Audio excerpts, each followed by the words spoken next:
folks. Actually, it's Ghost to Ghost AM. And I issue you fair warning, some of what you're going to hear tonight is going to scare the hell out of you. So if you're alone on the highway driving, at home in a dark room, it's up to you. Stick around, and as you heard in the first hour, it's going to get rough.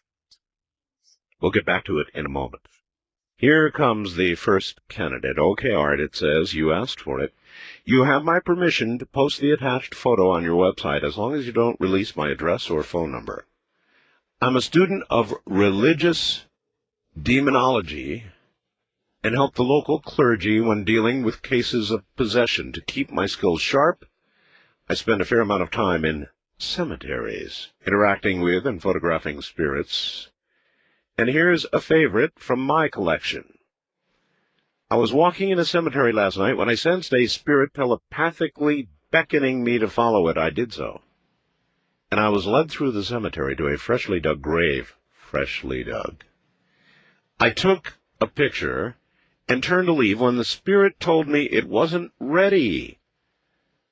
And when I took the picture, that is to say, when I took that first picture, so I recomposed the shot and waited for the spirit to give me some kind of cue. Shortly, I began to see something through the viewfinder, but it simply didn't register completely visually. It seemed to register in some other region of the mind. So I took that as the cue, and I snapped the shutter. I waited for the flash to recycle and took a third photograph and left the gravesite to finish the remainder of the roll of film. And what he has sent me is one of the photographs on that roll of film. If you will check my website, I suspect Keith will have it up there pretty quickly. If you have a ghost or spirit photograph, you may send it to me tonight, and we will act with dispatch and get it up there just like that. My web address is www.artbell.com. West of the Rockies, you're on the air. Hi. Heck was that? What do you mean? What the heck was what? Oh, I'm on. Yes. Hi, Art. How are you? This is Michael from Manhattan Beach in California. Yes, Michael. Well, my story goes back quite a few years. My ghost story was precipitated by a world event which I was part of. Let me take you back a few years. When I was just 17 and out of high school, I enlisted in the Navy back east, went to Sampson, New York for boot camp, and from there, through some testing that they gave, they sent me to the premier radio school the Navy had, which is in Bedford Springs, Pennsylvania. I don't know if you've ever heard of it. I've heard of it, as a matter of fact. And it was the A1 class of the Navy radio school. It was a converted hotel and country club. And we learned code, we learned procedures, and we couldn't graduate unless we took at least 30 words per minute. Right. Now, Fox, which was the word for all the Navy information that was disseminated out of Washington, was sent at 18 words per minute. But out of Bedford Springs, you couldn't graduate unless you copied at least 30. And the top of the class is 3.8 and above.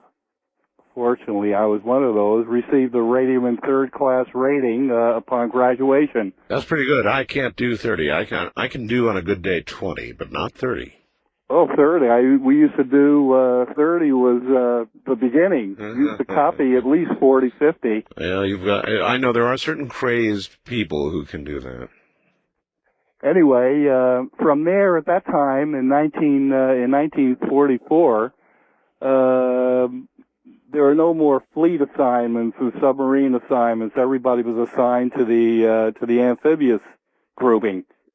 And from there, I went to Fort Pierce, Florida, and was assigned to an amphibious group. And what the radio men did at that time was to, with the LCVPs that carried the troops ashore, there was a coxswain and a gunner mate and a radioman. Yeah. And that's what we were trained for. Yeah. After a few weeks there, I was assigned to an APA, and we went to the Pacific.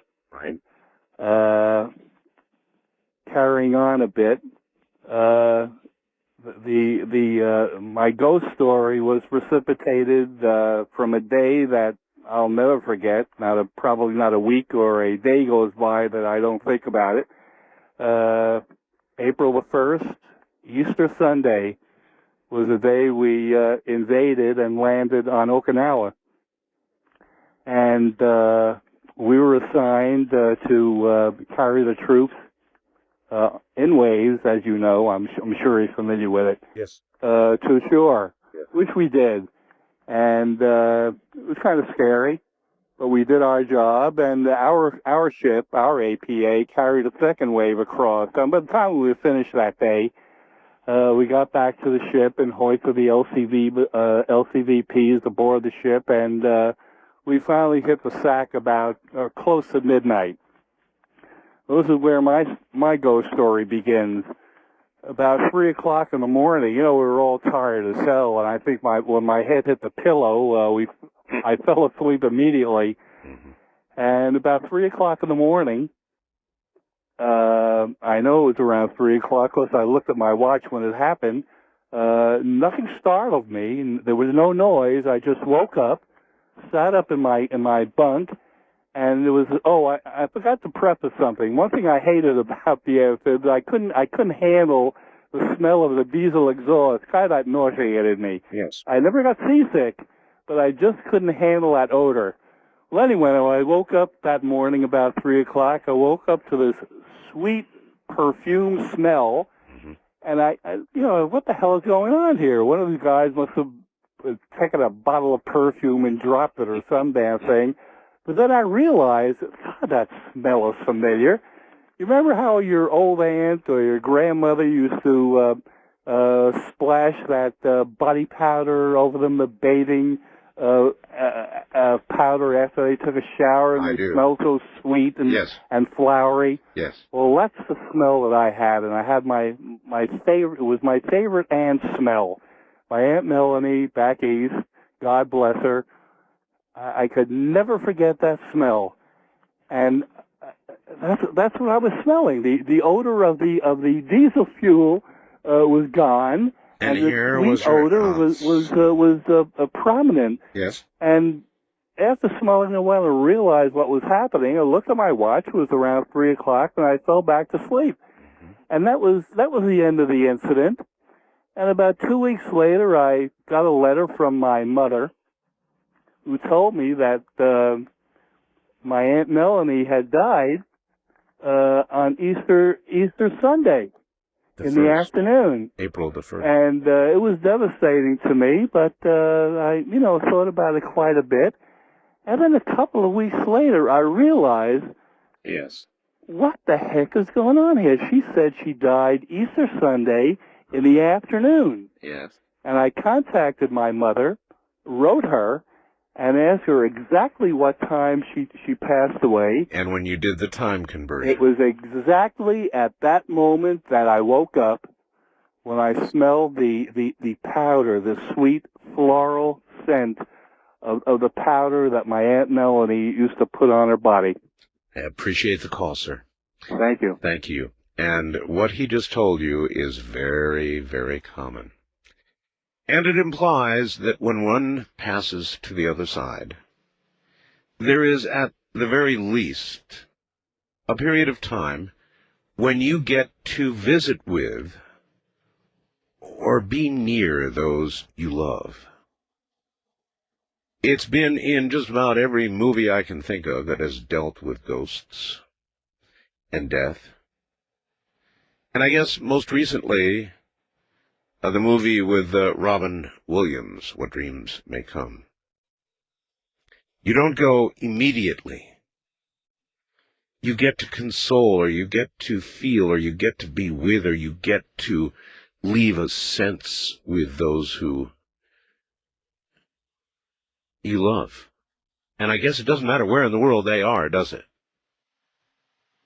on a ship near Okinawa with all those time zone changes or anything else? Because over there really is not time, nor is there space, so you're moving in a different realm.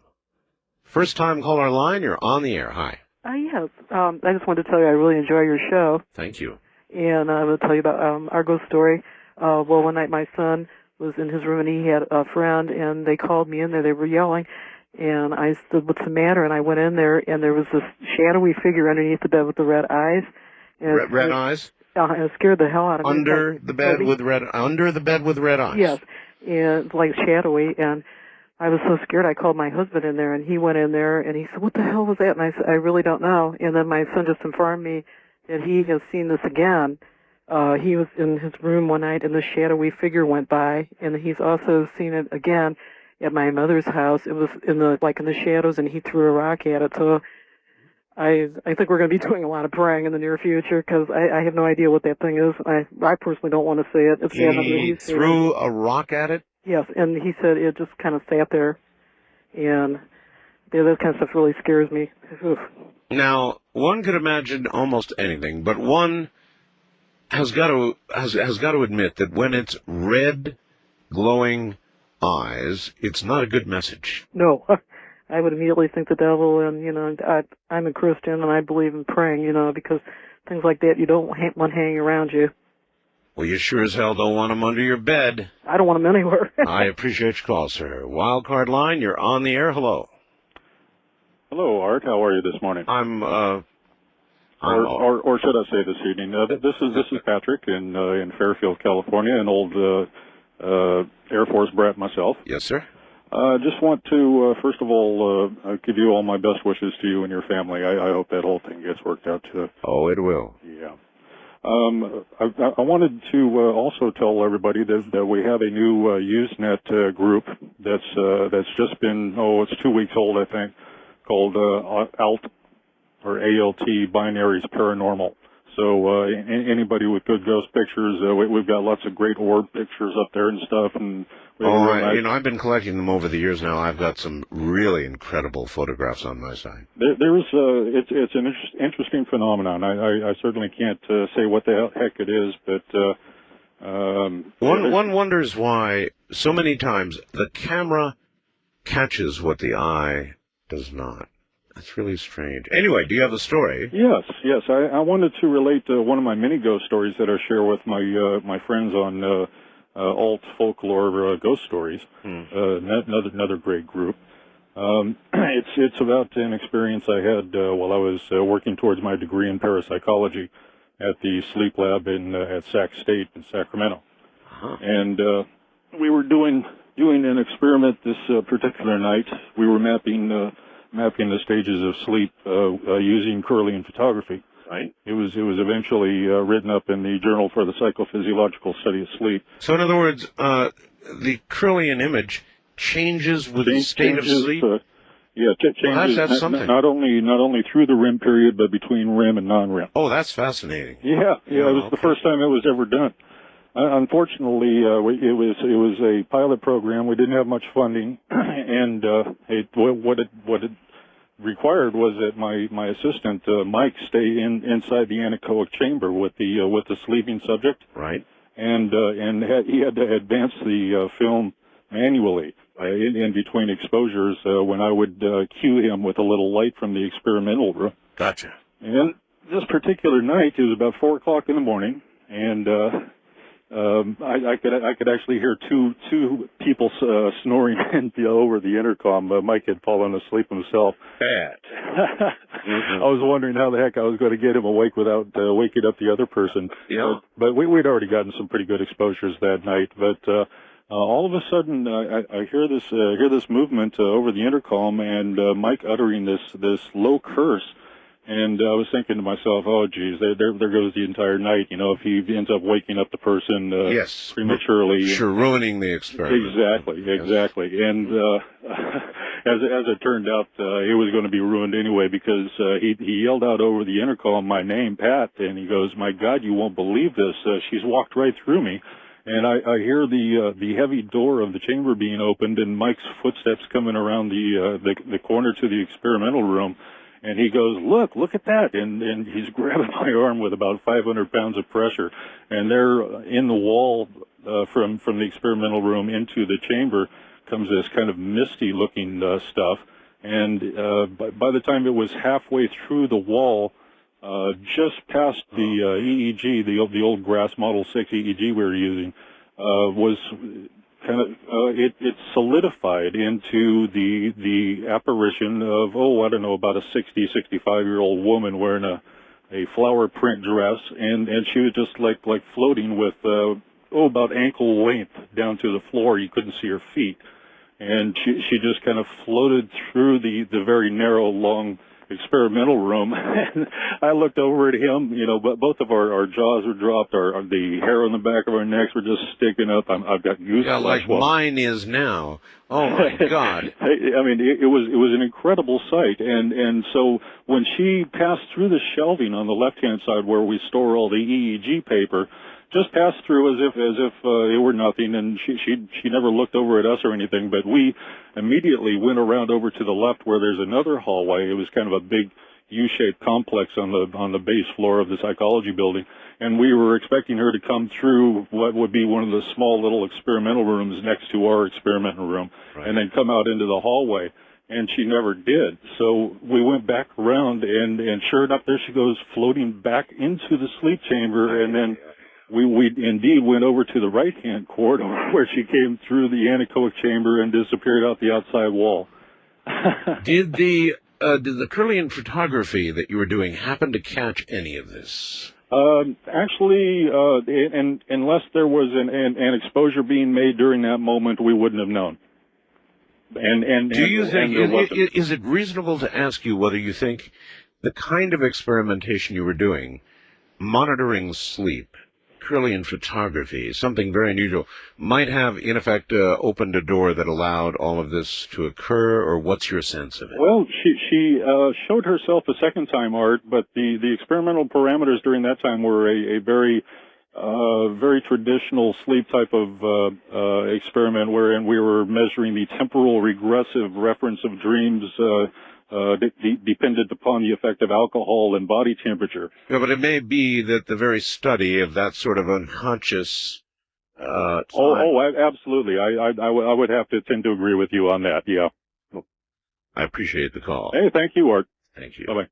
I could not have handled that. Not at all. From the high desert, this is Ghost to Ghost AM. Good to be with you tonight.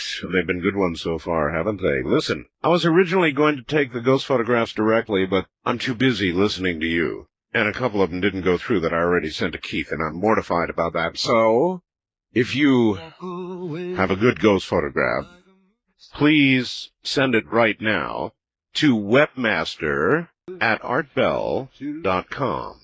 That'll go directly to Keith, and he'll get it up. We're going to put up tonight's ghost photographs for you. And I had a particularly good entity photograph that I forwarded to Keith, and I wish to heck he had received that. I'm going to probably have to try and send it again. But for those of you sending photographs now, please send them directly to webmaster@artbell.com. And we'll get them up, the good ones, as quickly as they arrive. It's Ghost to Ghost AM. That's all we're talking about tonight is ghosts. And we're definitely, so far anyway, getting our money's worth. This comes from Tim in Phoenix, Arizona. Art, a contribution to your program. This experience took place 20 years ago, and I swear I get goosebumps when recalling this incident to this day. It was the summer of '81. I was a typical 17-year-old. I remember that. I'd sneak out after my parents were asleep, I remember that, and drive around with my friends looking for girls, of course.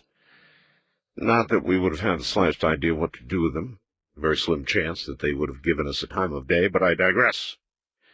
After getting back home at about 3 a.m., I got out of my friend's car in front of my parents' house, waved goodbye to my buddies, turned around to head towards the front doors. I looked around.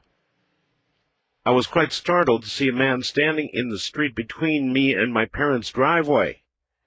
He was backlit, by the street light behind him, so I couldn't clearly make out any features. I could, though, discern that he appeared to be wearing a long trench coat and a stovepipe hat.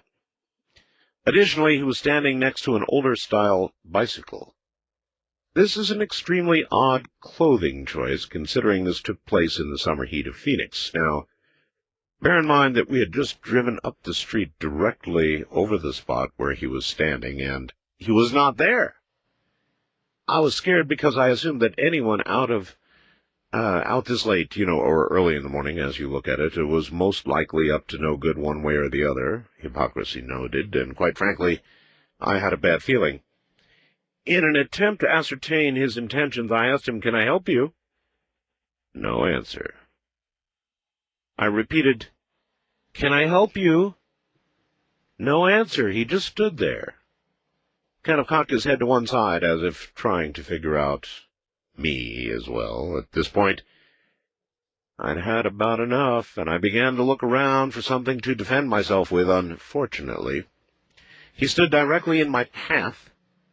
I couldn't get to my parents' house with no alternative. I began walking toward him with my hand out, as if to shake his hand in a friendly gesture.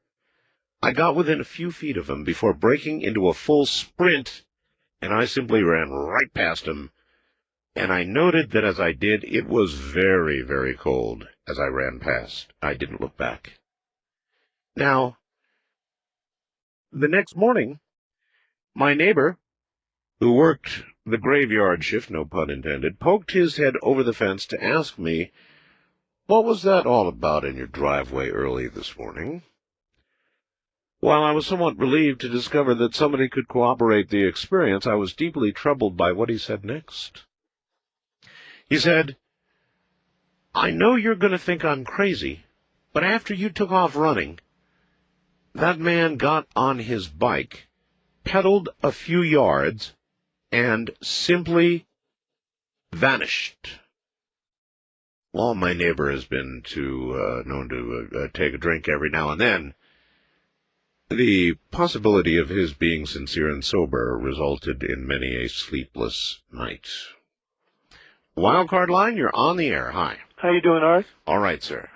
I'm calling, listening to you from 105.1 in Las Vegas. You bet. Yes, Tony? KVBC. Yes, Tony. One day back in 1984, I was getting drowsy, so I decided to take a nap. Right. After several hours, I woke at about 12 o'clock at night. It was a particularly dark and creepy half-lit moon night. Mm-hmm. I had my window cracked when a noise rustling in the leaves drew my attention.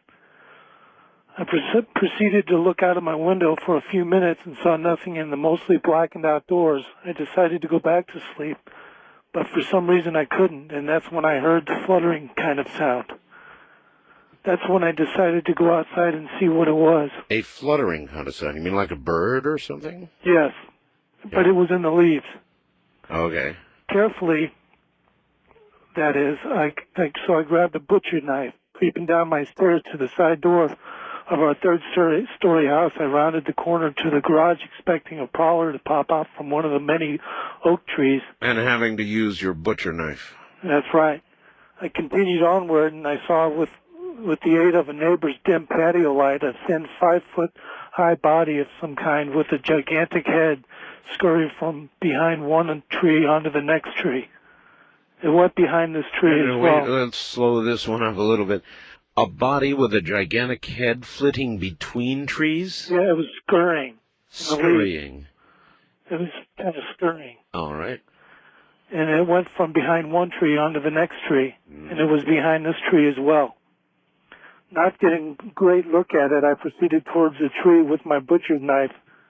When I got to the oak tree, I prepared for the worst, knowing whatever it was had to be there according to all the laws of physics. Right.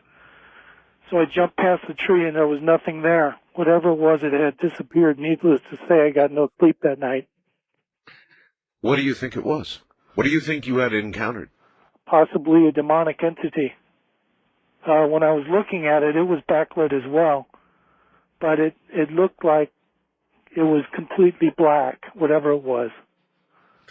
Well, I'm glad for you that you didn't have to actually plunge a butcher knife into a demonic entity. Well, that's not the end of the story. Oh, There's one more quick clincher. yes?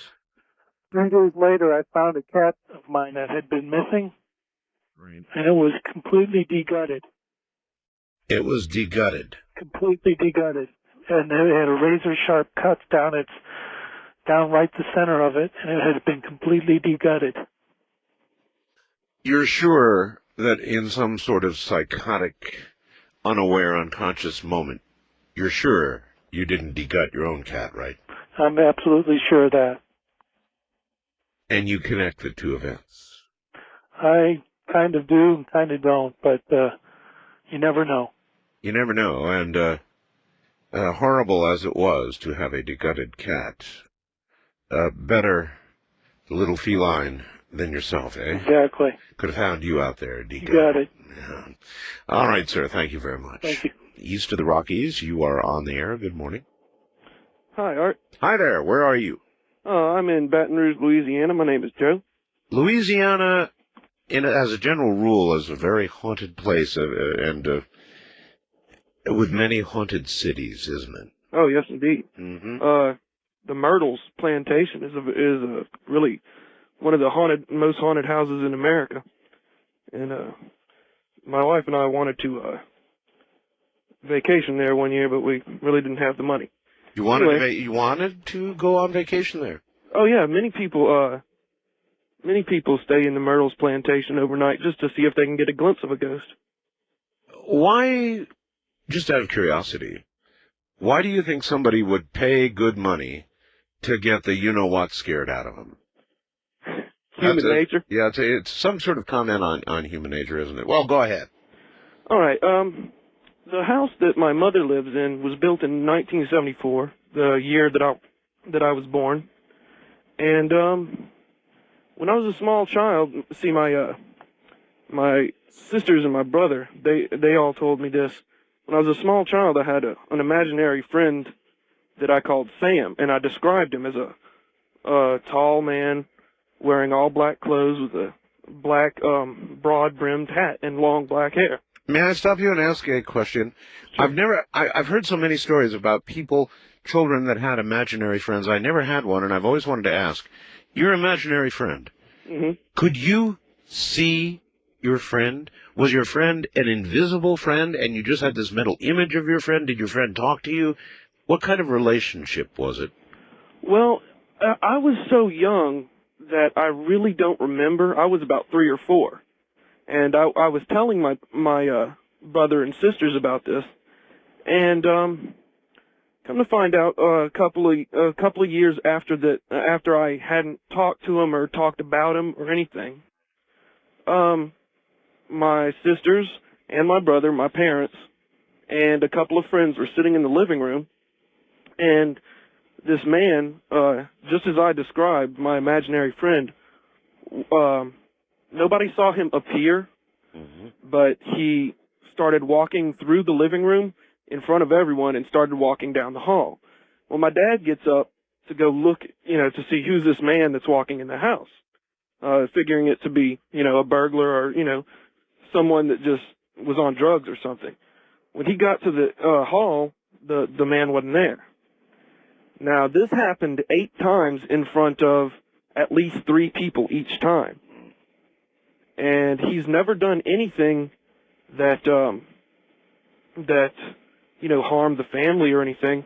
But my family all called him Sam because he was exactly as I had described my imaginary friend Sam. Now, my wife, when she met me, she's a sensitive, and when she met me, she knew that something was in the house. And I haven't seen Sam since I was about 14, 15 years old. Yes. And she, when I called her tonight to say that you were doing this show, and for her to listen, she told me that she saw him go around the corner just the other day.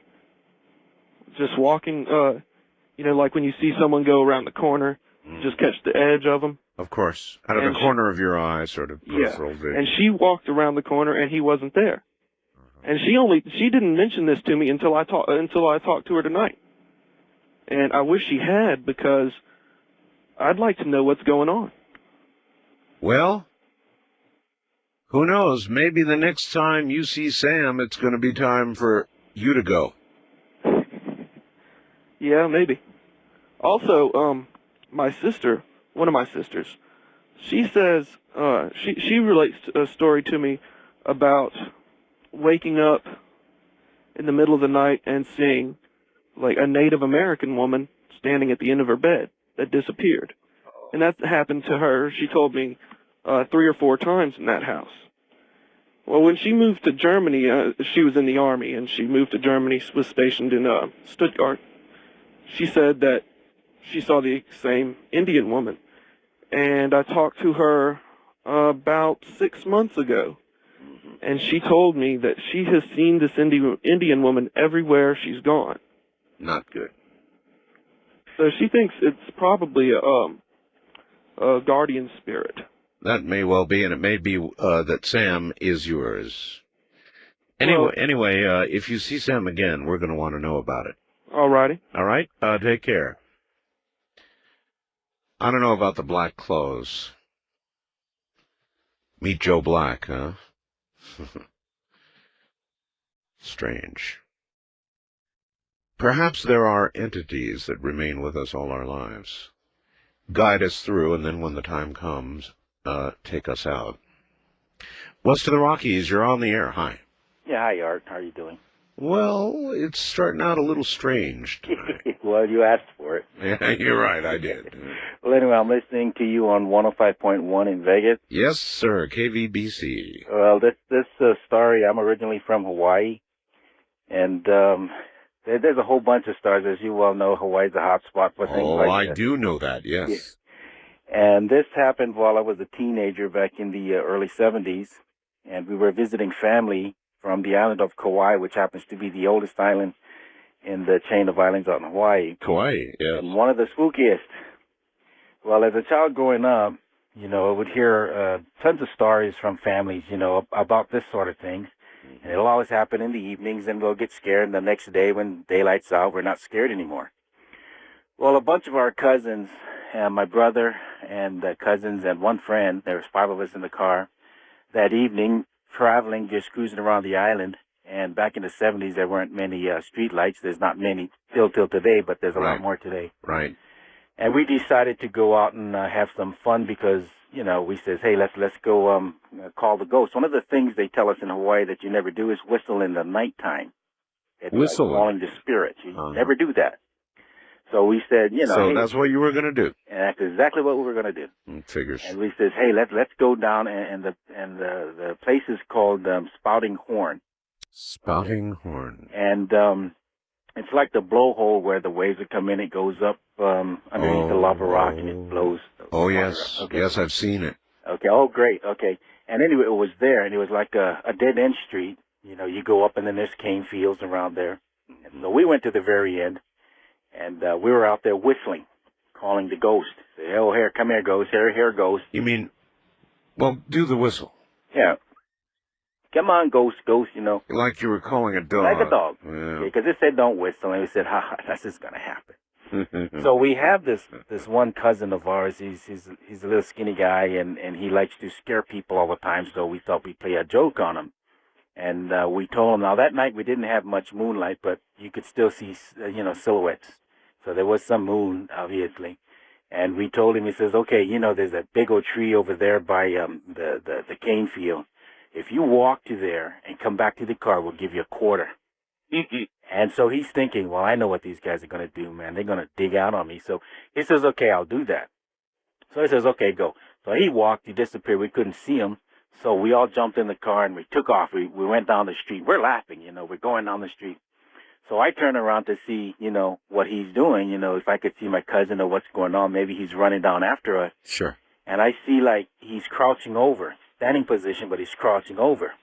So I'm laughing. He says, oh, look at him. What, what's he doing? And then my brother turns around and says, I don't know what he's doing. So we had a ball. We went down, and we drove like about a mile to the bottom of the hill towards the hotels, or that one hotel out in that area. And so we parked, and we laughed, and we were talking, and we're saying how funny it is, how he likes to scare people, and on and on. And so we finally decided, you know what, it's been a few minutes. Let's go get him. The gag's over. Let's just go get him and get out of here. Sure. He had our laugh. But the driver cousin of mine, he totally acted strange. And when we said, okay, let's go get him, Henry, let's go up and get him. And he just, laughed in a strange voice and says, no, we'll wait some more. So we sort of chuckled a little bit and said, okay, we'll go along with him. Well, we asked him to drive up a couple of times, and when it came to the third time, it was really weird. This isn't like our cousin talking strange voice. Keep on saying no, let him walk down to us. So my brother, being the oldest in the car at that time, says, well, look, if you're not going to turn around and get him, I'll kick you out of the car. I'll drive the car up. We'll get him. You walk home. Hear you. So then he agreed, okay, we'll go get him.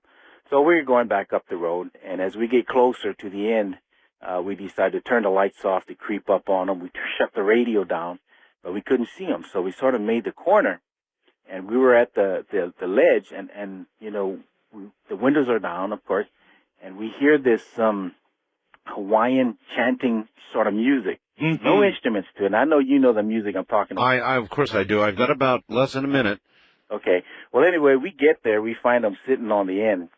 And so he's crying his heart out, and we're sort of getting scared now. And we're saying, come on, let's go. My brother was a football star, in Hawaii at that time. And he said, let's go, let's get out of here. Joke's over. So he tried to lift him. He couldn't lift him. And my cousin, like I said, small, skinny guy as he was, we couldn't lift him. Well, when he finally got him in the car, we couldn't talk to him. Well, what we had to do to get him in the car is, I don't know if you're familiar with what the parents used to tell us then. If you have trouble, you swear and you urinate or whatever. Well, I try to do that when you're afraid, but we're swearing. We finally get him free. We're going down the hill, and we're trying to talk to him. He can't answer us, and we question why was he bending over and real quick now. Okay. Well, as it turned out, he said he walked halfway across the road, sat down, and as we ran towards the car, he tried to get up to go towards us. Yes. Something held him down. Oh, and that's why you couldn't lift him. We couldn't see him, but we seen the crotch and we seen the spirit. Well, after this was all over, we went to visit our grandmother the next day because she's into this sort of stuff. And very quickly. Okay, and she's seen a spirit behind him. Until today, that spirit still haunts him. He has to wear this stuff that my grandmother gave him. Wow, all right, from Hawaii, where lots of that kind of stuff happens. All right, we're going to go back to it. Ghost stories. Ghost stories. Oh, boy, are we getting some ghost stories. First-time caller line, you're on the air. Hello. Hello? Hello there. Yes, I'd like to say, first of all, I'd like to preface my call by saying that I've never really been a believer in ghosts, and I'm still not really sure about it, although I have found your show to be entirely entertaining tonight. Entertaining, informative. Now, you say you don't believe in ghosts. You're a skeptic. Yes. However, something obviously happened to you. Yes.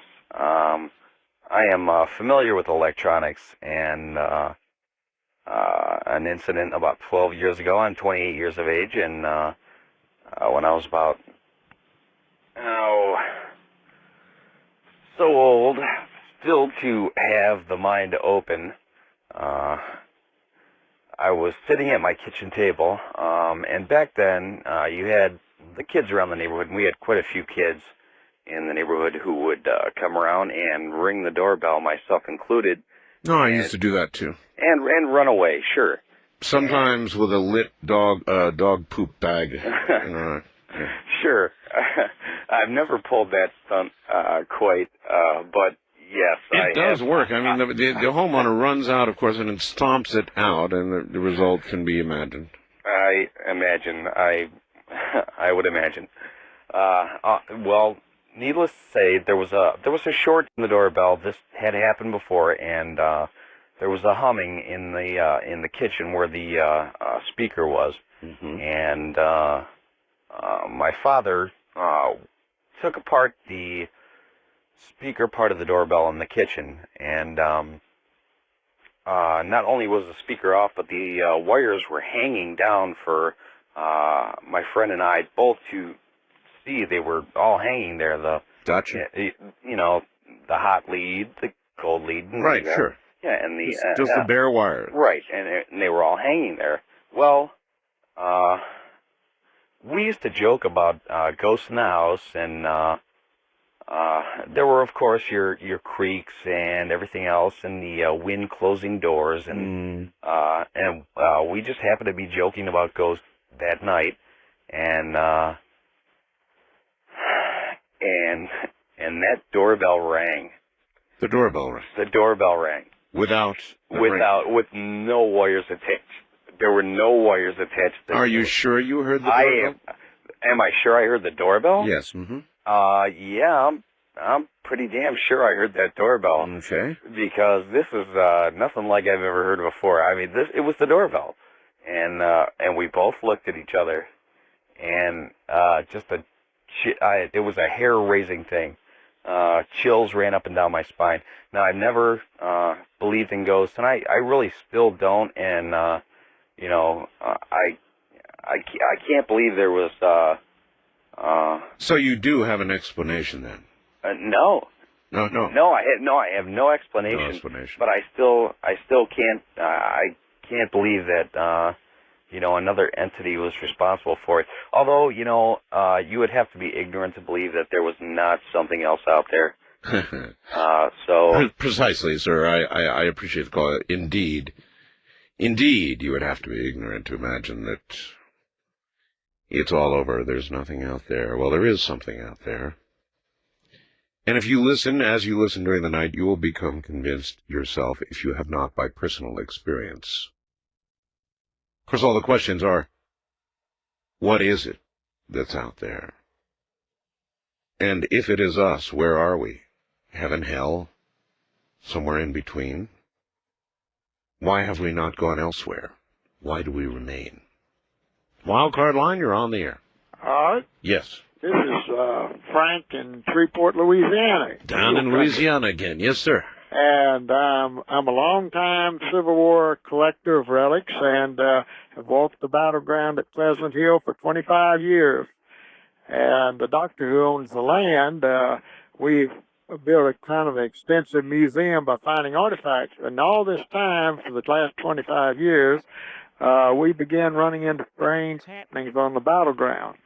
This old log house that was used as a hospital during the battle and afterwards. And we had the commander of the Civil War reenactment. He was going to stay in the old house overnight to be on the scene early in the morning, and he had a lantern in there, and his daughter had put up a cot, and he was getting ready to go to bed because he had to get up early and command the reenactment the next morning. Right. And of course, they had Civil War reenactors everywhere, but he said he was getting late and he wanted to go to sleep. And he said he didn't want to be disturbed. He told the rest of the reenactors to stay out. And all at once, this ragged Confederate came in with straggly hair and beard and said, "It's your turn to take guard duty." And it irritated him real bad. And he said, "I got to command the battle tomorrow. You go do the guard duty." He says, "No. I'm tired. It's your turn." And that he laid down onto the cot where his daughter was laying asleep, and he dissolved into the cot where his daughter was, and it took him up pretty bad. Yeah, that would do it. That would definitely do it. Now, battlefields. Yes. Battlefields have long been extremely haunted places for obvious reasons. Let me tell you one more if we have time. We had a New York boy that came down from up here, and I'd hunted the battleground extensively, and the 173rd New York had used a ditch there to fight hand-to-hand combat until they were wiped out. And so I, of course, used metal detectors to find the relics, and I'd hunted this ditch for about 5 years and found everything that could be found. And he said, "Can I go with you? I would love to go since my kinfolk." Now, he was from up north, and of course, I live in the south, and it's kind of unusual that way. So he went down there. He didn't know where he was. I didn't tell him where he was. And he found a beautiful brass spur right next to the ditch where the 173rd New York were completely wiped out. So it was a hot day, and we laid down in the ditch, and I never get any feelings like that. I don't know why, but he does, I guess. And he laid down in the ditch, and he didn't know all his kinfolks had all been killed in the ditch we were laying in. Oh, my. And all at once, Art, he just jumped straight up out of the ditch like if something had struck him with a hot poker. And he said, something just passed over me. He said, I've got to get out of here. I've got to go. And I laughed, and I knew he didn't know where we were. And so I said, oh, John, just lay back down. Just because all your kinfolks all got killed right where you're laying is no reason to get upset. He jumped out of the ditch and sat down in the old road, and I had to have a little fun with him. I said, John. Southern fun. This is Southern fun. Yeah. Huh? And so I said, John, you just sat down in the old Civil War road. I said, pretty soon a caisson pulled by horses and a cannon will come roaring down the road, but don't get out of the way. It'll just pass on through you. Well, he was thoroughly shook because he was really nervous already and had something bothering him continuously. And he didn't know what to say to that, so I had to pull his leg a little more, and I said, pretty soon you'll hear the bugles blow, and there'll be time to leave. And he was so upset by then. We were a mile from the car on the road, and he couldn't contain himself. He said, something's here with me. I've got to go. I've got to go. And I said, no, John, wait till the bugles blow. And a coon hunter blew one of these old foghorns. And John left that woods, leaving a trail of smoke all the way to the car. And I walked him out up there, and he was scared to death sitting on the hood. And he said, something was in that ditch with me. He said, I know it. And I said, and you couldn't even let me get in the car. He said, you had it locked. So we got a real fun thing out of that. Yes, well, now I've had a little taste of a Southern sense of humor. Great. His whole family was killed in the ditch. And he felt something pass directly over him. And you didn't tell him.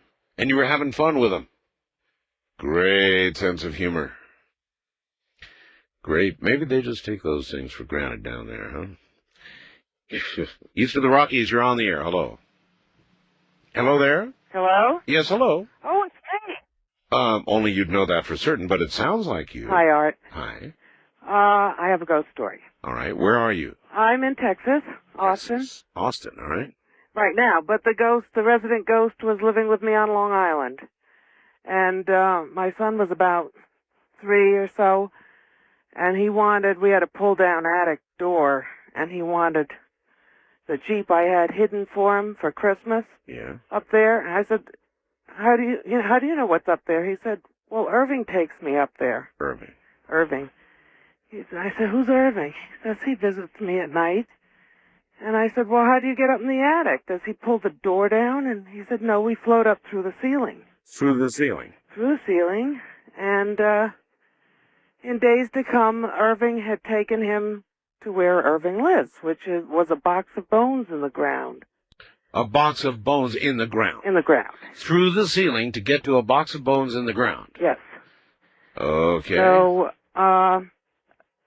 in days to come, we had an occasion to walk through the community cemetery to see the Memorial Day parade. Box of bones in and the ground. as we're walking through the cemetery, he pulls at me, he says, Mommy, there's where Irving lives. And I go over to where he showed me, and it was Irving Riggs. Oh, my God. So, you mean it said it right there? It said it right there on the gravestone. So I worked for 30 so years at a hospital. Me, but this really sucks. I mean, I don't like graves. I want to be cremated. I don't like bones. I don't like things buried under the ground. And the last thing in the world I'd want is to be in a box with bones and Irving. Well, that was Irving's bones. But I asked him, I said, does it, weren't you afraid? He says, no, Irving talks to me. Yeah. That he was afraid at first. But now, there was a question earlier this evening. You said to somebody, does this child see the person? Yes, oh yes. Well, I have that answer for you. And it is? Well, I worked for years with a girl by the name, whose maiden name was Riggs. So I told her, I said, Edna, do you have any ancestors by the name of Irving? She says, yes, her great-grandfather. So I told her the story. And in quite a few years to come then, she said her aunt had died, and she went over to help her take the step clear the attic out, and a picture fell out of a box she was carrying down from the attic, and she asked her other aunt, "Who is this?" Yes. And her other aunt said, "That's your great-grandfather Irving." And so she gave me the picture. Yes. And now my son's in his teens, and he hasn't seen Irving, and Irving has just, turned water on, and we always say, "Oh, it's Irving."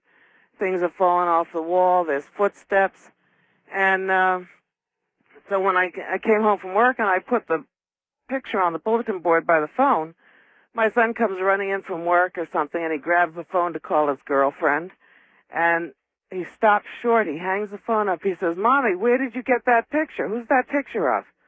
I said, "I don't know." I said, "Who does it look?" I said, "Who does it look like?" He said, "Remember that guy who used to come visit me Oh, at night?" man. Oh, God. So there's not much question about the fact that, at least in your son's case, he sure saw Irving. And Irving was a real person, a real ghost. Oh, man. But Man, what a story. we put a face to Irving. I wanted to tell you this story for better 3 better face than bones. Oh, I think he was better looking in the picture. No doubt. All right, my dear, thank you. Thank you so much. All right. Oh, no, thank you. I don't like that one. I don't like that one at all. Can you imagine being taken in the night by a spirit to the place underground where the body, what's left, is buried, to spend time with the spirit there? No, thank you. West of the Rockies, you're on the air. Hello? Yes, hello. Hi, how you doing? I don't know. I was doing better earlier. How are you doing? Oh, I'm fine. I'm calling from Sacramento, Yes, California. sir. Yes. I was privileged to live in a house that my grandfather purchased, got in the 30s. He bought the land and he built it up. He built it by hand and basically by cement. He was a cement mason. And over the years, he traveled during the war. My grandmother, they traveled around, doing contracts for the government, building, air bases and stuff. Well, they finally planted themselves on this piece of property. And my grandmother wouldn't move. Well, my grandfather passed away in the late 70s, and I came home and leave and saw him. And the night he passed away, we talked. Then my grandmother passed away in the late 80s. And me and my girlfriend decided, well, we'll move into the house. Now, this house was built by a bunch of drunken cement masons. So there was add-on. A bunch of drunken masons? Yeah, cement masons. Cement masons. And my dad and my uncle, they made the bricks by hand. My grandfather loved cement. Yeah. And he would cuss every time he said that house I made 100,000 of these bricks. Well, over time, I moved in. I'm a nurse and I worked at night, and I lived in South Sacramento. And over time, the area deteriorated, but the plot of land we had and the house was there. Right. When we first moved in, things would start to happen. A light switch. We had these distinctive light switch. My grandfather was a scrounger, and if he could get it from a military base, he'd get it. These lights would go click, click, right, click, click, and we'd be sitting in the living room, and there was a lot of stuff left over from them. But you'd sit there, and suddenly you hear click, click, and the bathroom in the back bathroom would come on. The door would kind of jar, and then the toilet would flush. Click, click. The light would go off. These small things went on. You'd get cigar smoke. My grandfather was an avid cigar smoker. Listen, sir, I'm going to interrupt your story, and we're going to finish it after the break. Is that all right? Okay. All right, stay right. Click, click. Bones in a box. Irving taking me to visit. Huh. You've got to be kidding. You're listening to Ghost AM. I'm Art Bell. And again. Good morning, everybody. We're telling ghost stories this night. It's called Ghost to Ghost AM. We'll get right back to it. I wonder if some cruise ships are haunted. One would think so. There certainly are some planes that are haunted, and here's my caller once again, sir. Please continue. Oh, hi. Hi. Back? Yeah, before I go on, I just want that Sea Crane Company, I found them very amicable and very easy to deal with, and I will purchase many more things from them. Thank you. You're right. They are. Yeah, Yeah. Where we were at? We were at my grandfather's house. Yes. Yeah. He was a character, but as I say, he loved his cement, and he would get friends to do things for him and build things. And the house started off with one room, and then they added on. Well, over a period of time after they passed away and my girlfriend moved in, things started happening. Cigar smoke, you could smell it. You could fried chicken, lights would come on and off. You'd be sitting there and you'd get a whiff of my grandmother's perfume, or you'd get a cold breeze by your head. Nothing demonic. It was fun. It made you feel good. And my girlfriend would be home alone, and she'd be sitting in the garage room, which was where my grandmother spent most of her time. She'd say, "Dang it, Mike, she's back." And she'd say, "She's in here. She's turned the TV on and off a couple times," and she'd laugh. But then things would start to happen. My grandfather had a cement shed where he did all his work for his pots and stuff, and we were one night sitting in bed, and we kept hearing this noise, and it was the cement mixer going around and around. Oh my! And we got it, went outside. Of course, it's not there anymore, but we kept hearing, and then you hear shovel scoops. Yep. Don't you realize though the potential horror that you're talking about? In other words, dying, being so attached. I can understand being attached to the work you have done, the stonework you have done, the house you live in, the area you're in, your plot of land, whatever it is. I can understand that, but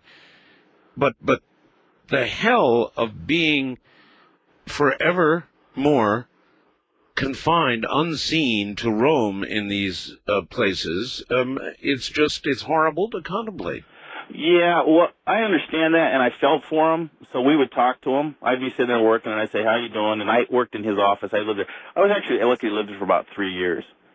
And the final kind of chapter in all this, my girlfriend and me were having a bad night, and we woke up suddenly, and she got up, and I got up, we walked outside in the living room. All the chairs were upside down.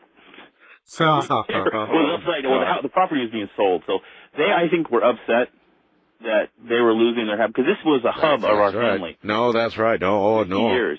I understand the chairs were upside down. Right. And so then, finally, I was tasked, my girlfriend was taking a bath.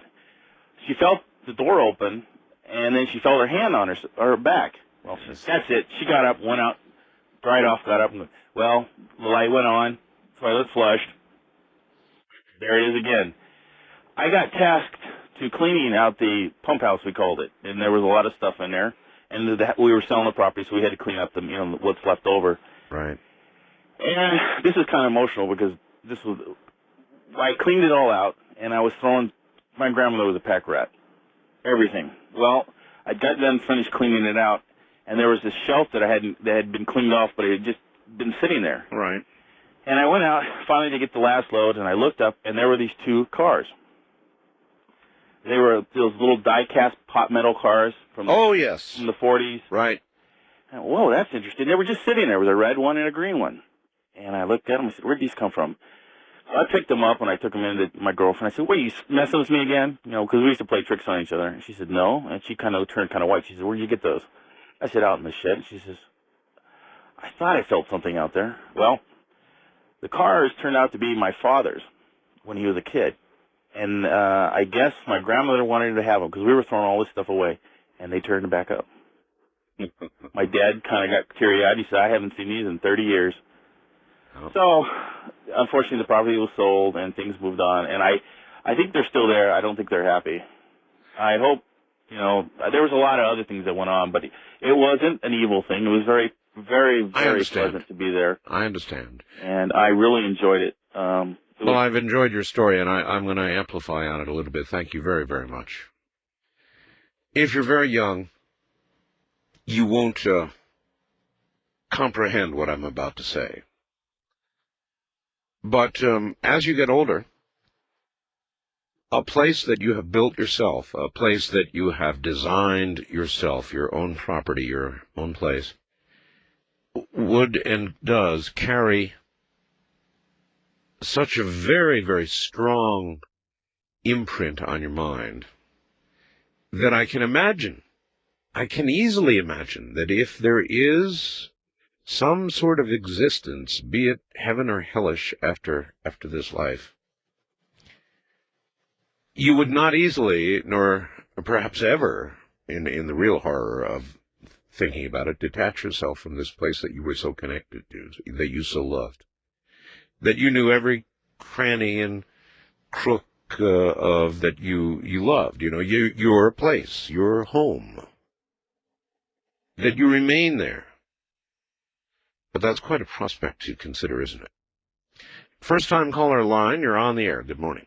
Hi, my name is Bob. I'm from Alameda, California. Hello, Bob. Yeah, and I live on an island. It's called Alameda, and the significance of that will come up later. All right. But I'm a commercial pilot, and in January of 1998, I was working on building cross-country hours.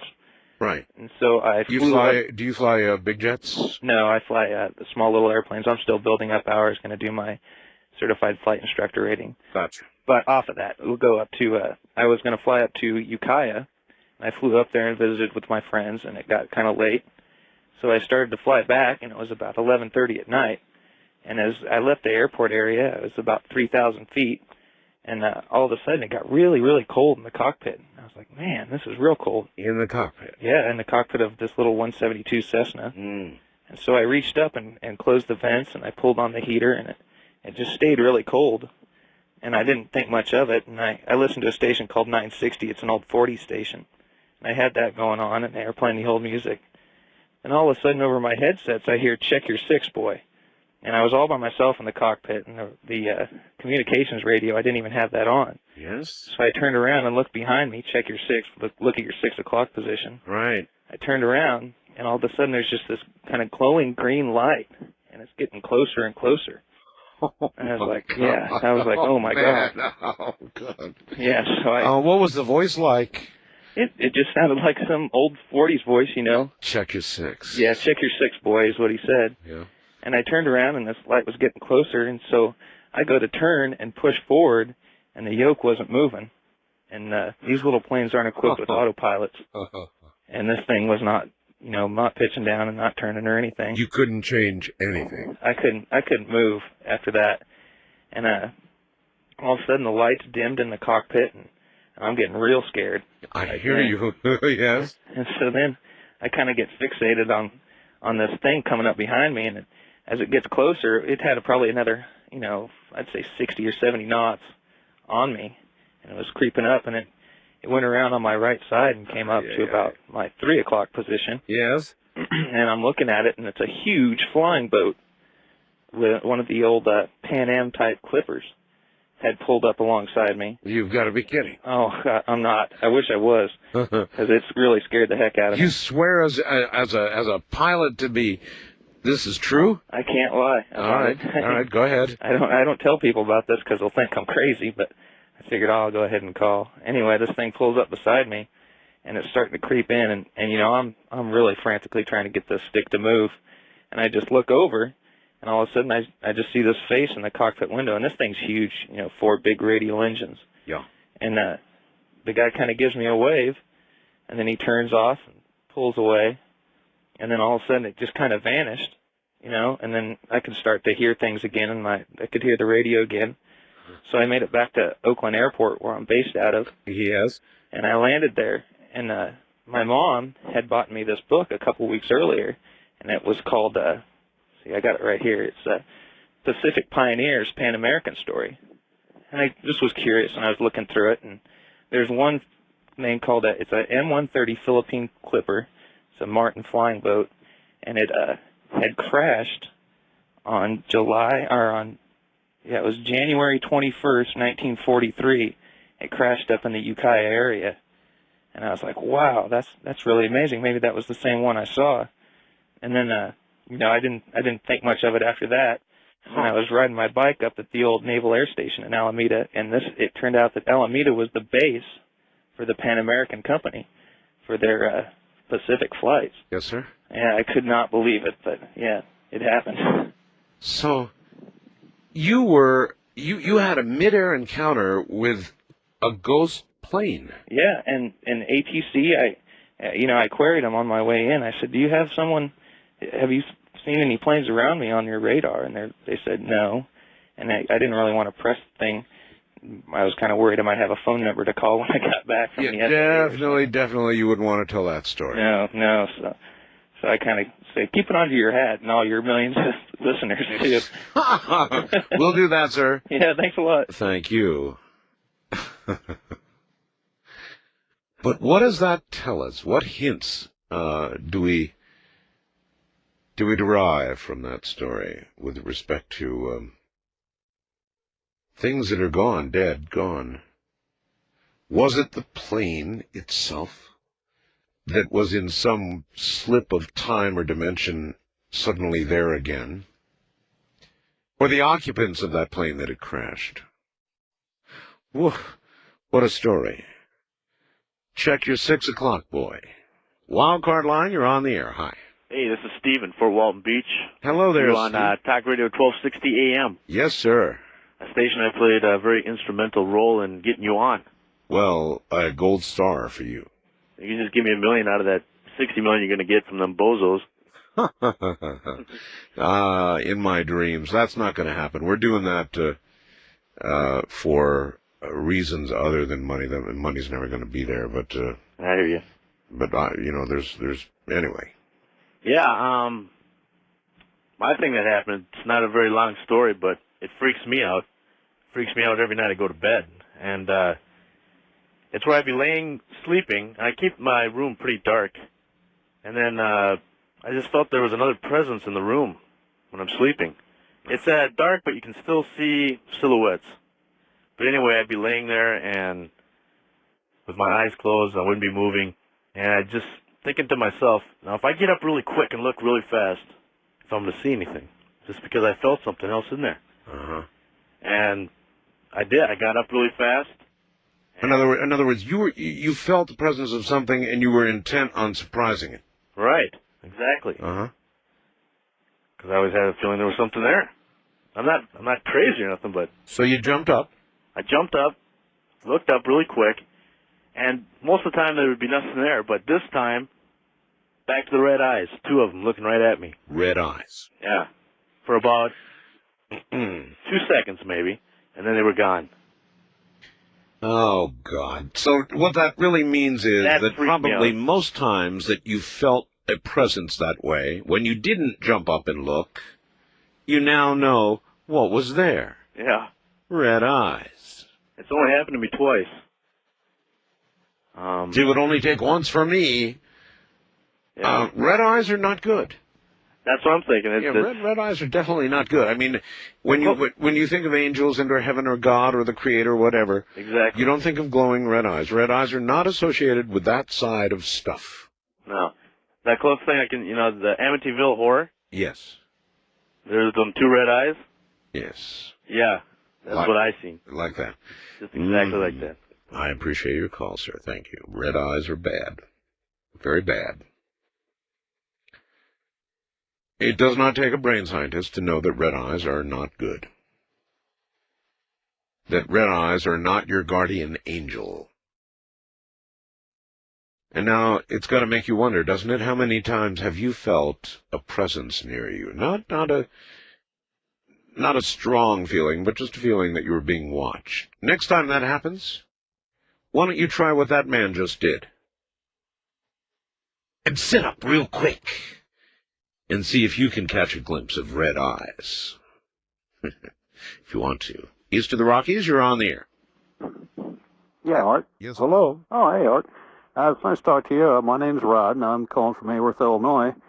And I'm listening to you from WJBC here in Bloomington.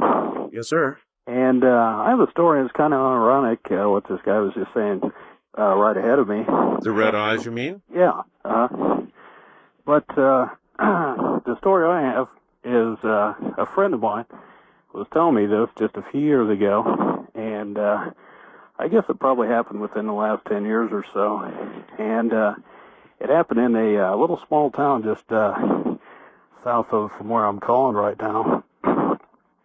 But I guess there was a family that lived in this house, and there was a family that lived in this house, and there was a mom and a dad and, 3 little kids, and I guess they were pretty young.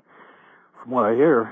But I guess one evening, you know, after the kids had gone to bed and the parents were just sitting down watching TV. Yes. And all of a sudden, these three kids, they come tearing down the stairs, screaming, you know, "Mommy, Mommy, we saw some red eyes upstairs, you know." Red eyes? Yeah. We're scared, you know. And, well, of course, the parents, you know, they really didn't take it seriously, I guess. They just kind of, well, you know, it's okay, don't worry about it. You know, just try to go back to sleep. I guess they went up, checked everything out, and reassured the kids and everything that everything was going to be fine and everything. And so they went to sleep. I guess it's kind of a tragic tale, but I guess a few days later, the house burned down. The house burned down? Yeah. And I guess these three little kids were killed, you know, in the house fire. And so, I don't know, I just thought that was pretty strange. Well, it is strange, sir. Thank you. And again, red eyes. I told you, red eyes are not good. Red eyes are not good. All right, listen, two things, folks. Number one, you may now begin checking my website because as he receives them, Keith Rowland, my webmaster, is putting the ghost photographs that you're sending, the good ones, up on the website. Now, we'll see what little section he has prepared for that.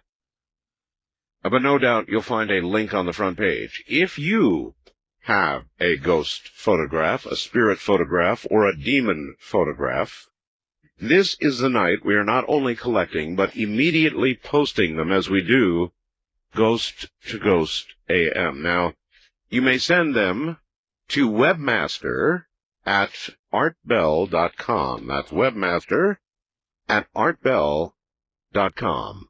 A quick Terrence McKenna update for you. Terrence is now away with his lady friend for a couple of days. It's a location unknown.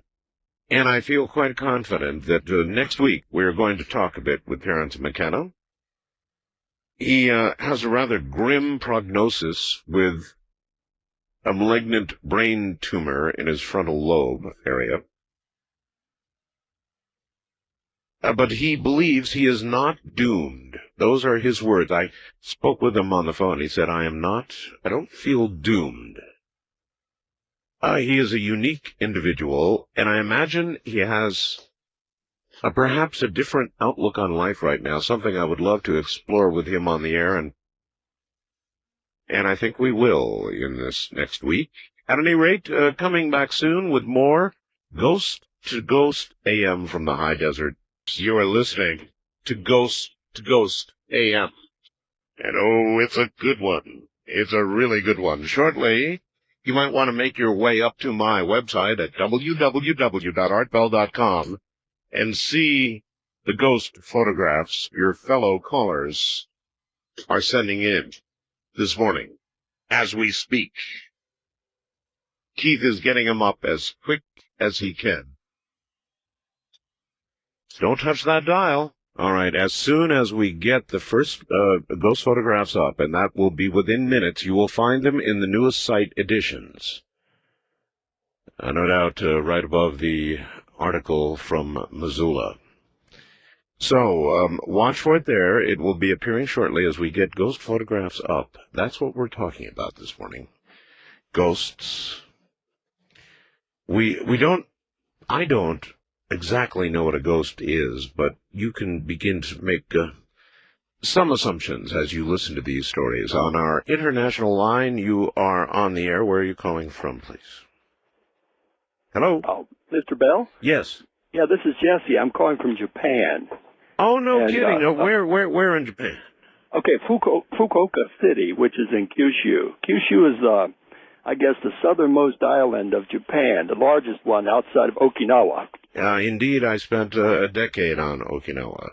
Yeah, and as you well know, there are lots of ghosts in Okinawa. Oh, I know, the caves. That's right. You know, Japan is quite a different world from America. And it's what's interesting about it to me is that so many people accept the existence of ghosts here, and also even encourage the belief in it. Japan is a island full of, island nation full of ancestor worshippers. That is So, precisely right. In summertime. That's right. I used to actually go in and participate in some of the ceremonies, cleaning bones in caves of ancestors. That's exactly right. Well, I'm married to a Japanese national here, and we spend a considerable amount of time cleaning the family cemetery and talking about the ancestors, inviting the ancestors to come back to the home. And so this is all part of a very ancient belief going back to the beginning of Shintoism and before, I'm sure. But there are quite a few fascinating ghost stories here in Japan. And one thing I just wanted to share with you this evening is I work at a woman's college in Japan, in Kyushu, close to the city of Fukuoka. And it's built on a battleground. In 1300, two large troops of samurai or warriors fought there, and right across the way from the school is this large, what it is a kind of practice field for the self-defense forces here, and then they drive trucks around and that sort of stuff. When they built this big field, this big area, and paved it over and that sort of thing, they found these old pieces of armor and bones and that sort of thing. And so every year the town does what they call an oharai, which is, they get together and they do a group exorcism of this ground because people, the farmers and the villagers in this small town see over and over again the spirits dressed in armor of these old warriors who died way back in 1300. And can you perhaps help me out here? Sure. We are talking about what a ghost really is. Now, you say they exorcise them or have a yearly ceremony to try and release the spirits. So obviously, that's right. Obviously, the Japanese, as we do, believe that the spirit does not leave Earth in many cases. That's right. For some reason. That's right. They encourage, well, this is what I was trying to say earlier.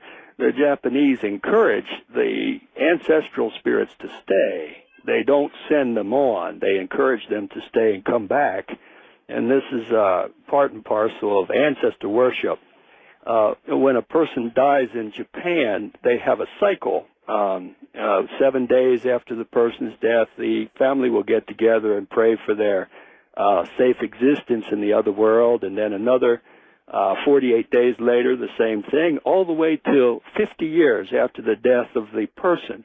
After 50 years, the ancestral spirit becomes part of the group spirit, if you want to call it that. They call it the kami of the family, and part of a kind of collective consciousness that kind of hovers around the family, I guess. I understand perfectly. As a matter of fact, many people, sir, in this country are now coming to terms with the existence of this collective consciousness. Yeah. But as you point out, the Japanese have thought this to be true for more years than we've been alive. For centuries. Yes, indeed. But to go back to the story, though, of the school, the woman's college where I work, the people who work there, the security guards, have seen these phantoms, if you will, these ghosts. And in fact, one Sunday morning, it was a couple years ago, one of the security guards was at his post, and he looked up and saw 3 or 4 of these phantoms walking down the road. And, in Japan, a ghost doesn't have feet.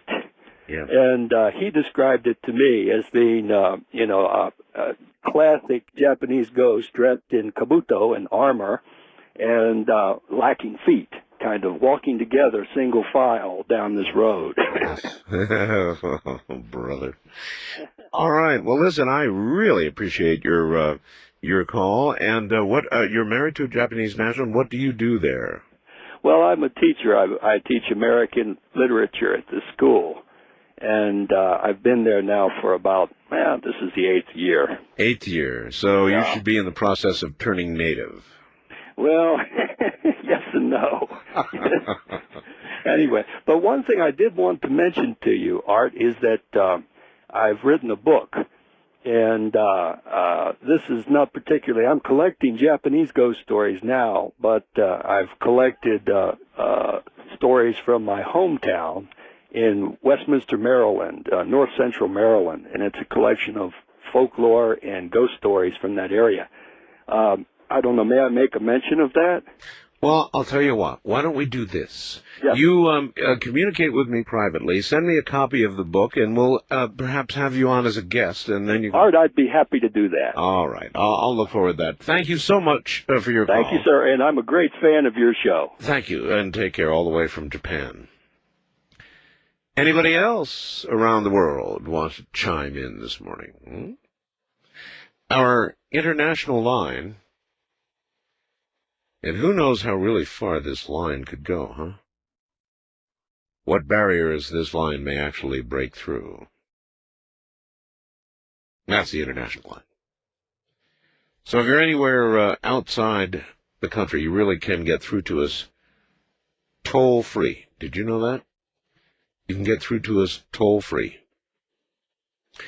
All you do is call your AT&T operator and have her call for you, 800-893-0903. That's 800-893-0903. Already, Keith has put the first photographs up.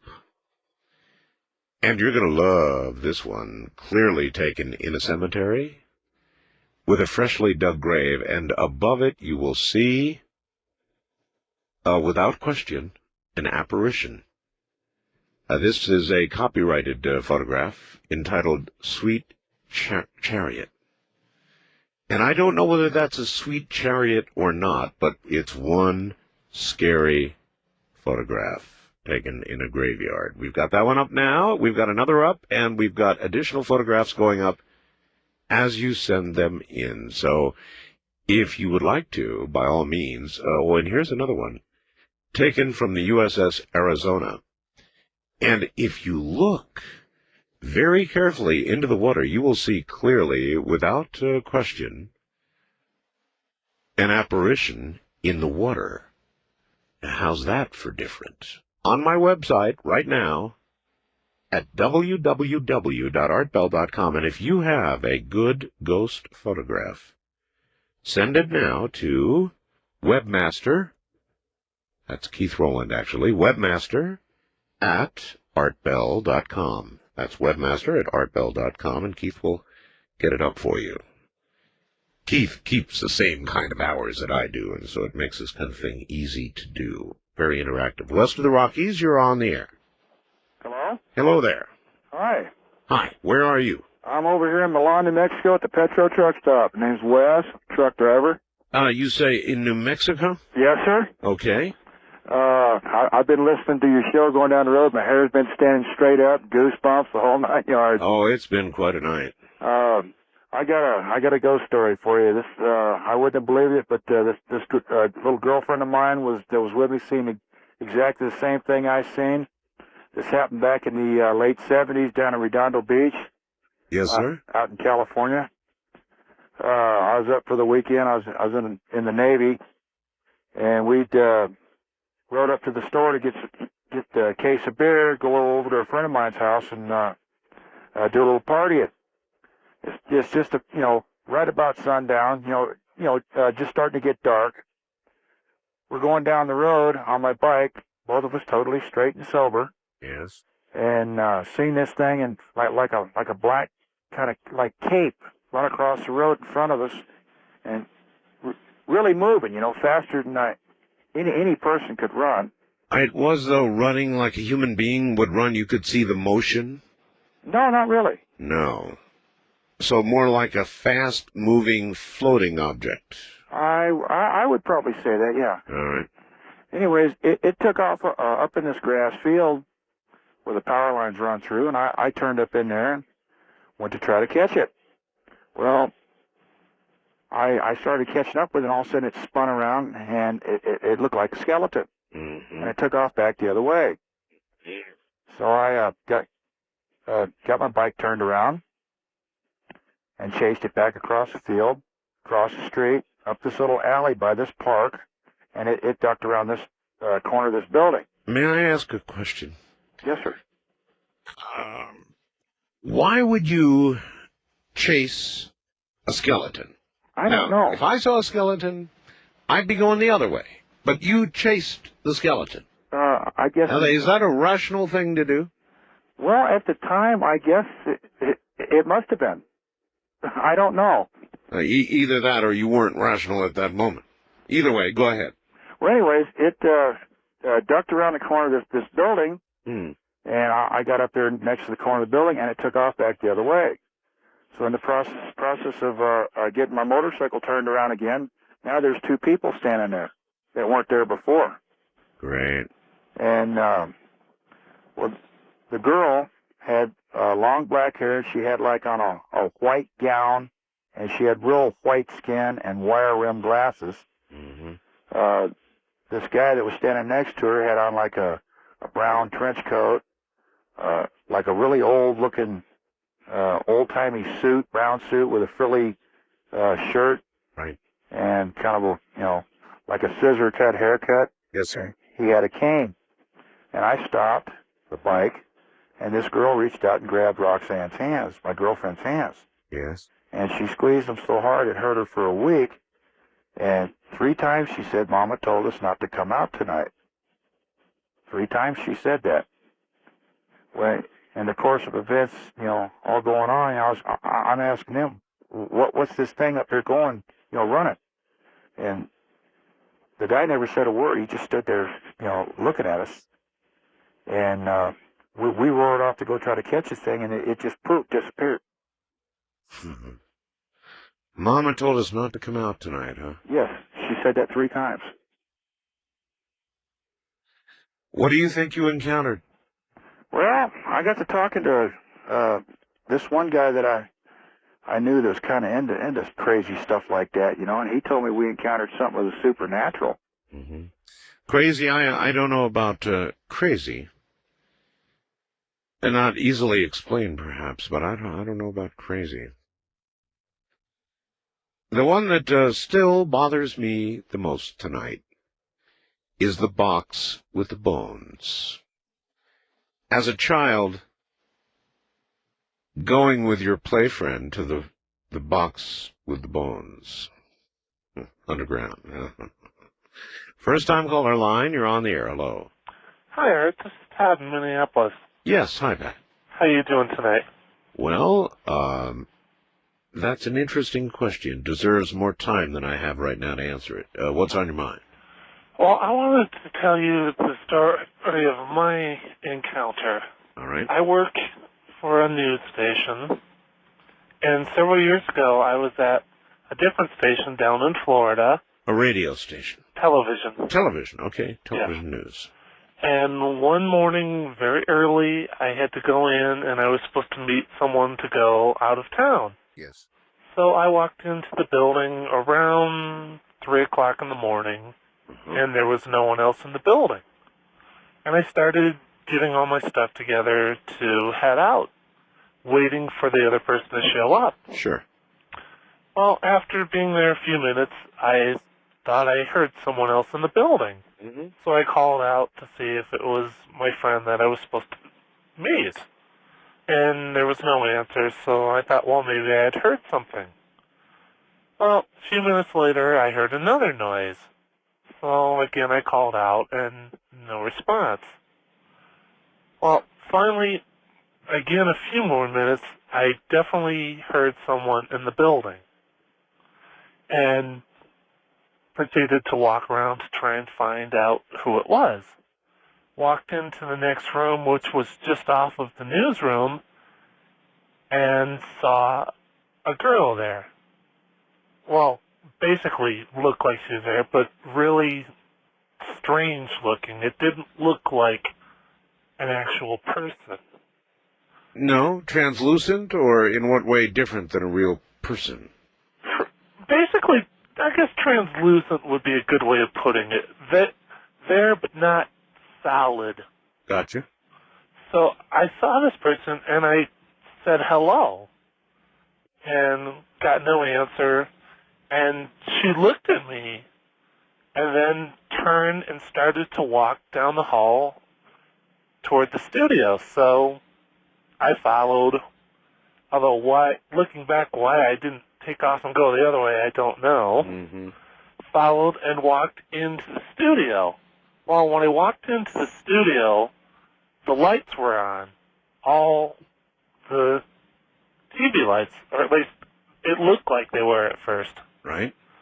And I watched her. She basically walked up onto the set and sat down, and then looked at me, and then everything went dark.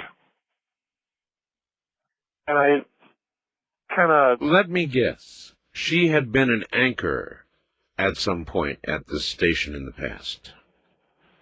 Well, as I found out, and jumping ahead a few weeks later, I asked someone if anyone had ever had a similar experience, and someone said, well, hadn't you heard the story? The story. And I said, no, what story? Well, as it turned out, in the late 60s, there had been a girl who worked at the station who one night had walked onto the set, and killed herself. Oh, my God. And from then on... I get the picture, believe me, sir, thank you. Killed herself on the stage, huh? Somebody sent me this. Hey, Art, some ghosts are connected to the work they did during their lives. This being so, when you move on to the other side, hopefully long from now, will we be able to hear you on the radio dial? I'll tell you what, folks, after I'm gone,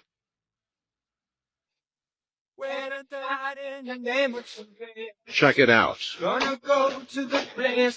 Maybe up in the expanded portion of the band one night, you'll hear me saying something about coast to ghost AF. It is in the middle of the night, in the dark, ghost to ghost AM, nothing but ghost stories all night long from the high desert. And we're adding photographs now on the website quickly as you send them in. Keep checking. Keep reloading. New ones are going up just about every few minutes. It's all at www.artbell.com. You know what I heard earlier today on one of the financial channels? I heard that e-commerce, that means business done over the internet this year, exceeded the income of car companies, automobile companies in America. And I find that very difficult to believe, and maybe I got it wrong, but I don't think so. That's a lot of money changing hands over the internet, isn't it? A lot of money. East of the Rockies, you're on the air. Good morning. Hello, Art. I'm Chris from Minneapolis. Chris, you're going to have to yell a little. You're not too loud. Excuse me? That's all right. Just get real close to the phone. Touch that phone with your lips. Hey, right then. Hello, Art. I'm here with a couple of buddies. We try to get together every week and listen to your show. I'm calling about 3 incidences I had a while back. The last one was a while back, is actually 6 months ago. The first one happened a long time ago, years ago, in a room with my sister. And some words about my home before I continue. It was built in the late 1800s, and for a while this fellow named Walter lived there who died, I believe in the 60s or something. And he lived in our home most of his life. Anyway, we're sitting there, and there's this light with 2 switches to it.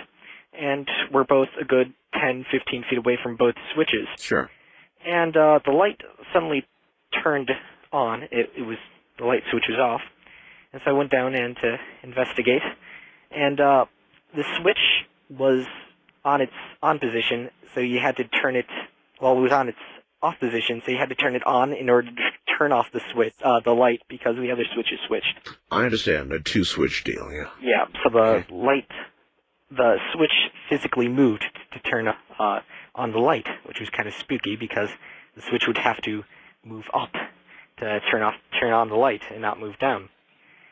And I I waited for a while, thinking about it, and I went. Yeah, even imagining that gravity might be at work, it's not going to go up. Yeah, that's what kind of spooked me. Hear you.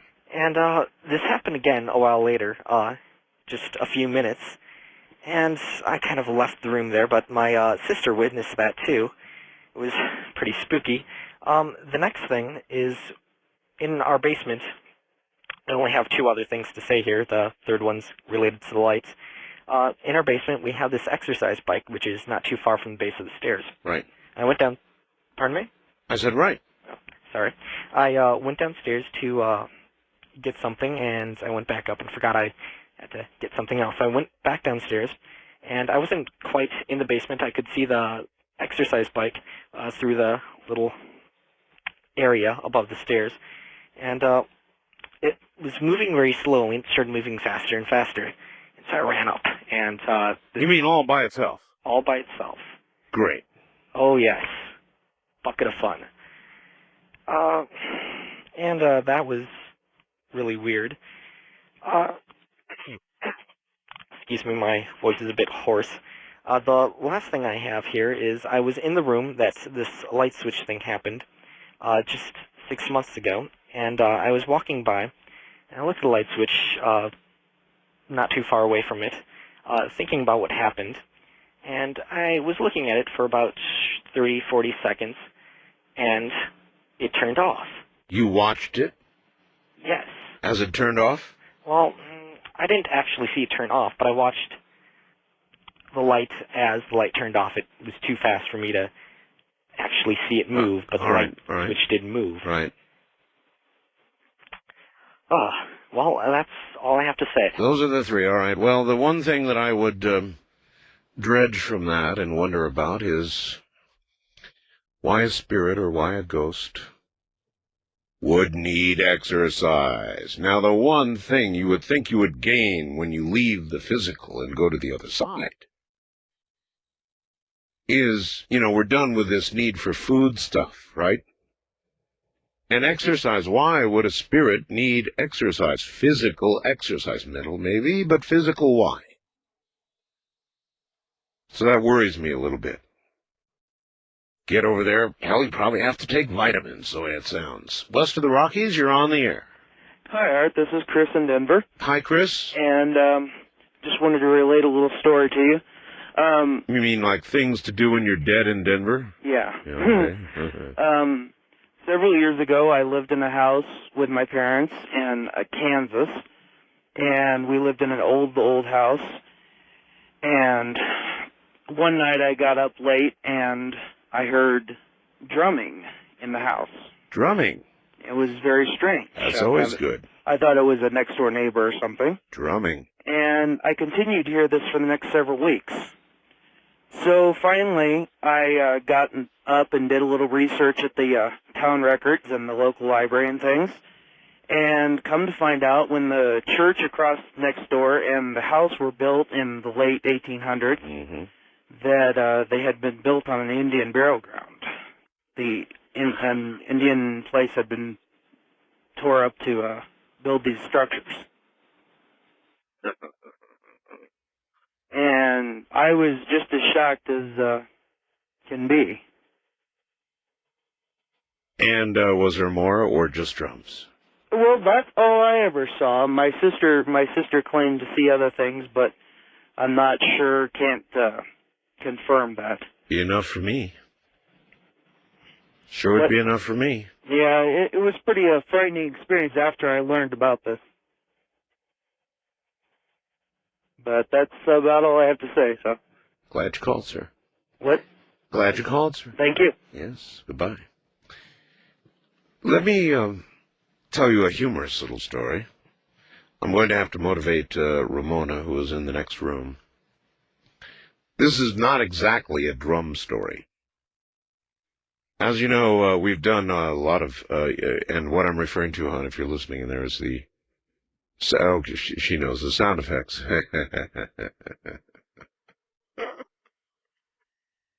We were on a trip And we have taken many over the last few years, you know, to different parts of the world, some rather exotic parts of the world, as a matter of fact. And a lot of times when we've gone with Bob and Sue Crane. They're very good friends of ours. Bob Crane of the Sea Crane Company. Where were we? Cape Town, South Africa, that's right. And we were in a beautiful hotel, actually, a beautiful hotel. This is such a funny story. Yeah, we had gone shopping that day. We'd gone shopping that day, and I don't know, what was it, about 3 or 4 in the morning? Oh gosh, no, it was close to 5 o'clock. 5 o'clock in the morning. Your birthday, that's right. That's right, it was your birthday. We're in Africa, and Bob and Sue's room it was down the hall from us. And we were awake because, you know, you're on a different time schedule, and here we are awake at 5 a.m. And we had acquired this little African thing that I'm holding up right now. You can see it if you're watching on the streaming video.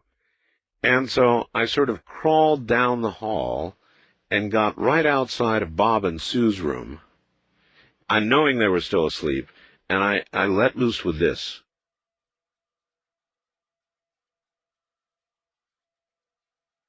And I did that for a moment, and pretty soon you hear, "What the hell was that?" And you hear Sue going, "I don't know, what was it? Did you hear that? My God, it sounded like drums." And so I crawled away, you know, and I waited a moment. I came back to their door again a moment later, and we're in Africa, and by now they're imagining the worst. You're hearing, "Oh my God, what's outside our door?" And so I ran back to the room, and by now my phone was ringing. My phone was ringing. Bob got on the phone and said, "Oh my God, did you hear that out in the hall? Don't go out in the hall. You heard it, right?" I said, "No, I didn't hear anything. Nothing. No, it's quiet." And finally, we disengaged the conversation. I went down the hall again. Dead silence from the room. Got him good, man, I tell you. I really got him good. They, if they're listening right now, they'll recall this very well indeed. Yeah, it's better than a cup of coffee, I'll tell you. On the international line, you're on the air. Good morning. Hello? Hello there. Yeah, this is Will from Victoria, listening to you on CFAX 1070, the News Authority. Well, that's the way to do a promo. Do you have a ghost story for us? Well, it kind of goes back when I was 10 months old at the time, and it's something that my sister and mom would tell me about. Uh-huh. And we lived in an old house there, and my dad was maintaining a farm and everything there, and my dad would go out on different trips and stuff. And yes. And they were alone, and I was up in my crib, and my sister and I shared a room, and they were sleeping there. And I guess one night, my sister woke up and went downstairs to my mom and said, "There's a lady in a rocking chair beside my crib." And my mom just says, "Oh, go lie down and go to sleep." And that's all she said. But my mom had seen the same thing, and it was just a lady sitting in a rocking chair over my crib. And my mom knew that it wasn't a harmful ghost. She got that feeling that it wasn't anything, you know, to worry about. Yes. And so she just, you know, let it be. And she had, heard later that apparently there was an old fellow and a wife there living, and the fellow had a heart attack and fell on the lady, and she was trapped underneath this husky fellow, and she couldn't get up. Couldn't move. No. And she eventually died of suffocation or something like that. And it was not even a month before we moved out of there, and we moved before my dad came back there. So I got you. Well, see, that's I think what bothers me more than just about anything else with respect to ghosts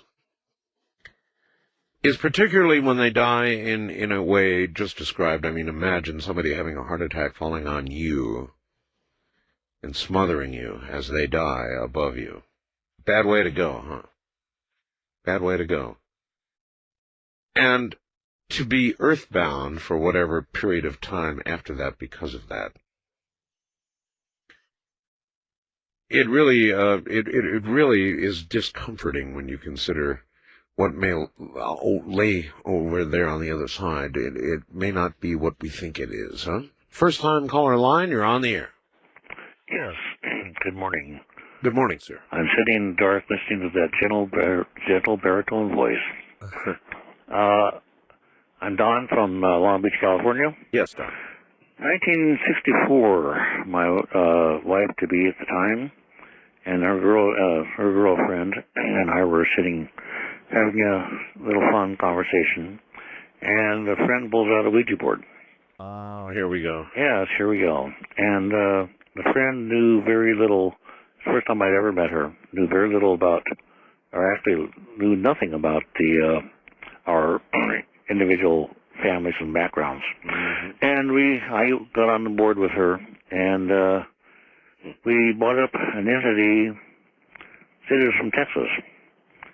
And we were asking questions back and forth, and he said that he had died some time ago, and that he had lost a lot of money, had investments in silver and gold and things like that. All of this through the Ouija board. Yes, sir. Mm-hmm.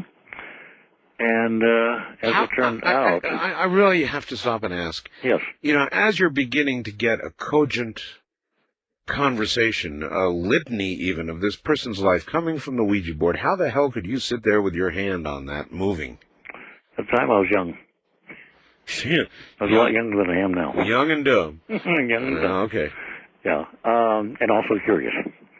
Anyway, as it turned out, we had a family friend, my wife-to-be at the time, and myself, whose name was Flex, and he had committed suicide a couple years before, and he had lost money in a silver mine. So, there he was. There he was. Communicating, I've got to wonder, from way over on some other side, or there in the room with you. Who knows? By the way, I have both of your autograph books. I've yet to read them due to time constraints, but looking forward to it. You'll get to them. All right, my friend, thank you so very much. My books, The Art of Talk, which is now in reissue, by the way, or reprinting or whatever they call it. The Quickening, which we're right in the middle of right now. And, of course, the latest with Brad Steiger called The Source.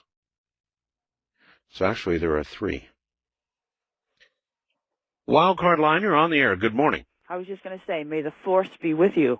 Okay, you're going to get mad at me because I called on the wild card line, and I'm Kathy from Woodbridge, New Jersey. Well, that's all right. That's You're okay? you're pretty wild. I So should really call from... No, you're allowed. Yeah, how do you know I'm wild, Art? Well, I don't know. There's just something in your voice. Yeah, I guess so. My mother was right. Can't fool anybody. You're a wild one. Well, in 1984, we purchased the place we're living in right now. As I've told you many times, it's a mobile home. And it wasn't here. They moved it here.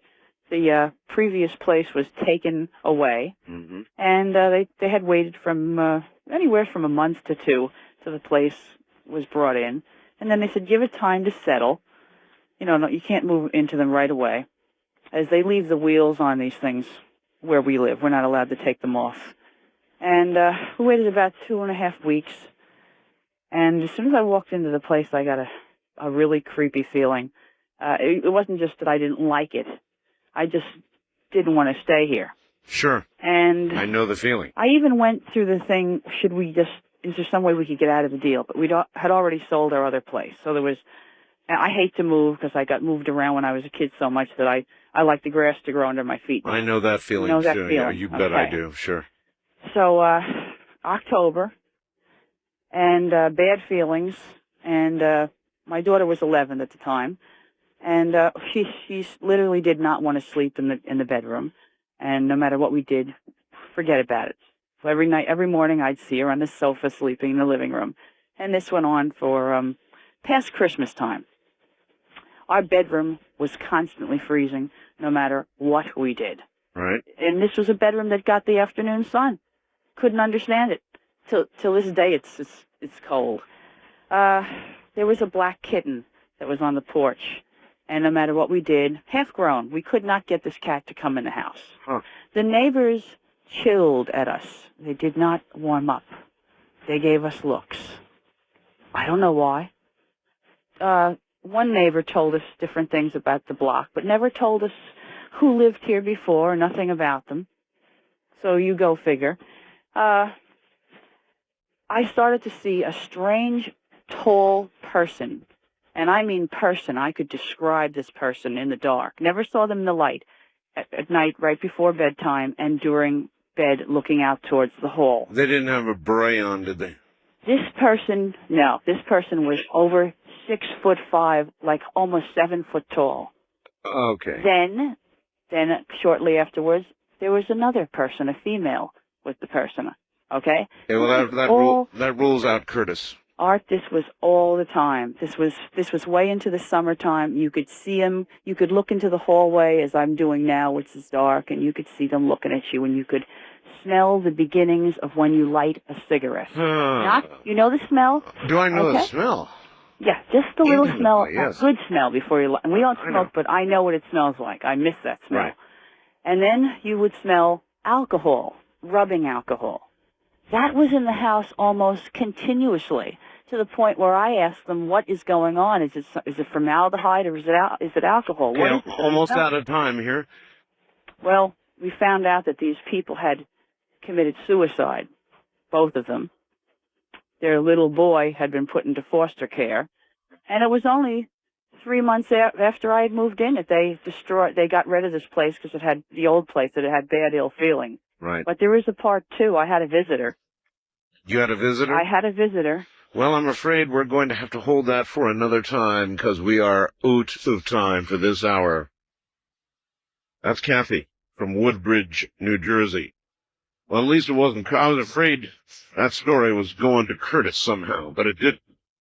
I'm Art Bell. Don't touch that dial. Good morning, everybody. We're talking about ghosts. They're real, you know, and if you've been listening all night, by now you already know that.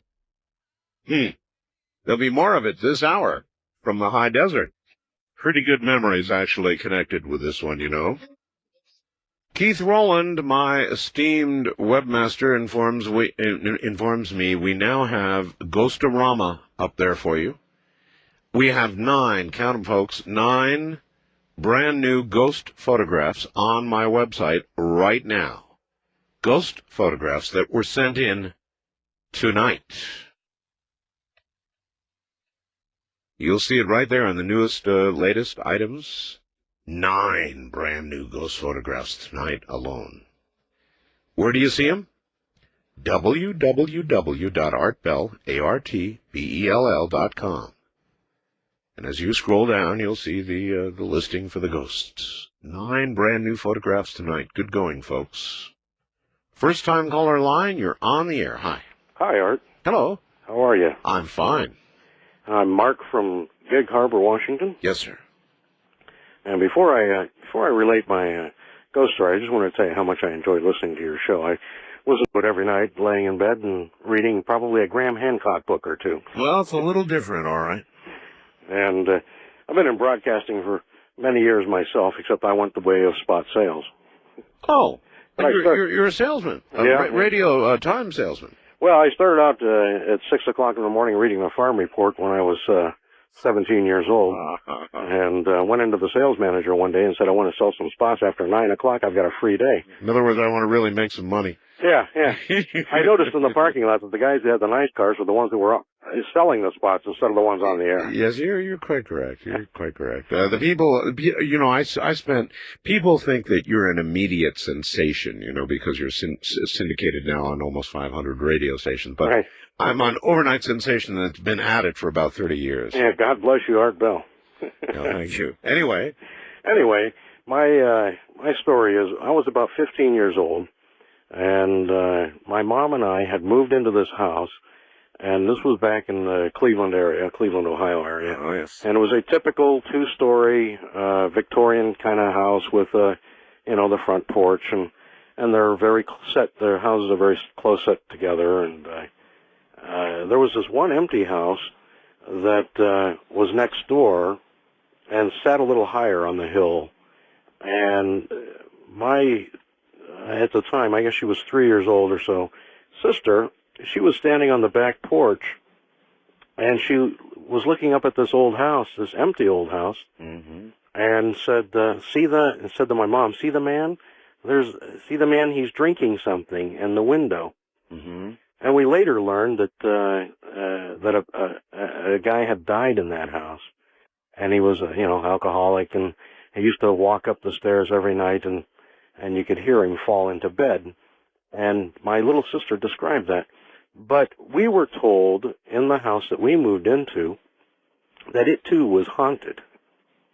And of course we didn't think anything of it, but it was rather interesting when that happened to my little sister, because she couldn't make up that story. What if, when you die, if you're an alcoholic, your hell is to stay as you are? What, drunk? Yeah. Or restricted to 7-Up for the rest of eternity? No, drunk. Maybe after the first 50 years, after the first several millennium, maybe drunk wouldn't be so good. Well, I just hope that heaven has at least some single malt scotch. Well, I can see where you're going.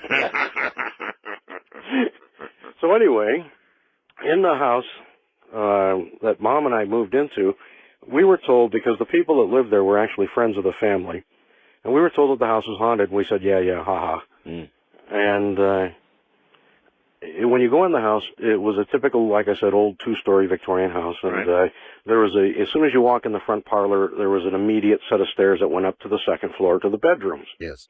And there was 3 bedrooms up there and a bathroom. And then there was another door in the hallway there that led up a very tight set of stairs up into the 3rd floor attic. Sounds like a cool house. Yeah, it was a very cool house. In fact, it was built in the turn of the century, late 1800s, with wooden pegs, no nails in it. So a lot of them had secret passageways. I lived in a house once with secret passageways. Never found a secret passageway, but we started hearing noises in the attic. And you could hear a sound like somebody dragging a trunk across the ceiling floor, or across the ceiling. Oh, yes. And my mom would come out of her bedroom, and she'd knock on my door. Do you hear that? And I'd say, yeah, I hear that, Mom. And so one night I had a friend of mine over, Gus, and we went up the stairs, and it was one of these deals where you pull open the door, and there was a string that hung down from way up above that would pull on to pull a light. Sure. And we pulled on the light, and nothing happened. The light didn't work. So we decided to go up the stairs, and we would take 2 flashlights. And Gus and I went up the attic stairs, and we got up to the top, and we each had a flashlight in our hand. And up there was also a rollaway bed, one of those old rollaway beds that folds in half. And somehow, this honest to God happened to us. Both of our flashlights went out at exactly the same time, and my belt got caught on one of the springs on that rollaway bed, and it was like Laurel and Hardy. We both fell down those stairs. That'd be me too. See, now this sounds like a real story to me. Other people chase skeletons. Not me. No, sir. I'm down the steps with you. We fell down those stairs, and I finally went back up a couple of days later and changed that light bulb. And then I decided, this would be a great place, a groovy place to have my bedroom. I could put my Janis Joplin posters and my Jimi Hendrix posters up here and over here. And so you did. And I did. I made a bedroom up there. Okay, we don't have a lot of time. Well, anyway, I'll speed it up here. I started sensing that somebody was in the room with me. Right. Things would happen. The car keys would disappear and then reappear. Mine do all the time. Yeah. You could smell flowers. You could smell things. And there was at first it was like a pleasant presence of it felt like a feminine presence. And then it became very oppressive, and it was like I had to move back downstairs. You had to move out of the room. Yeah, I had to move out of the attic. It was a great place to have a room at 15 years of age, 16 years of age, but it was haunted. Yeah. I've got you, sir. Thank you. I lived in a in a very unusual house. We were near a place called Fort Ritchie, Maryland, in Blue Ridge Summit, Pennsylvania. And the Mason-Dixon line actually crossed through our house. Actually crossed right through our house. So you could, depending on what part, we had a lot of trouble with taxes, where we paid taxes. But the Mason-Dixon line cut through the house. And this house was up on top of a mountain. It was a very, very, very large house, 35 rooms. An architecture that my mother called early Halloween. I mean, this place looked like your classic ghost house. And it had secret passageways. When I was young, we had a lot of fun with those. And the secret passageways were left over from the days of slave trade, when people, Southerners, who were sympathetic to freedom for the slaves, had a kind of a system where they got them from the South to the North. And this house had been one of those houses. And as a result, there were secret passageways everywhere, behind walls. It was really cool. Wasn't haunted. I never met a ghost there. But as a teenager, I spent a lot of time in those secret passageways. They were really cool. Wildcard line, you're on the air. Hi.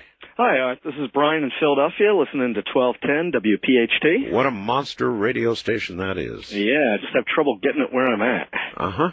At the moment. People, on the other hand, in Nova Scotia, they receive it just fine. Well, I'm deep in the bowels of a building. Yeah, I hear got to you. put the radio outside the door, and it's pretty crazy here. You know, there is a solution for that. Yeah. And Bob Crane has got it. I was going to ask you that. Yeah, it's a little tiny FM transmitter, and what you do is hook it up to your AM radio, and it will then transmit on FM in perfect clarity. So you put a second radio inside, and you listen on FM. So what would you be tuned in under? In other words, you're retransmitting the AM signal that your radio is receiving outside. Okay. And you're retransmitting it on FM.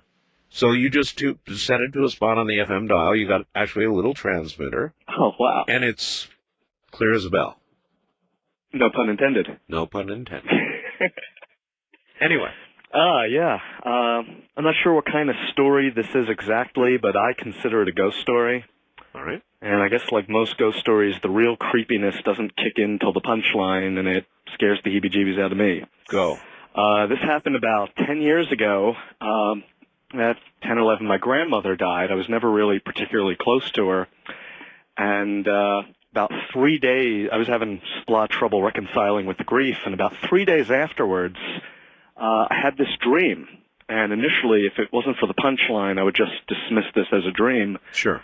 It's one of those dreams where you dream that it's morning and you're waking up. Oh, I've done that. I hate those kind of dreams. I've done that. I've actually done that. Yeah, it's like the dream pulls a trick on you, and you get up and you think you're going about your morning. That's right. And there was a knock at the door, at my bedroom door, and my dad's saying, someone's downstairs. Actually, it's disorienting. Yeah.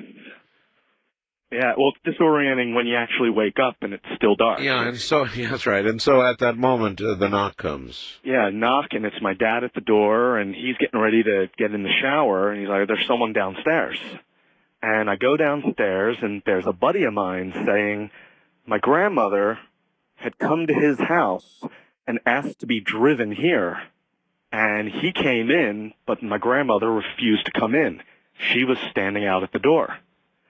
And so I go to the door, and there's my grandmother looking older and more haggard than I had ever remembered her looking. Oh, yes. And she's in bare feet, and it's snowing, and it was fall when she died. We had no snow. And she's, like, scratching on the glass. And I, like, go, and I see her, and I'm shocked. And she just says, "Brian, let me in."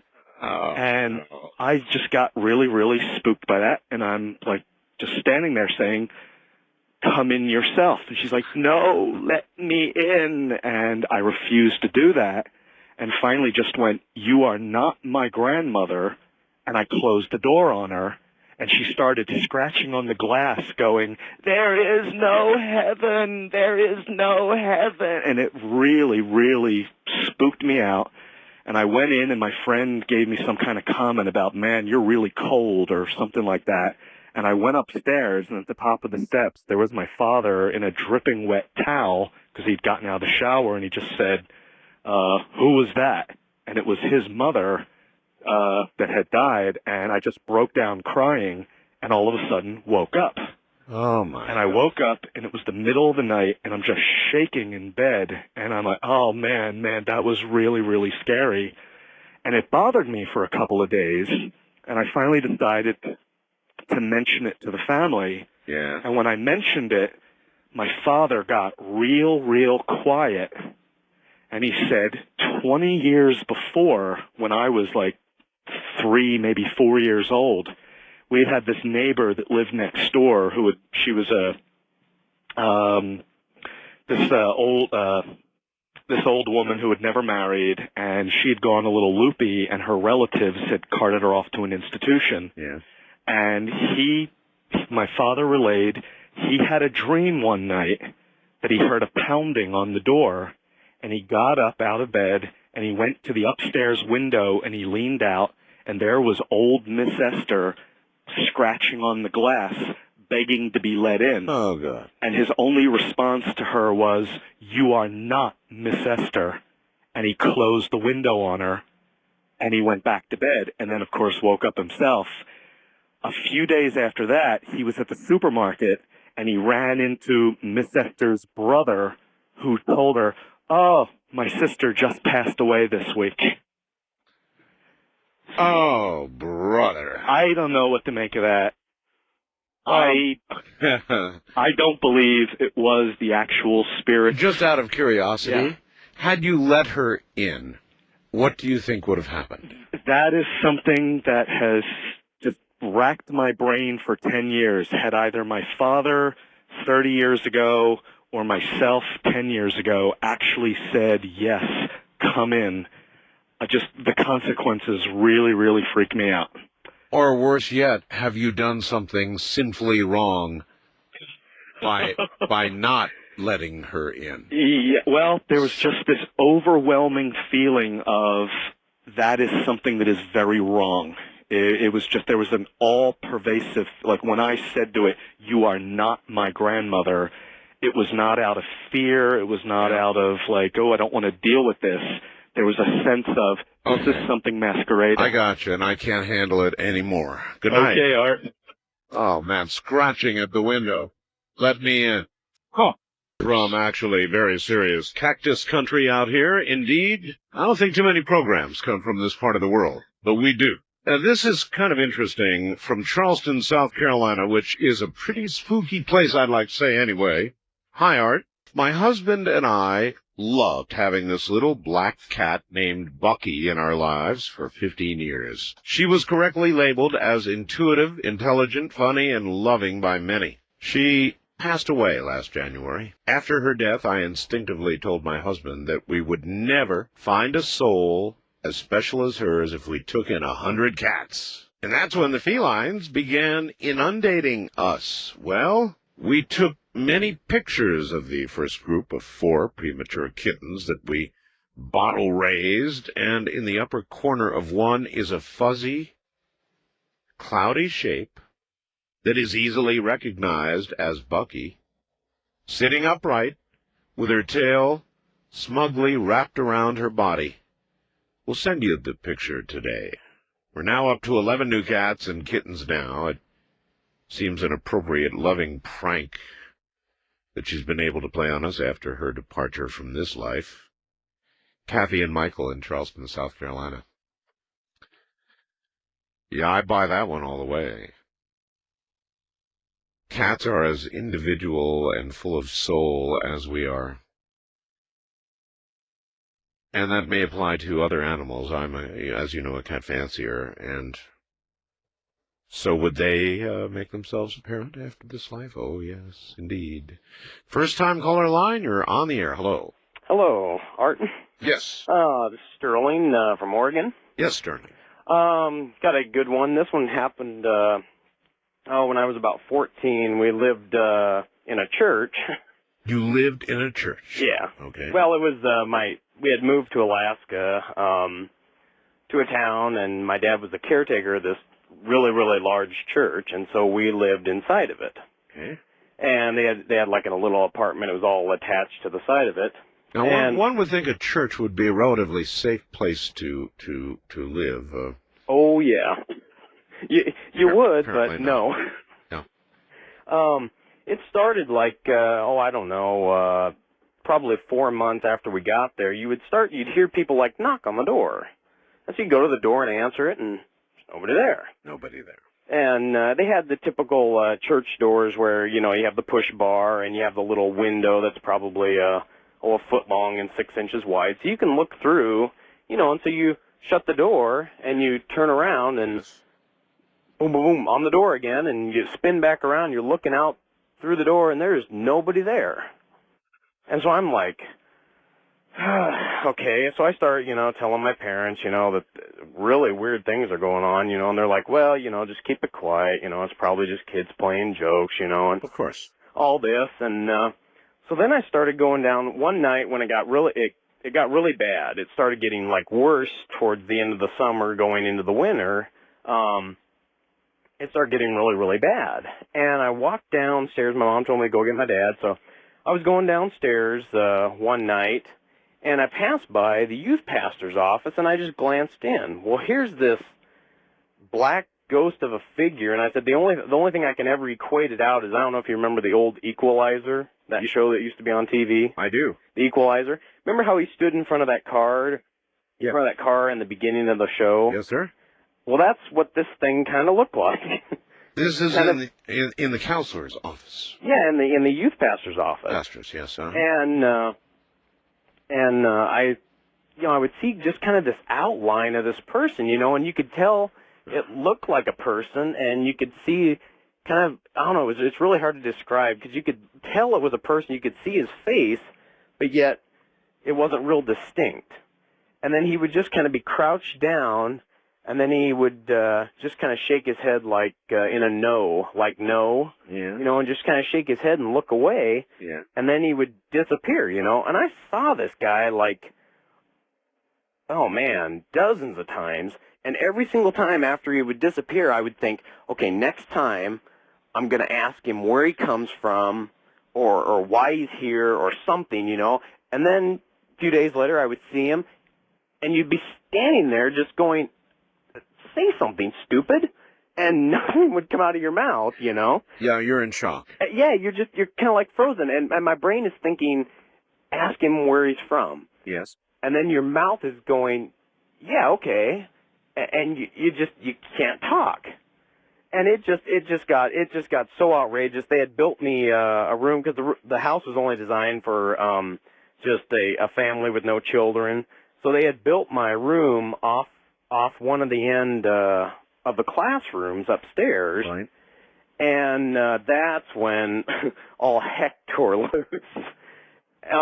What do you mean by that? Well, the church was kind of in a big octagon shape. Yes.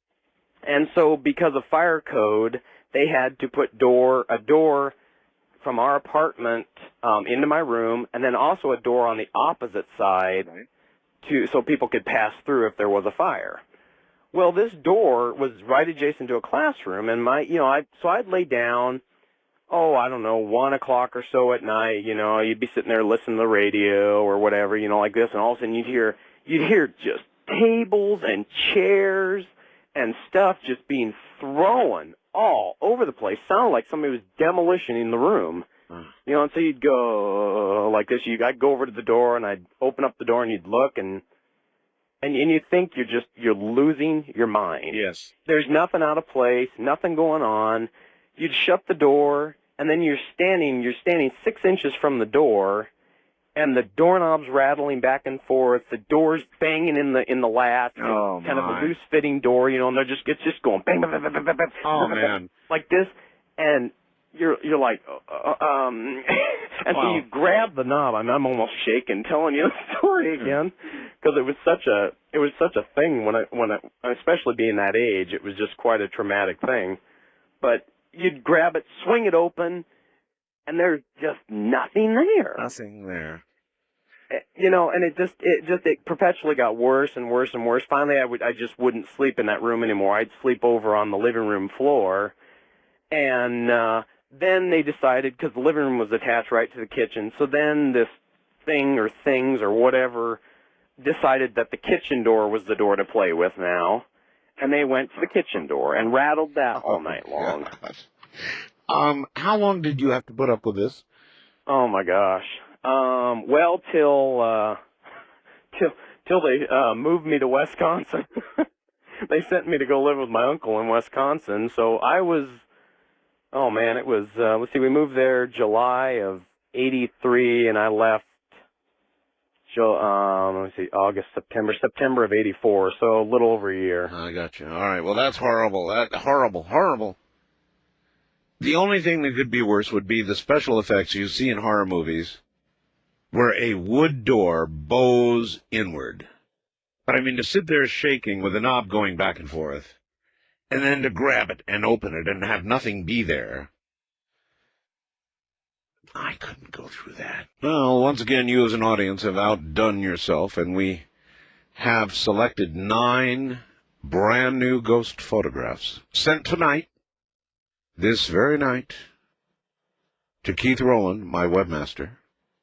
And they're on the website right now. Not 1, not 2, not 5, but 9 brand new ghost photographs of varying scary intensity.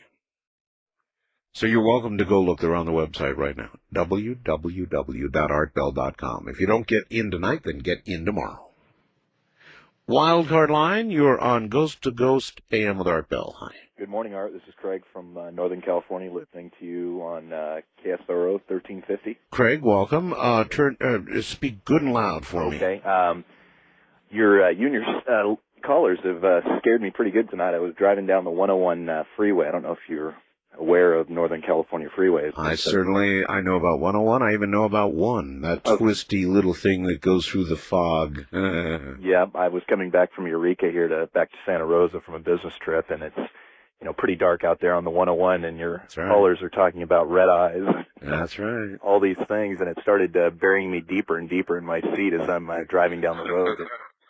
Looking in my rearview mirror, there's red lights, and fortunate for me, it wasn't the supernatural. It was the California Highway Patrol planning to slow down. Nice officer, didn't give me a ticket. I told him what I was listening to anyhow. But the story that I have for you is as true as I can believe. It was told to me about 10 years ago by a Boy Scout leader of mine. I was in a Boy Scout troop when I was younger, through a Mormon church. This was a Mormon guy, real nice guy.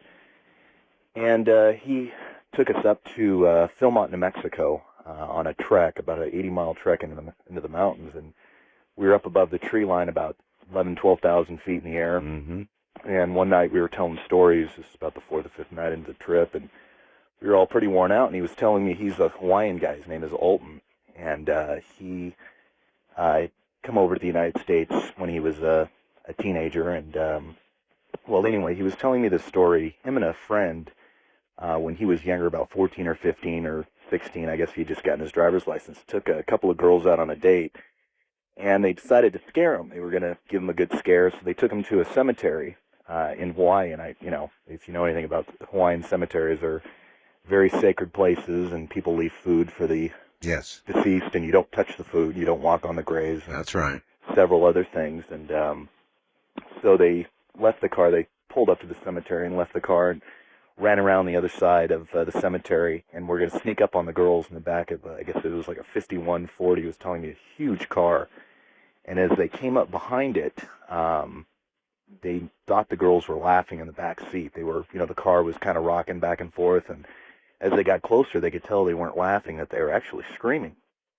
And so they couldn't, they ran up to the car, and at this point, the car was going end on end, side to side, tires coming actually up off the ground the way he was describing. Oh, my.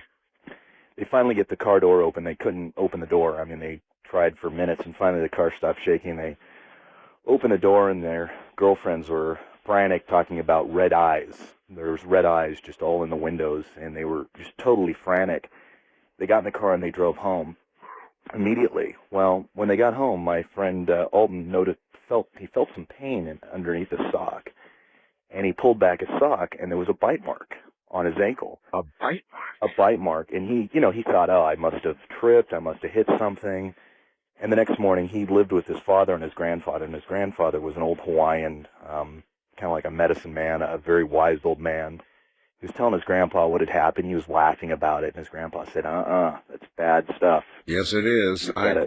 You've got to make amends for what you did, and that is a bite mark that you have. Well, his older brother, Alden's older brother, was in the same room when his grandfather was describing what he had done, and his older brother, really, the way Alton describes it to me, disliked being Hawaiian. He disliked his culture, and said, oh, you guys are full of beans, that there's no such thing as those types of things. And that later that night, his older brother had talked him into going back to the cemetery, and Alton reluctantly went, and they ran all over the cemetery, from one end to the other, over graves, kicking over food, the whole 9 yards.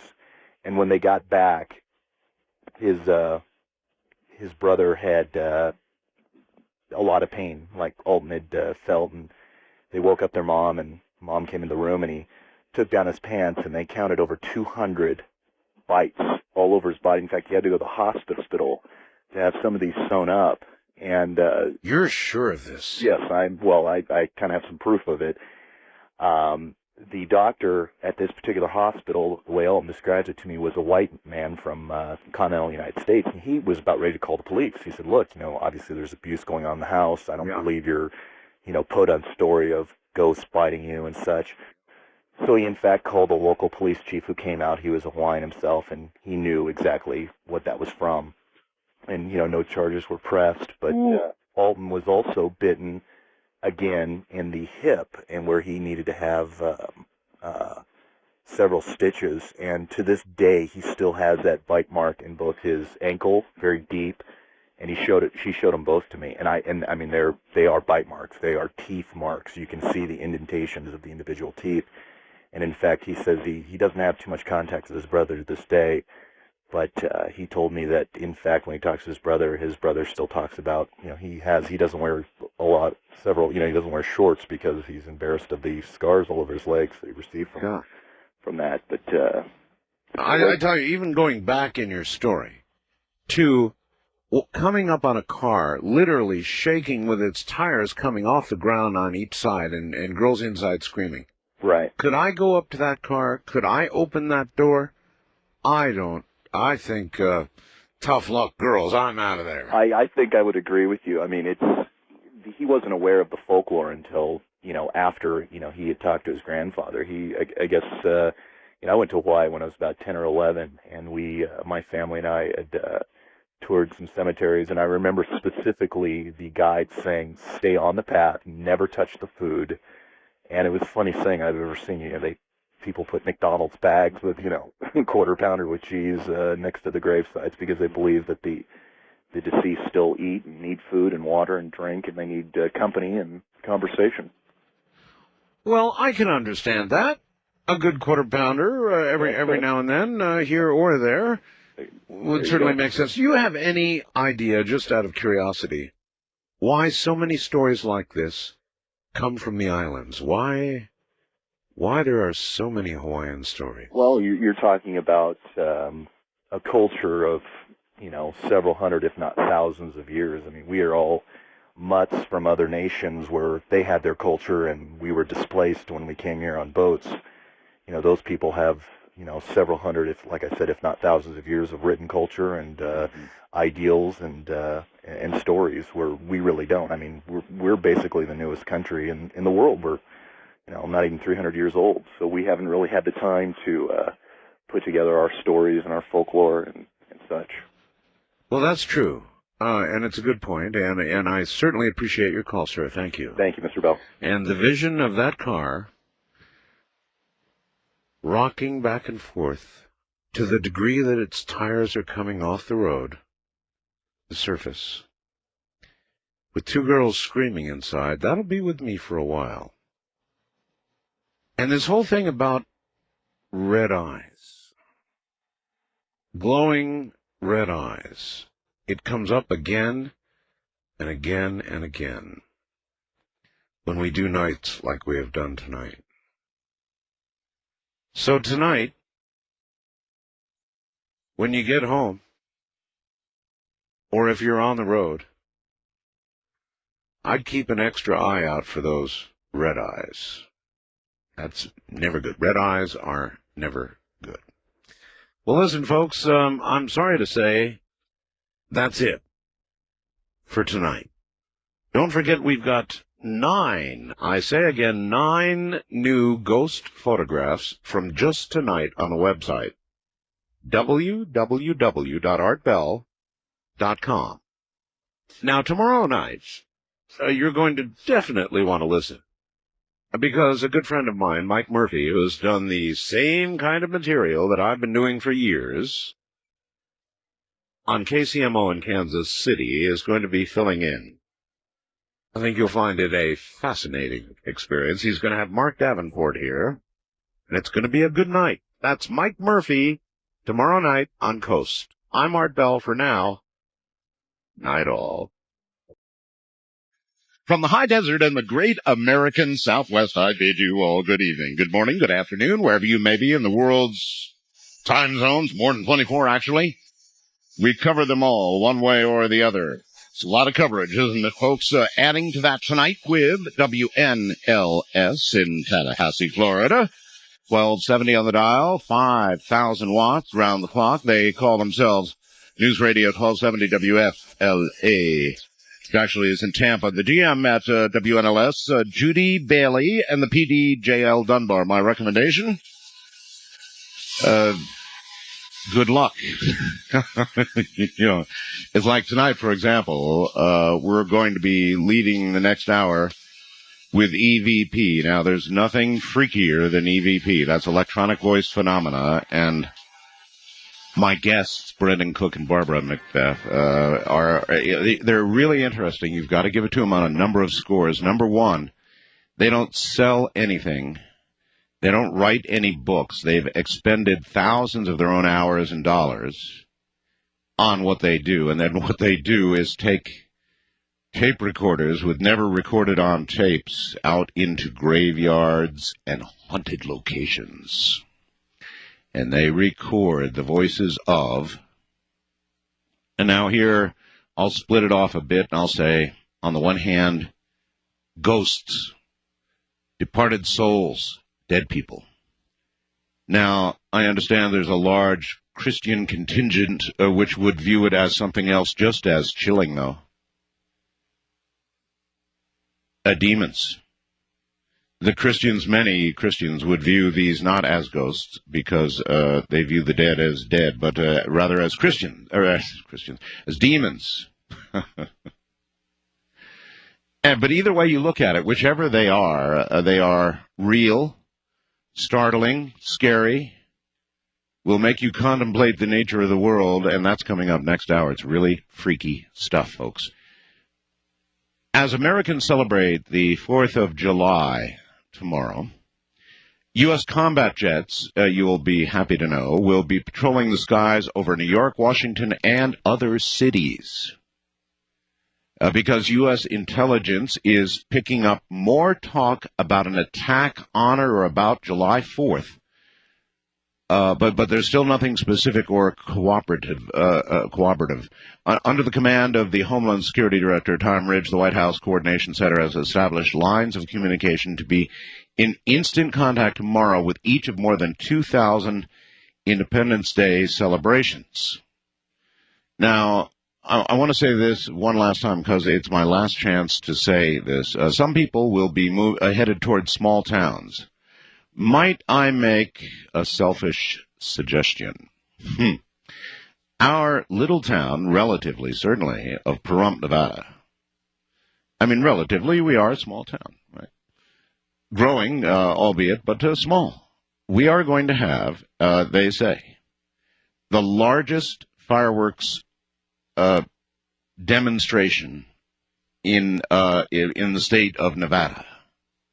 So it really might be worth your while if you're in driving distance to come to a small town like Pahrump to see the biggest fireworks display. I mean, we're talking thousands of shells, thousands and thousands of shells. A big 16-inch guns. I don't know where they got them. I don't ask about that, but I just know they have them. Now, the one thing we could use, the entire thing is going to be orchestrated, coordinated, choreographed by KNYE-FM, our little station here in Pahrump on 95.1. And what we want people to do, because we don't have a big PA system, we want people to bring boom boxes, anybody who's got a portable, in fact, anybody who's got a portable sound system and can come out there and put 95.1 through a loudspeaker. That'd be extra cool. Really extra cool, because we need to we need to wash the audience in the choreographing. So if you have something like that and want to bring it out, it'd be a good time to do it. It's going to be something. It's really going to be something. We're going to choreograph the whole thing beginning at about 9:15 at night. The sky is going to turn a little different here in Pahrump. It's really going to be something. All right, well, anyway. Couple things I'd like to, number one, under what's new on my website. Oh, boy. Somebody sent this to me, as usual, about a half hour before airtime. This is an MPEG, or a moving video. And I guarantee you have never seen anything like this in your life. It's our little 4th of July thing to you, I guess. It's from somebody named Tom Lindsay. Who writes that he came across a file today. It's what appears to be a Hercules. Let me see if I can read it here. I'm trying to play the thing myself and move out of my way now. A Hercules aircraft letting go a cargo plane, discharging all of its anti-missile flares at one time. This is, he says, and he's right, a breathtaking thing to see. You've never... God, it's absolutely incredible. It just lets go all at once. And I'll tell you something, they could probably fly this sucker over the head of the Taliban and not drop any ordnance and just do what they have done in this video. And about half the Taliban on the ground would drop dead. No, heart attacks. I mean, if you saw this come over you and do that, you'd have a heart attack. You'd be dead. And so I'm sure we could kill a bunch of them that way. Just this. So you've got to see it. It's on my website now. It's been for about a half hour. And it's, of course, under What's New.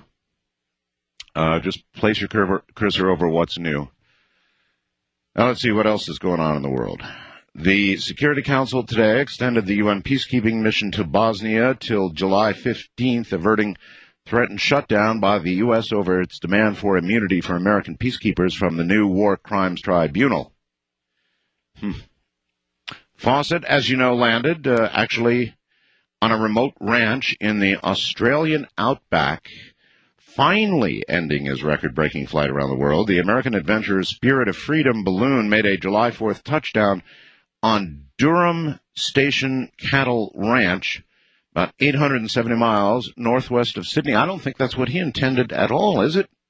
I thought he was going to land near St. Louis or something. Anyway, it bounced along the ground, get this, for 15 minutes. It just skipped and bounced across the ground for 15 minutes, probably shaking Mr. Fawcett up pretty well before stopping. I thought that was absolutely amazing. That aircraft collision in Germany, a collision warning system was apparently out of service, and an air traffic controller was on a break when a Russian jetliner slammed into a cargo plane high above Germany. So that's great, huh? We talked a little bit about the collision avoidance system last night. I was wondering about that. So it was out of service, we now find out. And the controller was on a break.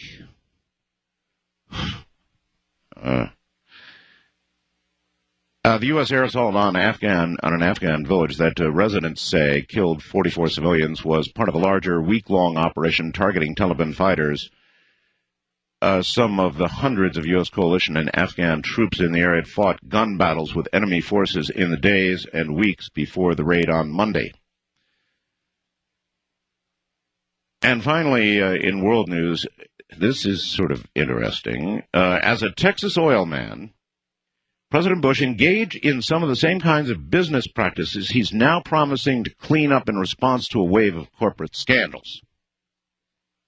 Seems when Bush was a board member of Harkin Energy Corporation, 1989, the Securities and Exchange Commission forced the company to amend its books to reflect millions of dollars in losses that had been masked.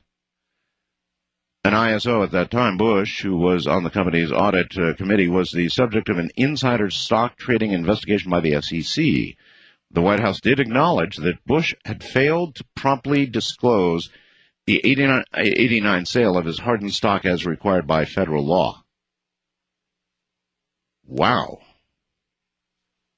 In a moment, I have updates on the cattle mutilations or predator attacks, depending on what you want to believe, in Argentina. And then I've got more on the Vatican's time machine. I reflect again, there was this bouncer in England, and they found blood, he was stabbed in blood, and it was non-human blood, and it was really a wild story. And we can't get, for all it's worth, we can't get a follow-up on that story. Somebody has really shut their mouth hard on this one. Now, I want to review with you again the story from Argentina. There's some monkey business going on here, folks. MSNBC had in part the following first article. MSNBC was first on this. A real X-Files case in Argentina. Government sends team to probe animal deaths. This was, I think, 3 days ago, right? Argentina is sending its own X-Files scientists to probe strange deaths of farm animals found dissected, mutilated, and drained of blood on remote Pampa plains, killing some have blamed on aliens. At least 70 animals were reported killed in recent weeks. Some, listen now, with their genitals and tongues pulled out with surgical precision, surrounded by charred grass with no signs of any blood.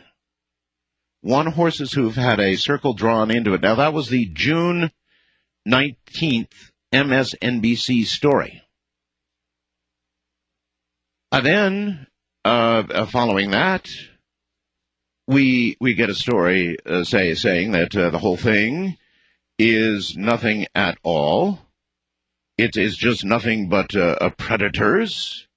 And that just doesn't, it does not square with story number one, which was very specific about the surgical precision. And story number two says, it's baloney.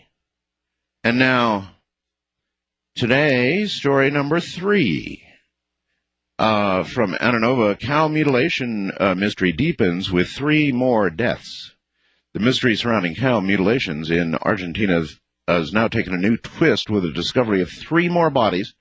Scientists say the deaths of more than 100 cows are due to, as I told you, natural causes, but they say the bodies have been attacked by foxes and rodents and so forth. How they do that with surgical precision, I don't know.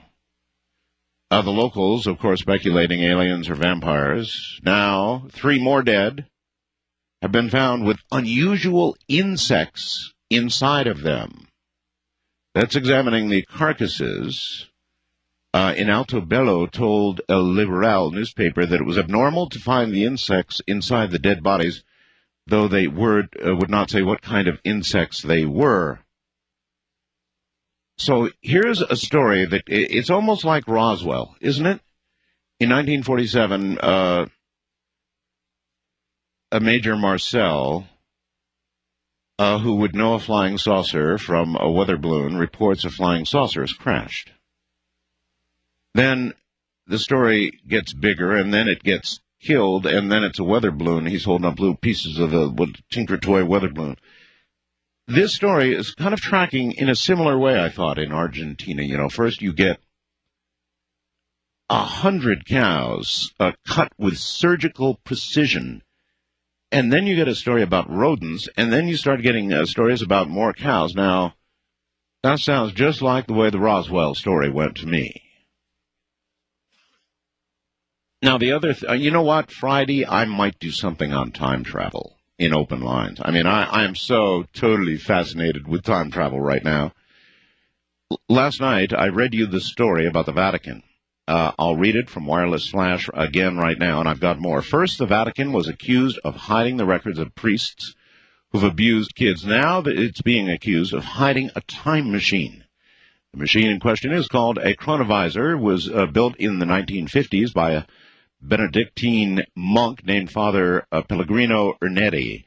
No photographs of the chronovisor exist, but paranormal journalist John Chambers, who we're trying to get hold of, says Ernetti reportedly used the Wayback Machine, that's in quotes, to film Christ's crucifixion for Vatican officials.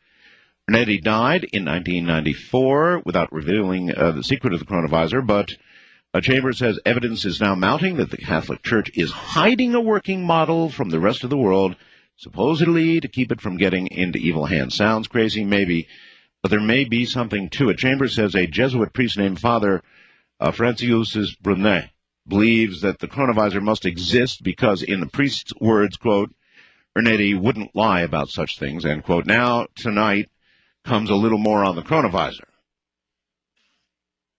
The Benedictine father, Marcello Pellegrini Ernetti, invented a method of recovering sound waves from the past and converting them into visual and acoustic reconstruction of history.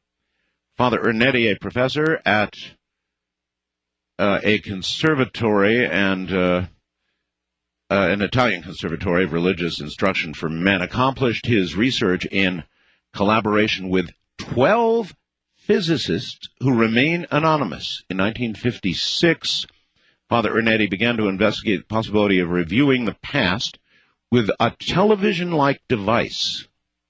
In 1957, he began collaborating with the Portuguese Professor de Matos, who was researching the same problem. Ernetti's theoretical approach was based on Aristotle's concept of the disintegration of sound, according to which light and sound waves do not disappear after being produced, but are rather transformed in some way and remain present indefinitely. According to Ernetti, sound waves subdivide into harmonics that can be recovered with appropriate instruments. That's right, recovered. Ernetti stated that every human being traces from birth to death a double furrow of light and sounds. This constitutes his individual identity mark. Same applies to an event, to music, to movement. The antennas used in our laboratory enable us to tune into these furrows of pictures or sound.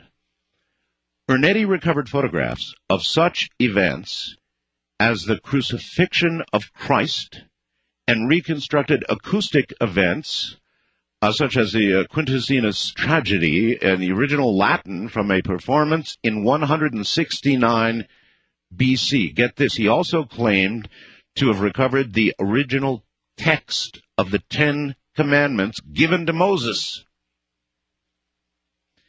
He refused to reveal any details of his invention, and it has been thoroughly suppressed by the Italian government. So this just drives me totally berserk. It is time travel of a sort. It is not, if as described here, a time machine technically. However, if you can selectively go back, almost like changing TV channels, and you can recapture the light and the sound from an event in the past, then you could end up, I suppose, with an MPEG. You know, an MPEG, just like the one I've got on the website, the Hercules dumping. Oh, my God, you've got to see that. But that event in time would not have to be captured by a camera at that moment, because that event in time is always there. They mentioned antennas, right? Antennas. And that would make sense to me. If light and sound are, in essence, eternal, and if you're on the right frequency or you're doing the right thing, who knows what their machine constitutes right, how they do it technically, but if everything is right, then you can virtually play this event back on kind of a TV. And what would the Vatican go after? Things like the crucifixion, of course. The Ten Commandments. Now, would they like to know about those, to actually stop, freeze frame Moses with the tablets in his hand and read the Ten Commandments? That'd be exactly the kind of thing the Vatican would do with it, right? Exactly the kind of thing they'd do with it. So this story absolutely fascinates me. Open lines coming right up. Stay right where you are. Good idea anyway. Oh, just a quick note for those of you who might be headed to our little fair town here in the desert of Trump, Nevada. I recommend you come around dusk, just before dusk, just around dusk, because it's going to be hot. We live in the desert here, and it goes up to 102, 103, 105, sometimes 108 degrees, pretty typical about this time of year. We are in summer, no question about it. But when the sun goes down in the desert, it takes a sudden drop down to about 90, and with no humidity, and tomorrow's forecast, clear skies, light wind, it's God's country to be sure. I mean, there's nothing like it in the entire world until you've experienced the dry air of the desert at night. It's really something. So it should be a good night, especially those of you who have sound trucks out there. We need a bunch of people to have sound trucks and retransmit, 95.1 out here, because we're going to choreograph everything. So anybody with a sound truck, bring a radio and you can play it, and for everybody's enjoyment. We want lots of boom boxes, lots of sound trucks, whatever we can get. All right, here we go. Open lines. First time caller line, you are upon the air. Cheerio. How you doing, Art? I'm doing okay. You're in a truck, I bet, somewhere. Yeah, I'm rolling north through the Tar Heel. All right, in Carolina. Yep. Okay. Yes, sir. What's up? First of all, I appreciate you keeping me up every night. You're very welcome. When you were talking a while ago about catching light and sound from back in time, Light and sound from time, yes. it struck me that the people that you're going to have on tonight, maybe that's how they get their recording. Oh, no, that's brilliant, sir. In fact, I'll tell you what I'll do. I'll ask them specifically about that as we open up the program tonight. That's really interesting, and you could be, of course, I thought, well, it's got to be dead people or it's, got to be demons, but a voice out of time, hey, maybe. Good thought, sir.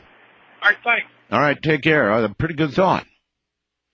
Not bad, huh? It could as easily be a voice out of time, a communication from time, a communication from the mass consciousness, and maybe somebody who's dreaming. God, there are all kinds of possibilities about where these audio files come from, but we do know this. They're doing honest work. They're not making money. It's costing them a lot of money, and so there are no motivations to what they're doing except trying to educate the world about the fact that there is something else out there. Maybe ghosts, maybe time travelers. Who knows? Wildcard line, you're on the air. Hello. Hi, Art. This is Bill in West Hartford, Connecticut. Hi. I do want to talk about time travel, specifically about what you said regarding the religious things of the Vatican. Supposedly. No, I did repeat what you said the other night. You said, well, they'd go back and they wouldn't find any crucifixion because it never happened, right? Yes, I want to extend that to another aspect of that, to the present, and what people believe wrongly, in my view wrongly, will happen in maybe the near future, which I say will not happen. And I'm going to relate that to the time machine that you talked about, because people, I think, who do not look at this, what you talked about, time machine, skeptically, with critical thinking, possibly believe that. Now, relating to what I just said now, did you see last week's Time magazine, the cover story of last week's Time magazine? I'll tell you right now what it is. Did you see it? Yeah. it said the apocalypse. How many people in our country, many people believe literally that this is the end of days, the end of the world prophecy, Armageddon, Revelation, the rapture, et cetera, et cetera. Well, you got to admit there are signs. No, well... Well, yes, there are. I mean, that's you just simply cannot miss it. If you look at today's headlines and look at what's going on in the world, my friend, there are signs. Well, let me say it a different way, in a secular way, non-religious, logical, rational way. Yeah. Because there are bad, negative things that seem to a lot of religious people to be... Wait a minute. I just thought I heard you say that religion was logical and rational. No. It sounded that way. No, I'm saying I'm going to talk about it from a logical, rational, secular point of view. I see. Because there seem to be negative things happening now, which might mimic or parallel some things that people seem to say are in the Bible, written thousands of years ago. Yeah. Pestilence, war, famine, et cetera, et cetera. Yes. A does not mean, therefore, that the things that will happen next, supposedly, ultimately, were Jesus coming down in the cloud, people being raptured up, things disappearing, and then nuclear war with people going to heaven and Armageddon, all this religious stuff. Because the first part happens, what's happening now, does not logically follow what people believe next will happen. What I'm trying to say is what I utterly fear is religious people, particularly religious people in government. We have the most religious president of the United States right now in modern times, very conservative and very religious, more religious than Ronald Reagan, who I fear literally believes in all this stuff, the rapture, Armageddon, et cetera, et cetera. And what terrifies me as I'll say non-believer, okay, I use that word. Well, you're an atheist. You're kind of like an atheist Spock. Well, okay, atheist, but if I can, as you said, I'll say atheist, obviously I'm an atheist, that he could self-fulfill, not Armageddon, not the rapture, not Revelation, not prophecy, but a secular version is some kind of a nuclear war. It could be limited, it doesn't have to be the whole planet, or it could be the whole planet, or some version, chemical, biological, nuclear, which terrifies me. No, and do you see my point? All right. Well, yeah, sure. Here's one way of thinking about it for you, Bill, and that is that either way you think about it, whether you think that they really are signs of the end times, and that might happen, which I know you don't, or you think that it is because so many believe, and so many do believe, Bill, compared to you, that it will be a self-fulfilling prophecy. Either way, your ass is grass. Yeah, and that's right. And me, as a non-believer, just one more time, take it one more time, as an atheist, as well as other atheists, speaking for other atheists and agnostics, who might end up dying from, let's say, chemical, biological, nuclear, if it should hit our country, when we're not religious, and I have nothing to do with any of the three so-called great religions of our planet, it's utterly unfair to me, or for that matter, people who are Wicca or other religions, let alone religious people who don't want to die because they're liberal religious people. In other words, they could self-fulfill not the religious version of the Bible, but a secular, rational version, meaning a nuclear war. A war. We already have war in all right, Bill. Either way, Bill. Grass. Okay. So complain as you will, it won't matter. You are of such a minority, and there are so many believers that, according to what you just told me, you're dead anyway. East of the Rockies, you're on the air. Hello. Hi, Art. How you doing? Just spiffy. Joe from Boston, WRKO 680. Yes. I have a comment and a question. I want to ask you first my comment and your question on KNYE. Sure. What is happening to Dr. Anderson? Have you got involved with his family? No, listen. No. Well, we're trying. We have tried we had numbers, we had websites, and I'm telling you, man, just... Psh. Well, the reason that I ask is maybe you can have this professor on, this guy from Italy who built this as a time machine. Because if this thing works, maybe the Air Force or Area 51, which I hope you do more programs on, knows about this, and they're doing some work down there. Well, maybe we can get a picture of Dr. Anderson or Madman. Or what happened to them. Now, my question is on KNYE. Can you tell us more about your radio station? Because I spoke with Will. I speak with him occasionally, and he says they have failures over their computers. Do you have failures? I mean, you record all your shows. Do you put them on analog or digital? We do not have failures. No, Will said that over at the... Well, look, everybody who has a mass amount of electronics, I was sort of joshing, of course we have failures, can have things that go wrong. I mean, everything is on computers. Everything. You don't use analog or reel-to-reel anymore? There's not a turntable. There's not a record. There's not anything that even resembles that technology anywhere near the building. Wow. I don't like computers. You don't, huh? No, I can't see, as you know. Well, the problem with computers is they don't care whether you like them or not. Well, how do you record all your shows? You must have an awfully expensive... No. What do you mean? How do I play them? In other words, my show comes up live as it is right now. But it's being recorded. No. It isn't. No, I mean, you're recording it at KNYE for later? No, we're not. We're just playing it live. It comes down from satellite in a flash, and we just air it live, sir. That's all. I thought you were archiving it for your own... No, the network archives programs. And they do that on hard drives, sir. Oh, my God. Hey, we're in the age of computers. You can ignore it, but it's not going away. Well, I hope you get that professor on. Yeah, I do, too. All right, thank you. Yeah, I'm really curious about that. I mean, Madman's been gone a long time now, and now Dr. Anderson. There may be a very conventional explanation for Dr. Anderson, but it's like he's number 2 of the time travel people. He's number 2 until I hear otherwise. And I can't be so sure that given the opportunity to pull the lever or whatever, if I could do it one way, that I wouldn't go somewhere, when, and I don't know when that would be. But it might be just too tempting for somebody researching time travel, after they send a mouse or 2 or whatever it is they send, to climb in themselves. And of course, you never hear from them again. It could also mean they're a pile of dust. West of the Rockies, you're on the air. Hello. Hi. I'm Eliza, and I'm calling you from KFI 6.40 in Norwalk out of L.A. County. The point is in the wrong place. It's just 640. Well, just 640. Okay. Uh-huh. You know the gentleman that called last night about the birds dying here in L.A. and everything? Oh, yes, I do. Oh, my gosh. We had pigeon in our backyard that was dying and had eventually died. And we've had other little birds that have died. We've had crows that's died here in Norwalk. And this little Norwalk. And plus... I'm getting a lot of emails about this. I wonder what the hell's going on down there. I don't know that, but you know what else? Besides the birds, my cat, she caught a bird this morning. And so it's got to have been slow of stealth, for her to catch it. And my cat, that's the first bird that she's caught in a long time. But I think because my cat's been throwing up, my dogs have been throwing up, and I think there's something going on here that they're not telling or doing that they should be doing because the animals are getting sick here. Well, when miners used to take canaries down into the mine... Yeah, I have a canary. And the canary dropped dead in its cage, they knew it was time to go. Yeah, so I wonder if it's like that. I don't know, but it's got to be something. But you know what? You turned me into that versicorder. I love my versicorder. My next big buy is going to be that telescope. I love you, Art. You're the best person, and even though you keep me up, women stay up anyways. Thank you for the call. Okay. Take care. That's very nice of you. A versicorder's neat. You can record a whole show on a versicorder. A lot of people are catching on to that one. First-time caller line, you're on the air. Hello. Hello. This is Russell, and I'm calling from Great Bend, Kansas.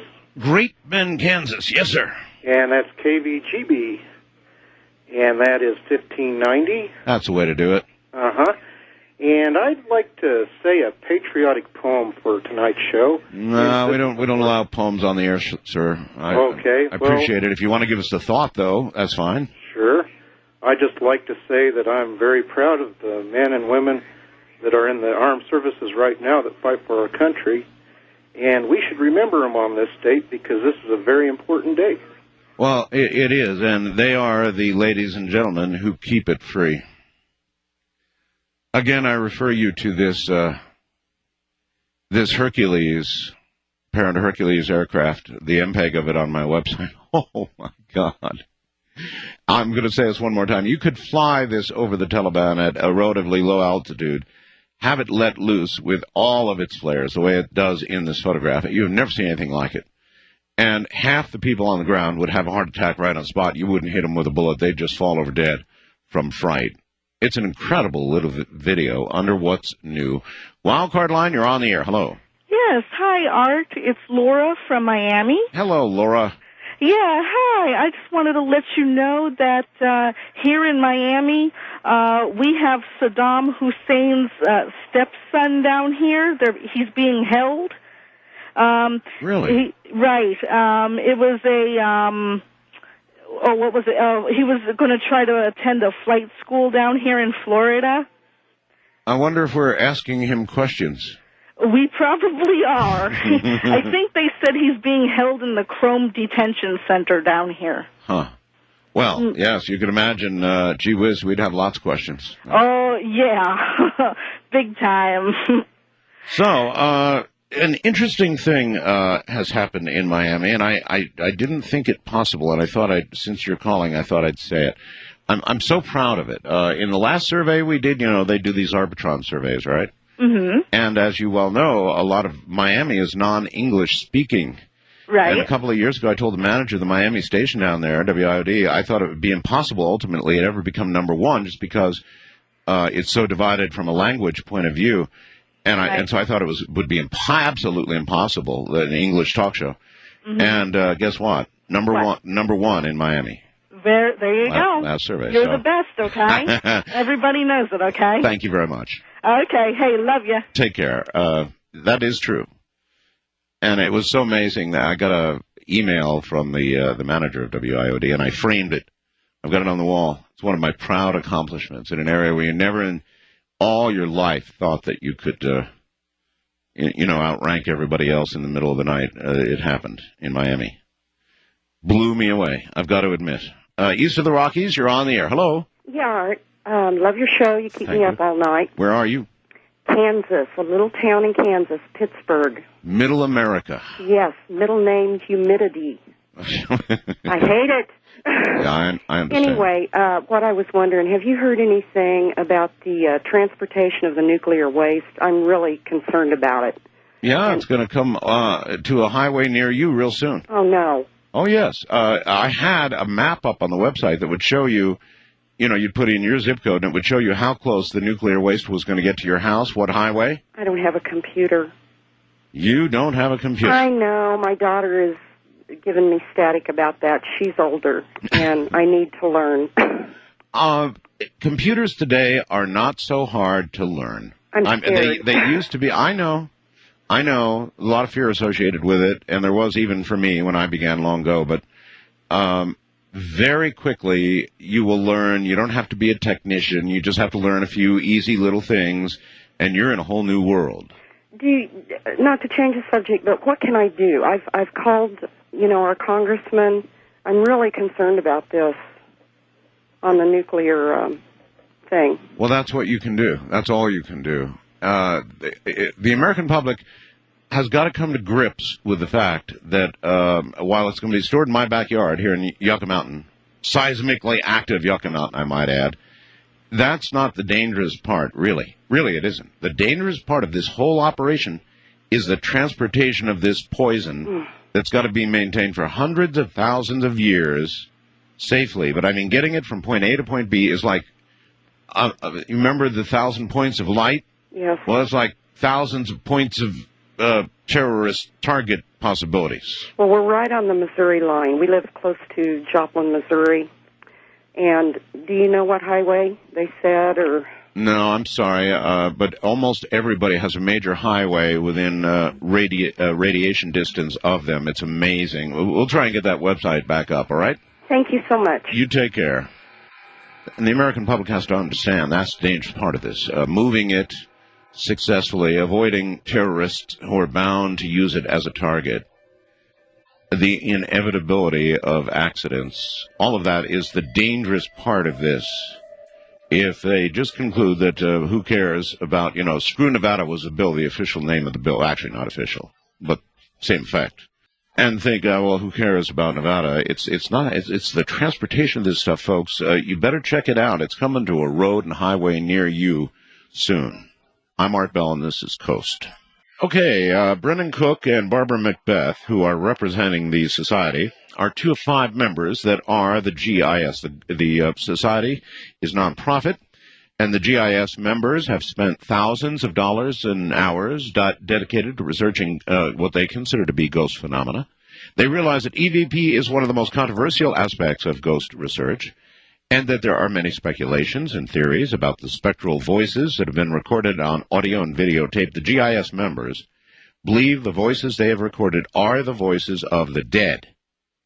most of the time, these voices interact and respond to the members that record them. That's the puzzling thing. In an effort to educate the public about ghosts, the GIS hopes the EVPs presented will help demonstrate that the consciousness does survive after the body dies, and that these voices may help to give a different perspective about life, death, and ghosts. Welcome, you two. Thank you, Art. It's wonderful to be back. Okay. Somebody called, I don't know whether you caught the first hour of the program, but we've been discussing this.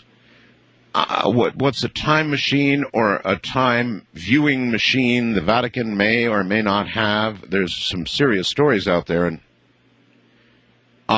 they claim to have photographed virtually, have video of, or photographed the crucifixion itself, that kind of thing, that light and sound never essentially die.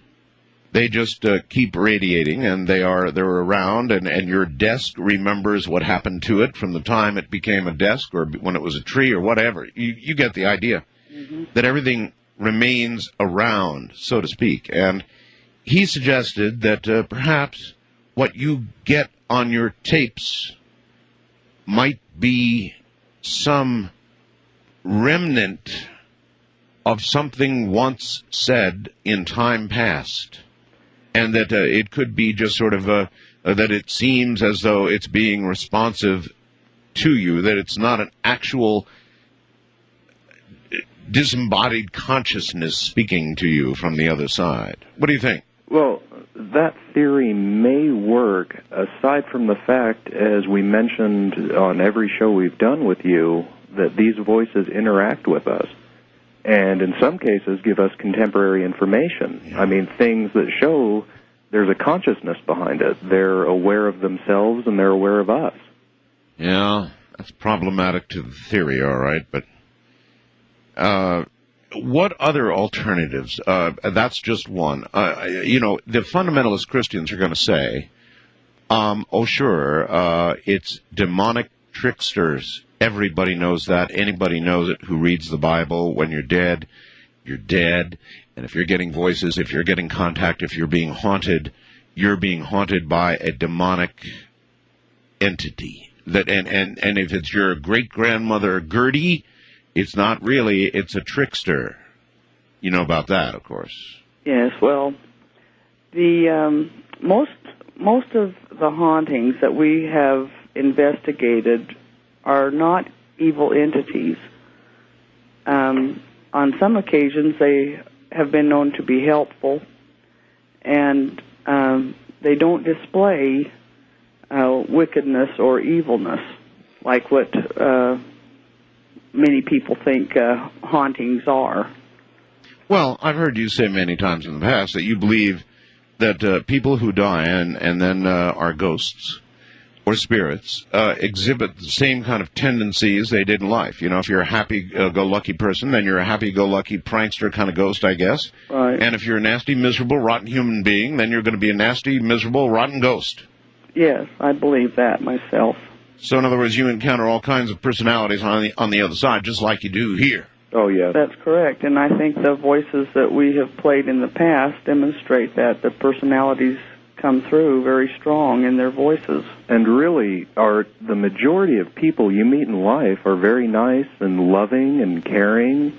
I mean, you very rarely run into people who are just evil and, as Barbara would say, cantankerous. I don't know. It'd be interesting to sit and hypothetically discuss what percentage of the population is really miserable, cantankerous people. It's probably, what do you figure? Oh, I'm sure that there's a lot, but 10, 20%? What do you think? I have no idea of the percentage, but 30%, 1/3 maybe. I think it really is all going to depend on where you live. Say you're living in Los Angeles, you'd be more likely to run across more mean-hearted people than if you were living in Utah. So? Well, the people of the City of Angels would argue that point very strenuously with you, or maybe they wouldn't and prove it. I don't know. All right, well, so you go, I guess we ought to tell everybody the methods used are scrupulous. In other words, they unwrap brand new tapes that could not possibly have anything recorded on them previously, correct? That's correct. We never reuse any tapes. All the tapes that we have recorded, we keep, in our personal library. Didn't you ever think that you could get a gigantic electromagnetic source and wipe those tapes as clean as they would be when they come to you out of the wrapper? That's true, but it could still leave that level of doubt that something may not have been wiped out. So just for the sake of the credibility of what you're doing, you always take one out of the wrapper, like a new deck of cards, huh? Exactly. And I also like to keep, it's really a record of the investigation. Everything that takes place is recorded. And I would not want to destroy that record.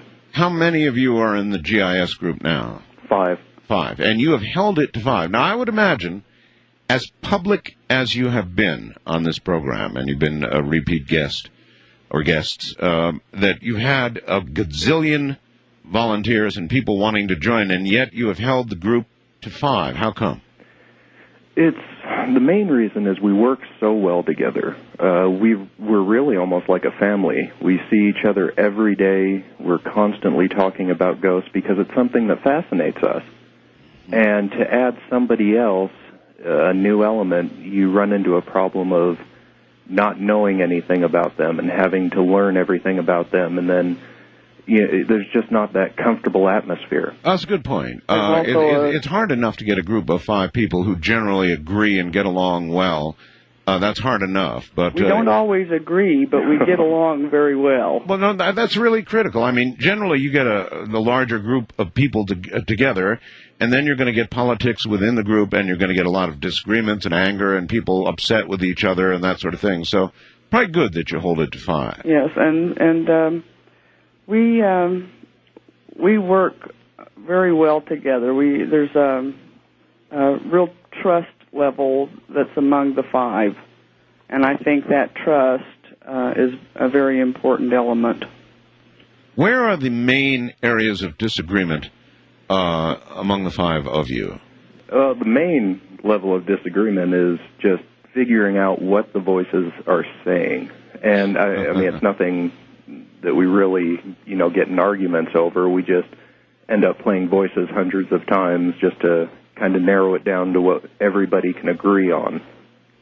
So you'll sit around a table and argue about what it was that was just said, not about what it is, but what was said. Yeah, what was said. We won't necessarily argue, we'll debate.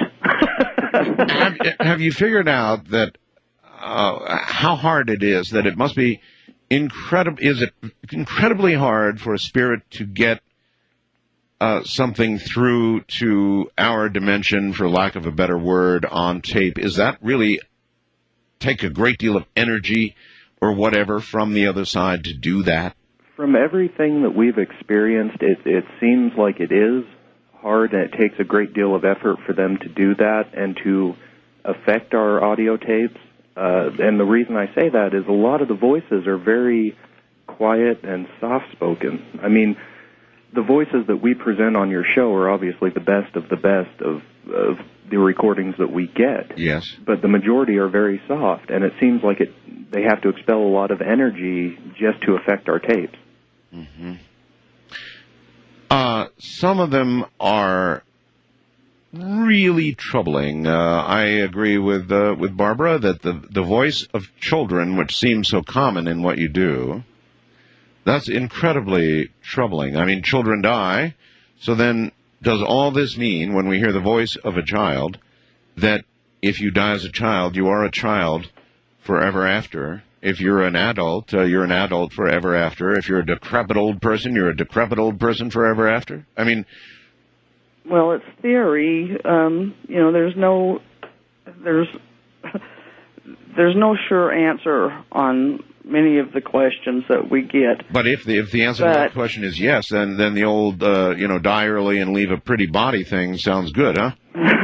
Well, there are cases that have been documented where a person who has died has been witnessed by several different people in different stages of that person's life.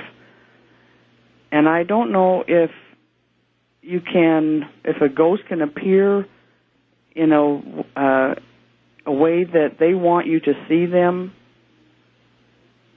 I don't know. That may well be I've the thought case. that myself, Yep. That may be the case, Barbara.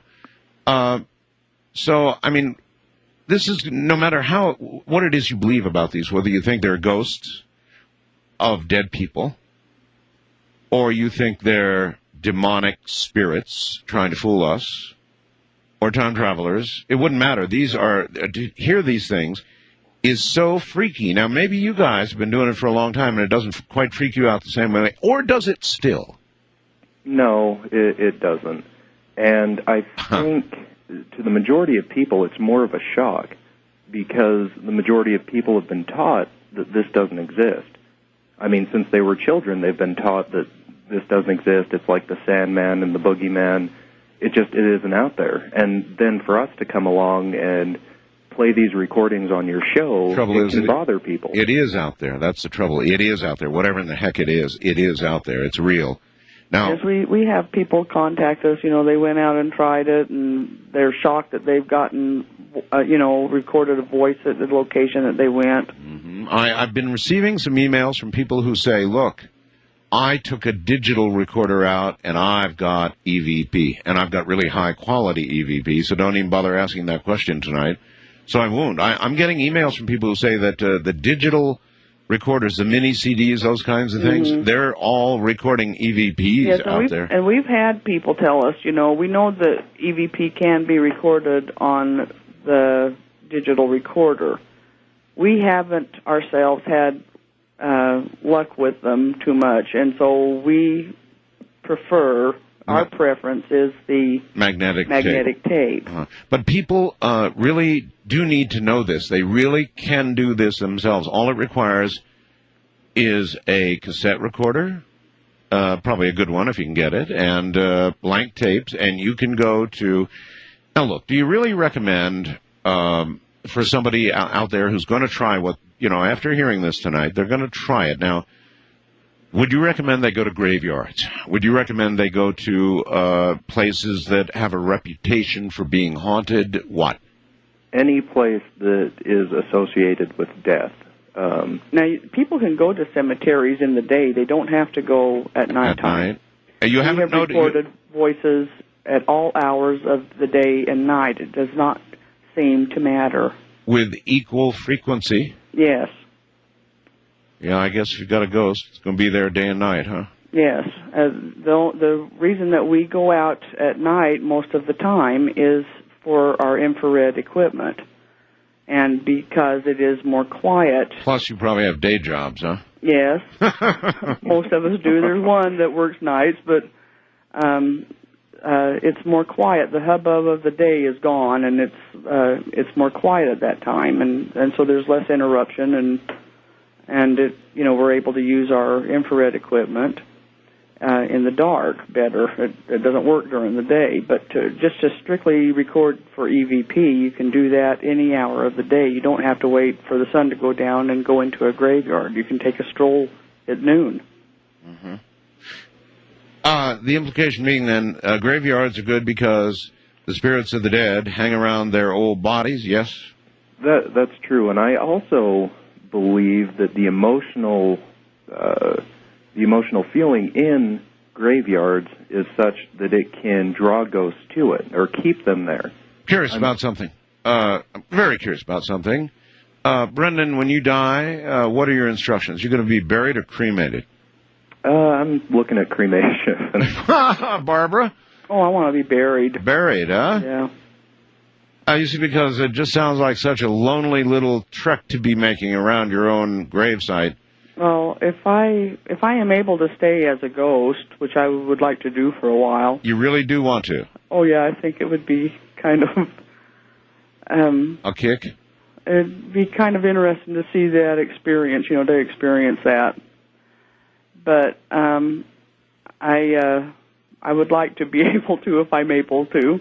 All right, I don't know if I have the state of mind to be one. I think most of them are quite miserable, and I'm not, so I don't know if I'll be able to stay. Nevertheless, you've decided to go for the 6 foot under thing. Now I'm curious, Brendan, have you decided to be cremated for the very reason that we're talking about right now? Yeah, pretty much. That pretty much covers it. I thought so. And the rest of the group? I don't think we've actually I talked know about Roger it. wants to be buried. Uh-huh. I don't know for sure. I think Jenny is too young. I'm surprised Brendan's given it too much thought because of his age. Oh, so you mean you're surprised to hear what he just said? Well, I'm just surprised that he thought about it at all because of his age. Well, doing what you guys do, how could you not think about it? Oh, well, and listen, we got a break coming up, and then we'll start with EVP. We've got recordings coming up that, again, whether you consider them to be ghosts, the dearly departed or not so dearly departed, we were glad to see him go. Whether you think it's that, or whether you think it's some sort of evil entity, either way, it's pretty freaky stuff. So prepare yourself, high down, buckle in, and after the break, we enter the world of EVP.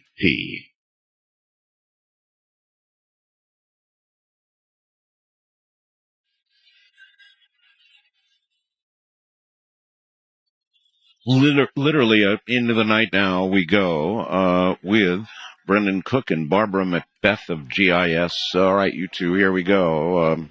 What leads it off tonight? All right, well, we decided we'd start this off with a kid's voice. Naturally. This was recorded in a cemetery, and we had actually just bought a new infrared night scope this night, and we were testing it out in the cemetery so we'd have a nice wide open space.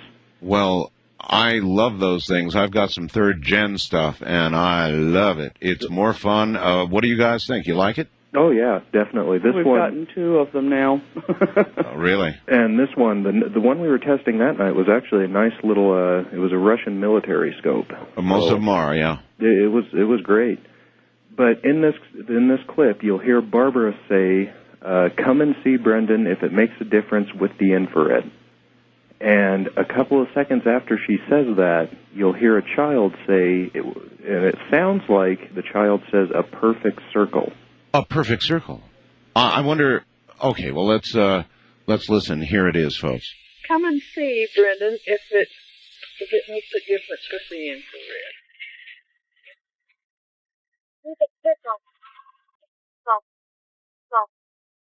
Yeah, I hear it. Perfect circle. I heard it right at the end. One more time. Listen very carefully, everybody.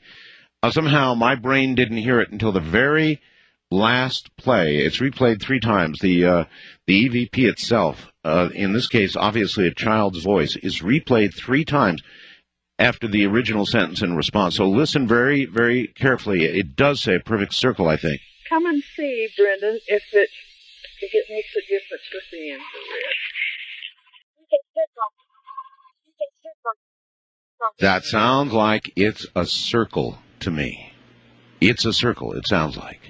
It's a circle. Yeah, it's a circle. Yeah. Or a perfect circle. It could be either one, but it's one of the two. And I wonder if that child, that disembodied child, was referring to the perfect circle of light from the infrared. That's what I was wondering, how the infrared emits that beam and it comes out as a circle. I almost wondered that myself. A child's voice.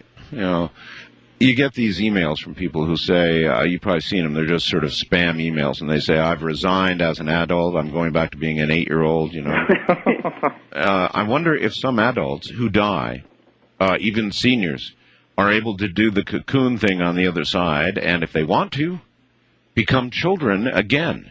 That would be the bright side of looking at the children's voices. That's kind of a theory that I'm thinking about takes place. I just can't imagine there being that many children's spirits. Well, I don't know, Barbara. A lot of children die, but I mean, if that thought and theory is comfortable for your mind, then embrace it. That's more comfortable to me. All right, the next one.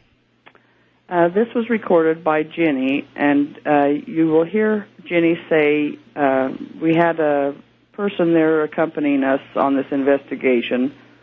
This was in a cemetery, and Jenny asks, you'll hear her say, want to go look for that grave, and the person that was there with us says, yeah. And you'll hear, it sounds like an old woman.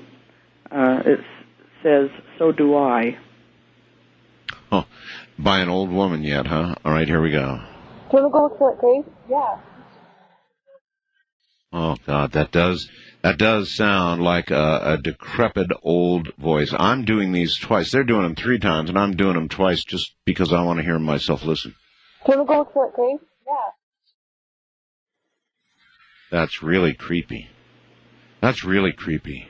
I mean, we went from a child to that lady sounded like she was 99 years old. Yeah, she does. And I believe that they intend for us to hear them. Can either one of you recall, it tends to come in just a couple of, or a few words, just 1 in a million, you get a whole sentence. Has anything ever come to you that suggests the nature of the other side? And anything spoken? We've done hundreds of these clips now on the air, and I'm wondering if anything ever has told you what it's like there. We have heard voices. One of the questions we ask quite frequently is, what is it like where you're at? Yes. Are you happy where you're at? And that kind of a thing. And we have heard voices. One said it was cold. It just said the word cold. Yeah, and I remember a child said it's dark in here or something like that. Yes. It's cold and it's dark. That really sounds attractive, huh? Well, and the child saying it's dark in here was interesting because the light had just been turned on. So it kind of makes you wonder. See, Brennan, I'm with you. Cook me at the end. For the record, Barry wants to be cooked, too. Oh, he don't? Oh, really? Okay. What, did you get a phone call or something? No, he's here. He's there. Okay. Well, I'm with him. Cook me and scatter me. All right. So a child and an old lady, and now what?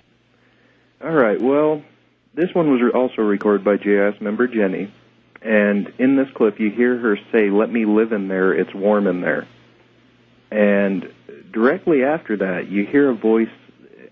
It sounds like end of my life.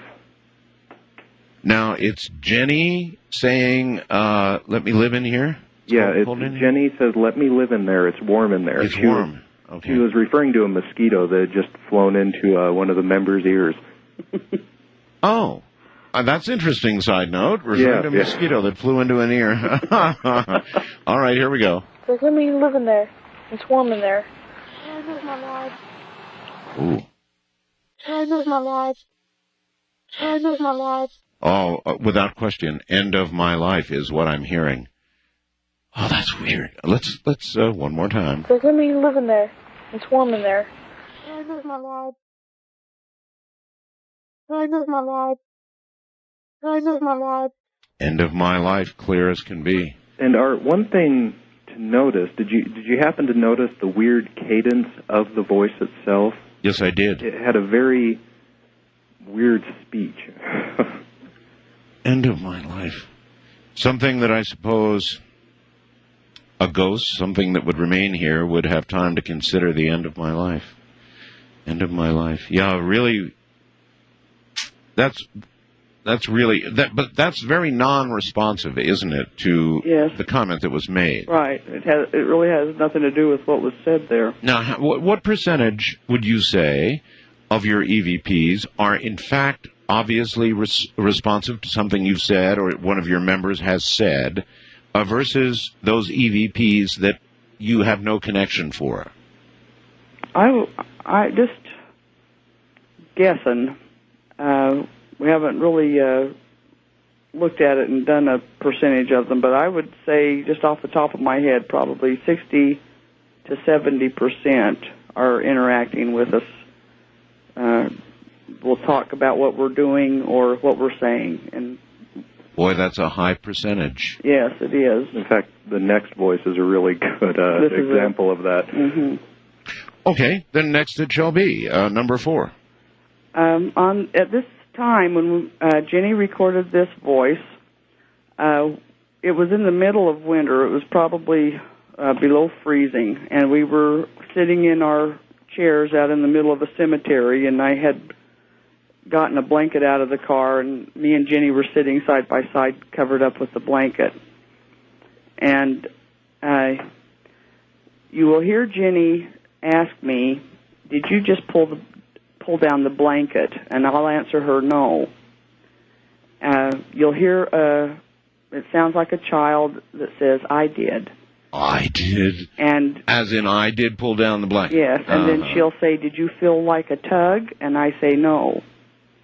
But she had felt the blanket being pulled down. She looked over at me and asked me. Yeah, I've had a lot of stories from my callers and emailers about blankets being yanked off them. So let's listen to this. Did you just pull down the blanket? No. I did. Ooh. Did you feel like a tug? No.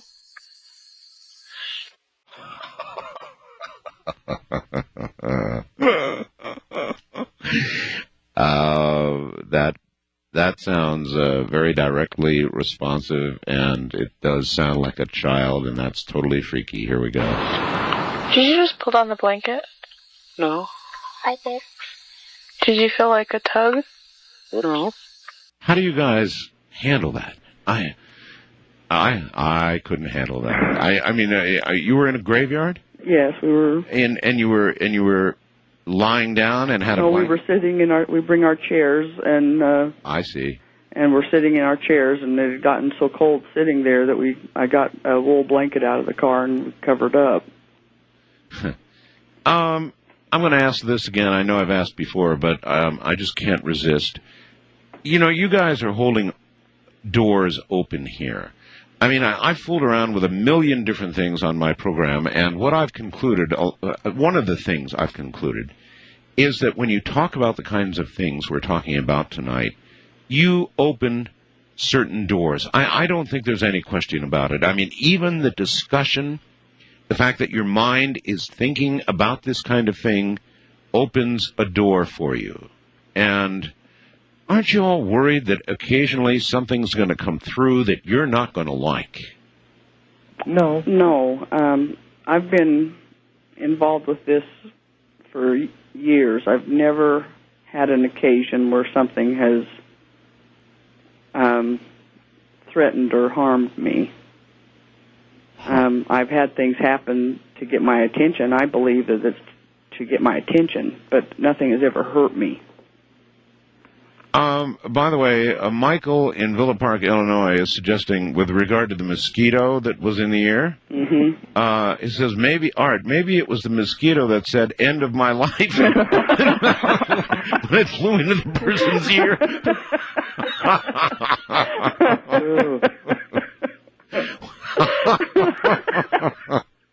Oh, boy. I'd like to meet that mosquito. Well, you've really got to... You got to have a sense of humor a little bit, I guess, about all of this, or else you wouldn't do it. All right, number 5. All right, well, this one was also recorded by GIS member Jenny. Boy, she's an active little young lady, isn't she? Yes, she is. And on this clip, this was also recorded in a cemetery, and it was a cemetery that we've previously witnessed a ghost light in. Oh. And we were looking for the light this night, and you'll hear her ask, "Do you see a light?" And Roger, Barbara's husband, GIS member Roger, says, "What? Oh, no." And then right after he says no, you hear a woman, and she almost sounds like a broken record. She says, "Yes, yes, yes, yes." Really? And then I say, "Wow," because I thought I saw the light. And then Jenny says, "What? Did you see it?" Okay, here it comes. Do you see light? Yeah. Yeah. Yeah. Yeah. Yeah. Wow. Huh. Yeah. Yeah. Yeah. Yeah. Yeah. Wow. Yeah. Yeah. Yeah. Yeah. Wow. It almost sounds like the person says wow, or somebody says wow right after the yeses. Yeah, that was me that said Brendan. wow. And why did you say wow? Because I thought I had seen the light, and it turned out to be just a reflection of a car headlight. But well, that's good and honest. This is such freaky stuff. I don't know. It makes me question the nature of death. It really does. And I guess maybe it should make us all question the nature of death, huh? Well, I'm not sure how freaky it is. It definitely is fascinating, though. No, I say freaky. Not in a freak show kind of way, just in a scary kind of way. I think it's something that we don't. I don't think that we can fully comprehend it. Nor are we meant to at this point. No, I don't think we are meant to. Are we meant to even be looking at and listening to the kinds of things we're listening to tonight? Do you think we're meant to do that? I believe so. Or do you think it's just some accident of dimensional difference that allows,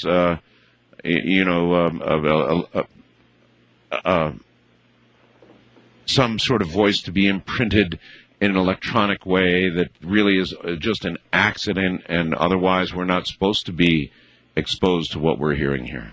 No, I really think we are supposed to be hearing it. I don't think it would be possible if we weren't meant to hear it.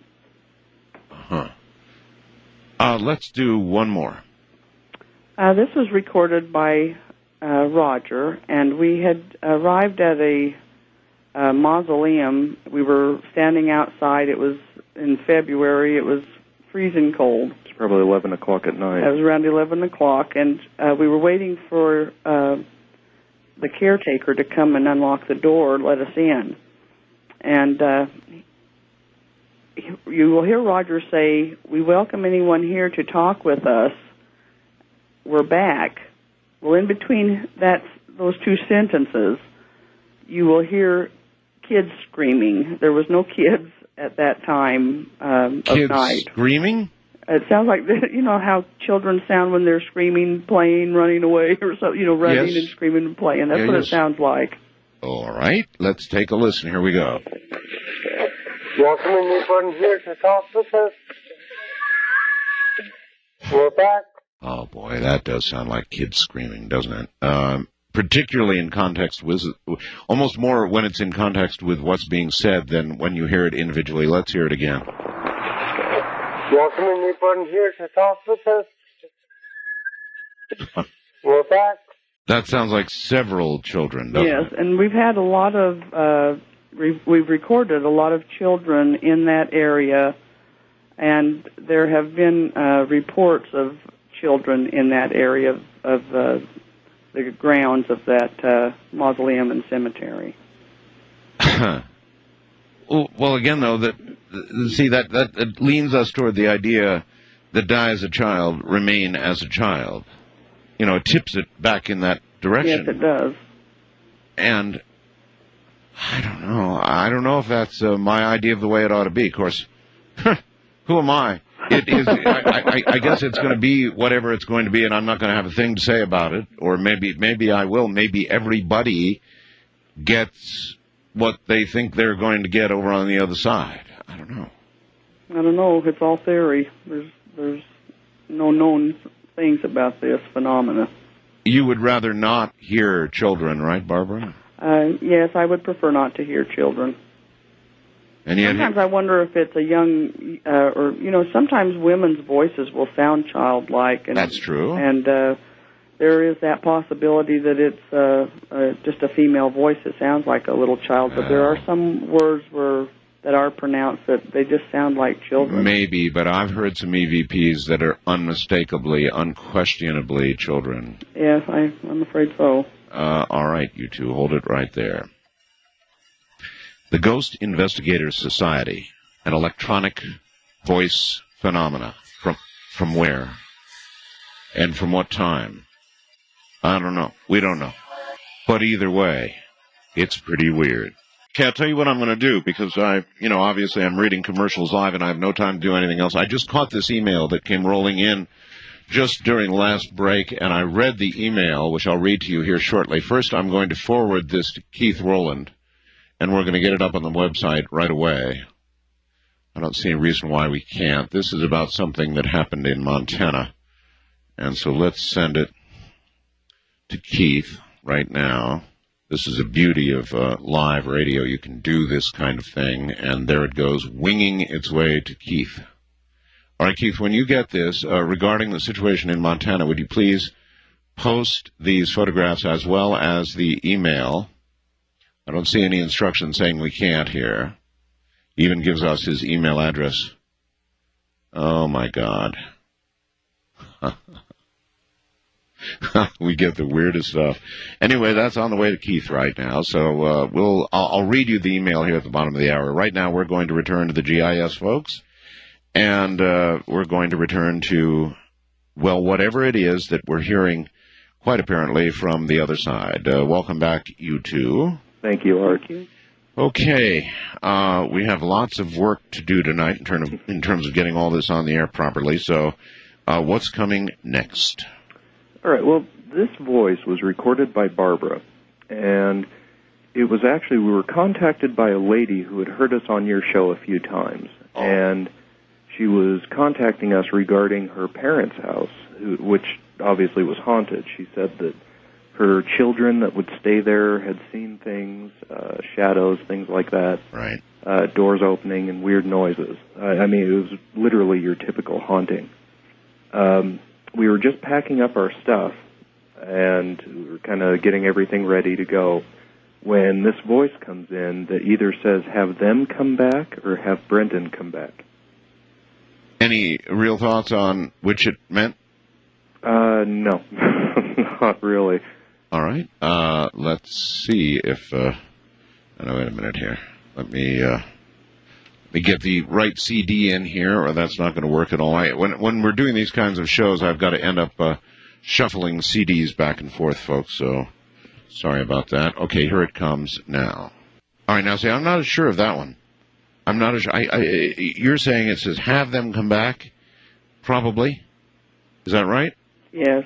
I can't make that one out. I'm being honest with you, as easy. Let me try again. Okay, the one word I can get out of that clearly is come back. I do get that at the end, but I can't tell about the first part. I bet you sit around the table arguing about this stuff. Discussing what it is you just heard all the time, especially when you get to something like this. We do, honestly. We debate back and forth on what we hear. And how many of them are really hard calls as opposed to, everybody sitting around the table and you play it and everybody immediately agrees on what they just heard? Well, quite a few of them, actually. Very rarely do we actually record a voice where every single member listens to it and says, oh, that has to be what it's saying. I mean, a lot of times we record very, very clear voices, but it's still hard to discern what's being said. All right, onward. Number 8. This next voice was recorded by Barry. We had been invited to a friend's relative's home. It had been in his family for generations, and it's in a little rural area down below Salt Lake City. It's a beautiful old home. The bricks were made out of the local dirt there, I mean, it's a beautiful 2-story old home. And we had we were spending the night there at the house, and no one lives in it at this time. And we had all gone out onto it has several porches around the house, and we had gone out on one of the porches, and he recorded this, and it sounds like the voice says, I tried to get up. I tried to get up. And was there anything that prompted it? Was it interactive, or you don't think so? We had just gone out to sit out on the porch. It had chairs out on the porch, and we were just going out to sit. Okay, so I tried to get up, huh? I hear clearly I tried. I'm not sure about get up. Everybody's ear is going to be a little different, but I clearly hear I tried. Let's do it again. All right, I got the I tried part down very clearly. I'm not sure about the last part. You too? Oh, I hear. I tried to get up. That's what I hear. Do you ever wonder whether with something like that, you're eventually making yourself hear something, your brain is forcing you to put it in some logical order because your brain is expecting it in some logical order. So after you've listened to it the millionth time, your brain wires itself and you hear exactly that. Yeah, well, that's human nature, is to try and discern voices. Make order from disorder, yes. Exactly. I mean, when we hear these, we automatically try to put them into languages, especially the English language, and make phrases out of them. And that's especially hard when we get voices in, say, German or other languages. Yeah, I've got somebody asking my computer why you're only getting snatches and parts of sentences and not more complete soliloquies of some sort, some real big message. You're just getting few words. Why do you think that is, they ask? That goes back to what I was saying earlier, that I think it really takes an effort on their part to even get these few words out. Very rarely have we got anything over a sentence. In fact, I don't really think we have got anything over a sentence. If I was going down the highway at about 60 or 70 miles an hour in a big 18-wheeler and I had this show rolling right now, I don't know how I'd handle that.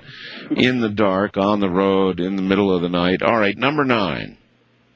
All right, well, this gets into an interesting subject. Virtually every show we've done with you, you have asked us about a real-time recorder, and that we need to get one or... Okay, audience, here's what I meant by that. In other words, you could get a recorder, which would have a record head, and then it would track over to an active playhead, so that you could say, "Are you out there?" And like about a second later, it would pass over the playhead, and you would perhaps get an immediate answer to your question, instead of having to go for hours and hours and hours of reviewing tape to find these EVPs, which is what these two do. You would hear an instant response, and so we thought that was a really good idea, and somebody went to work on that idea for you all, right? That is true. A wonderful man named Christopher Helms, who's an electronics engineer, has heard us on the show a few times and had actually had one built by the time that we did your last show in April. And finally, we finally got in contact with him, and we actually have 2 real-time recorders now. Oh, oh my. It is, and I guess he also has another one that is being ready to get sent to us. One of them has a 386 amp built onto it to kind of amplify the second playhead, so the voices are a little bit louder. Well, then, I guess my first question to you would be, obviously, it's worked, right? It has worked. It has worked. All right, when you hear, it may be one thing to go home and sit down and intellectually play back a tape and catch something, eerie and freaky as that is, but to hear it in the graveyard, on the spot, at the time, that's got to set you back a little. Well, I'll tell you, the first really, really strong, clear EVP that we recorded with the real-time recorder was, and it's a voice that will be on the show tonight, and the voice says, "I feel so bad," and it was referring, we assume was referring to a lady that was here talking about her friend's mother that had passed away with cancer. And when I had the headphones on, and when I heard that voice, it shocked me, and I immediately turned to Barry, who was sitting right next to me, and I asked him, did you just say anything? And he, of course, was sitting kind of slumped back in his seat, not moving like he had just said anything. I mean, his body language wasn't congruent with somebody who had just spoke. Understand, yes. And I talked with everybody and asked them, did Barry just say anything? Well, listen to me now. The next thing, obviously, to try is to get an interactive response. In other words, once you've heard something, to say something congruent with what was just said and see if it produces yet another response. Well, that's true. And really, this real-time recorder is going to take a lot of training to use. And the reason is, as you mentioned before, there is a 1 second delay. That's right. Actually, it's a little shorter than a second. And it's a little confusing to hear your voice and talk at the same time. Yes. And I've pretty much got past that. But now we run into the problem where the second playhead actually produces a white noise static. And the voices almost end up in that white noise static, so it's hard to actually hear the voices, let alone understand what they're saying. All right, number 9 coming up. All right, well, this one, and this was interesting. Barbara recorded this. And she obviously didn't hear it at the time because she didn't say anything. I wasn't aware that it recorded anything. But you hear a voice say no, and then it says yes. And then Barbara's husband, Roger, says, we invite anyone here to talk with us. After that? Yeah, after. And these voices, these two voices, the no and the yes, they sound like different voices to me. Really? Maybe it's a debate. All right, hold on. Let's see if we hear it. No and then yes. No, yeah. If I give you one here, the hospital.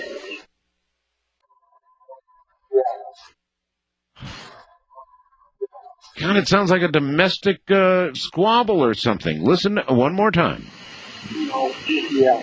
If I give you one here, the hospital. No, yeah. No, yeah. It sounds like a man and a wife. So, in that case, you could be just sort of tapping in on whatever it is that's going on the other side, right? Yes, that's correct. And that could be an ongoing discussion between two of whatever it is that we're listening to. Yes, and we've noticed that with some of our recordings. It's almost like we pick up on conversations that are happening somewhere else. Between two people. Two entities. Spirits. That might not have a thing to do with you, not be directed at you at all, but you're just picking it up. That's right. All right, number 10. This one was recorded by Brendan, and it's also was recorded on the real-time recorder. He was walking through the cemetery testing out this recorder, and he picked up this voice, and it sounds like it says, "She ought to die." She ought to die. Okay.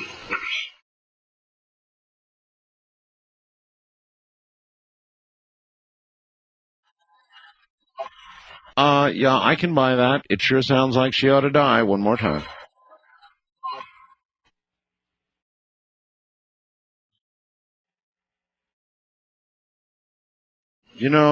For two people who claim that you don't necessarily need to be in a graveyard to get good stuff, you spend an awful lot of time in graveyards. Well, this one particular graveyard has given us some wonderful EVP.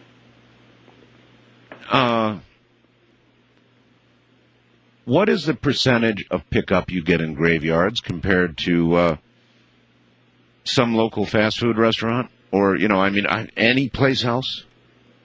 I mean, you obviously, you do go to graveyards. You must, because you get a higher percentage return. Well, at this particular one, we do. We have gone to many graveyards, and we might get a few EVPs, but this one particular one, we are able to record an awful lot of EVP there. Mm-hmm. It's an older cemetery, and there has been ghost activity taking place there. We found out about it through the local sheriff there. Okay. I think we've got time for one final one before the bottom of the hour here, so let's have it. All right. Well, I recorded this one, and you'll hear me ask, if anyone's here, I ask you to speak with me. I'm willing to listen to anything you have to say. Yes. And right after that, there's a woman that comes in, and it sounds like she says, "One step in the light." And then I say, "It just got really cold." I don't know if that's because of you guys or not. Oh, one step in the light. Let's see. If anyone's here, I'll ask you to speak to me. I'm willing to listen to anything you have to say. Just got really cold. I don't know if that's because of you guys or not.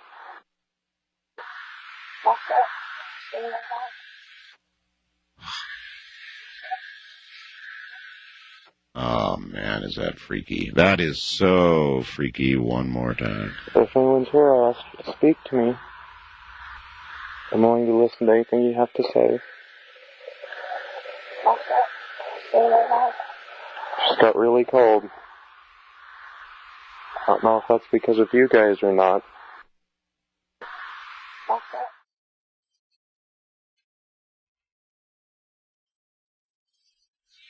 Oh, that is so freaky. It's like, okay, come on, one step in the light and you're there. And you say, and then it got very cold very quickly, huh? That's correct. It did. It actually, it seemed like it must have dropped 10 or 15 degrees. I mean, it was just such a sudden temperature change. As you were hearing that. Well, it was obviously. right directly after that. Yeah, obviously. All right. Hold on, you two. We'll be right back. I'm going to check with Keith and see if he got what I said him. This is one weird story coming out of one weird story out of Montana. And we've got photographs to go with it, too, so I'll see if Keith has received yet and is in the process of sending. This is live radio and internet interactive at its very best. We managed to get this up tonight. You've never seen anything quite like this, or maybe you'll be able to explain it quickly, easily, and we'll dispatch this as nothing. But right now, to me, it's as weird as what we're hearing tonight.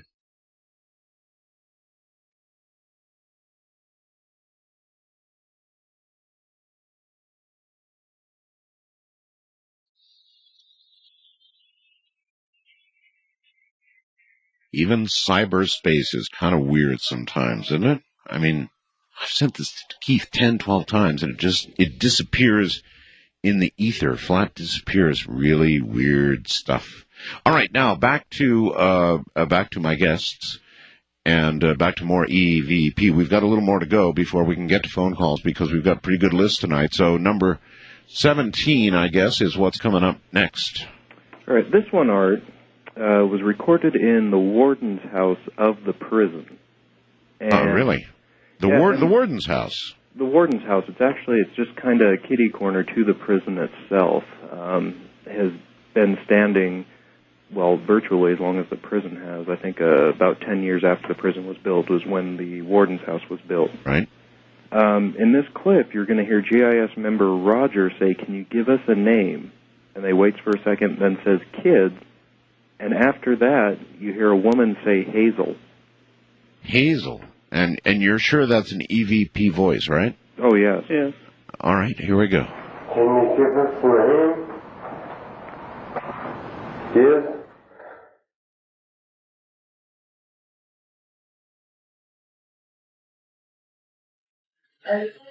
Yeah, that definitely sounds like Hazel to me. Can you give us a name? Yes?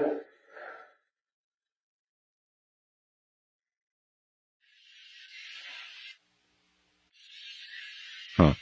I wonder, you two, I wonder what percentage of prisoners die in prison. You ever wonder about that? Yes. This particular one, they used this prison more as a rehabilitation prison than a punishment prison. It was only open for about 35 years, I believe. Okay. And they never did any executions at this location. One man died, I believe, of natural causes.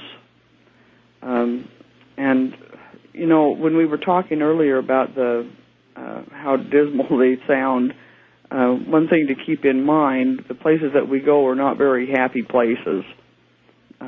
Yeah, but you go where you find the EVPs. Where the ghost activity takes place. That's right. And so, again, your point of view that you don't think ghosts are happy I don't. entities at all, huh? No, I don't believe that they're very happy. Now, this would be a wag, which is a wild-ass guess, but, I mean, how many people who die do you think, by percentage, become ghosts? I think there's more than what people realize, but to give a percentage, I have no clue. I wouldn't even guess. But more than people think? Yes. Yeah. All right, number 18. This is recorded by Roger. This is also in the warden's house at the Laramie Territorial Prison. You'll hear Roger say, he was talking to the director, and he says, room for you guys to make claim. And you'll hear this EVP say, hit him in the hide. Hit him in the hide. All right, here it comes. Room for you guys to make claim.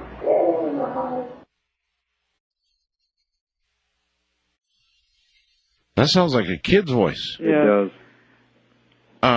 Okay, one more time. Listen, doesn't it sound like a kid's voice? Room for you guys to make claim.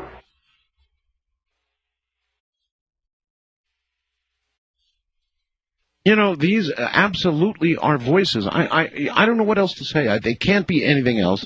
It can't be random tape noise. It can't be random anything. They're definitely voices. Yes, and some of the things they say, you couldn't come up with some of the stuff they say.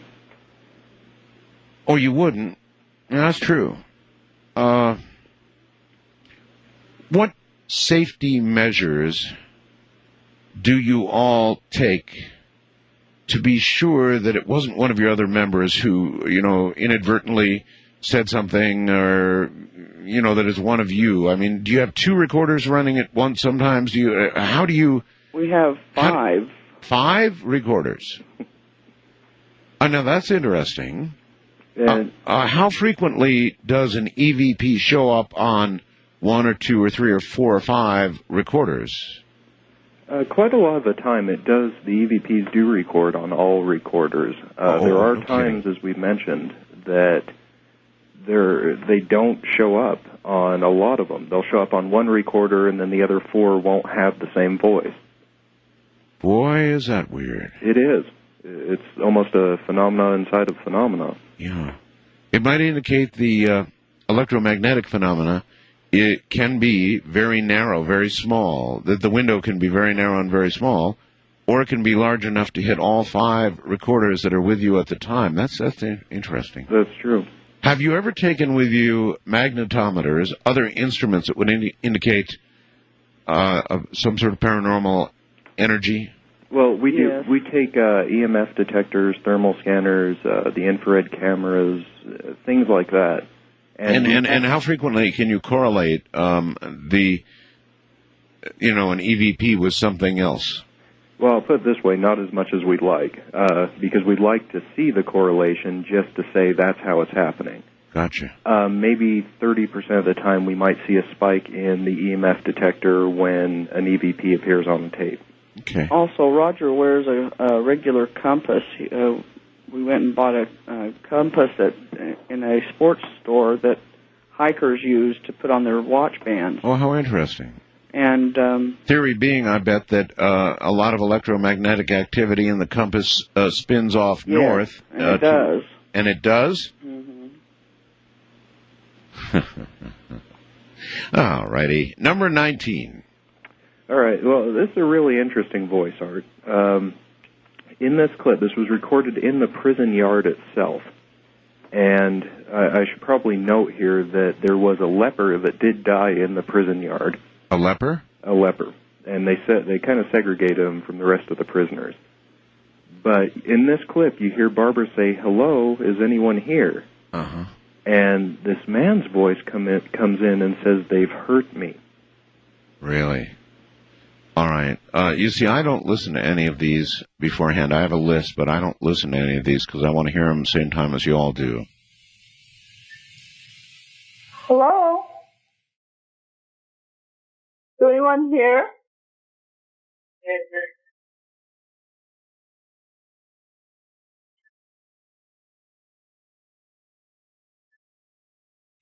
Yeah, that's hard to hear, but I hear it. They've heard me is obviously what's being said. Listen very, very carefully. Hello? Is anyone here?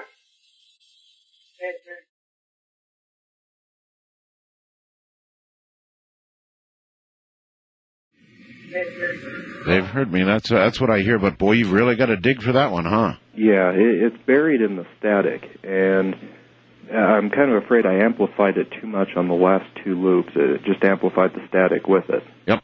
Well, you get to a sort of a you lose more than you gain point with amplification. You can go so far and get a lot out of it, and then you bring the noise floor up so much that you start to lose instead of gain. Yes, and I've noticed that a lot just with these voices. All right, number 20. This was recorded by Roger in the prison. This was recorded at the house in Laramie, at the couple's house that the director took us to. You will hear Barry say, "So we can go down there," talking about the stairs that go downstairs, and you'll hear Roger say, "Yeah." And then a man voice says, "My quarters."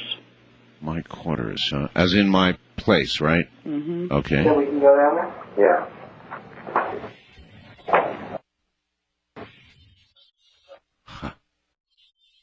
Oh yeah, that's very, very clear. So we can go down there? Yeah.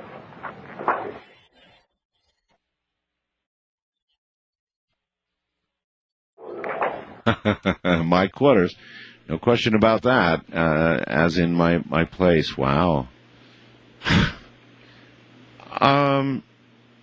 Where do you two want all this to go? I mean, obviously you're working with a real-time recorder now, so you've taken that step. Where do you want it to go? Where do you want this whole area of research, by the way, that goes back for the audience, not just to this program and to these two, but back in time, just about to the beginning of the invention of the telephone. It goes back that far. A lot of people don't know that there's a lot of history in the kind of research you all are doing here. Where do you want it to go from here? Where should it go? Well, we would definitely like to see it get into more of a communication. And as you said, with the real-time recorder, that's our hope, is that we can develop some kind of a communication between us and spirits. Our other goal is to simply educate people and show them that this is something that's really out there. I mean, that's why we don't charge for anything, because we'd feel that might ruin our credibility. It would. Yeah. Yeah, it would. I mean, it's hard enough by itself, but you're doing it the right way. Absolutely doing it the right way. It's pure research. All right, number 21. All right, this is definitely a weird voice. It's almost kind of singy sounding, and the voice sounds like it says it's called the Fat Girl. This was recorded inside the prison by Barry. Okay, and it's called the Fat Girl, is what said? That's what it sounds like. All right, let's see.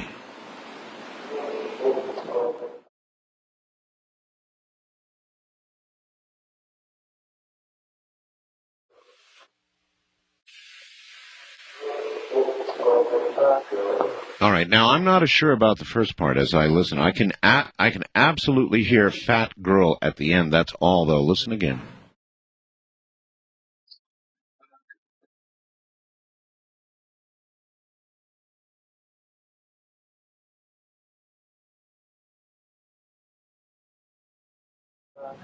All right, so there you are. I can make out Fat Girl very easily. I'm not sure about the first part. And it's singing. Some kind of singing, yeah, sing-song voice? Huh. Well, maybe there's a little singing that goes on the other side, huh? Yeah. All right, let's rush now, because I want to get a segment in a phone call. So, 22. This one was quite unusual. I recorded this. You will hear me say, "Will you talk with us?" And you'll hear this yoo-hoo. Brendan also heard this on his real-time, but he did not record it on his real-time player. Oh, no, that's weird. It is. That's really weird, because it has to go by the record head to get to the playhead for you to hear it, right? That's correct. It's definitely a very weird experience not to hear that after I heard it through the headphones. Let's go. Please talk with us. Huh. Well, that was all easy to make out. Please talk with us, and then the yoo-hoos sound kind of like almost taunting. Listen. Please talk with us.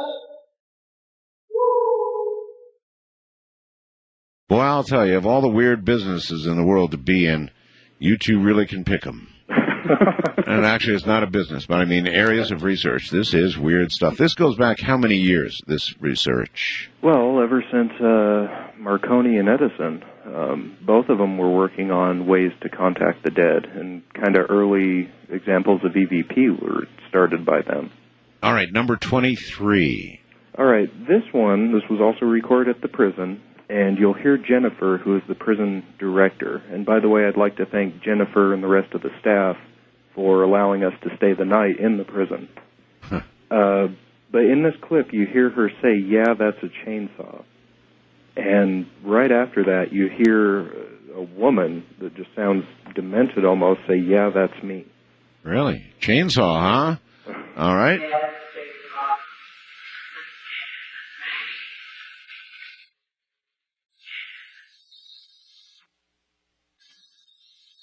Oh, demented is a good word for that. Listen to that breathy voice.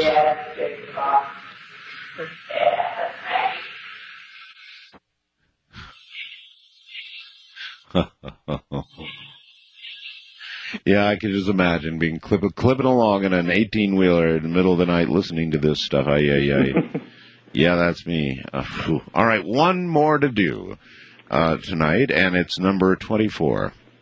This was recorded by Roger, and he recorded this in the prison, and it says, "Get me out of here."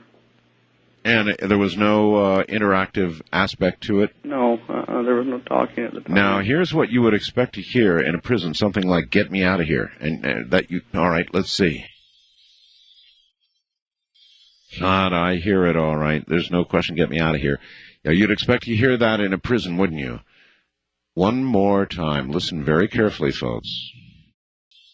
Well, there it is. And I assume that you all believe the context of that to be clearly what it obviously is, and that is someone's in prison, they want to get the hell out of there, and they're still not out of there, right? Still not out of there.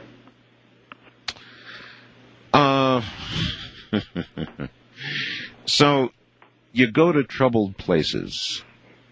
What about the more sensitive places? I mean, can you get into funeral homes?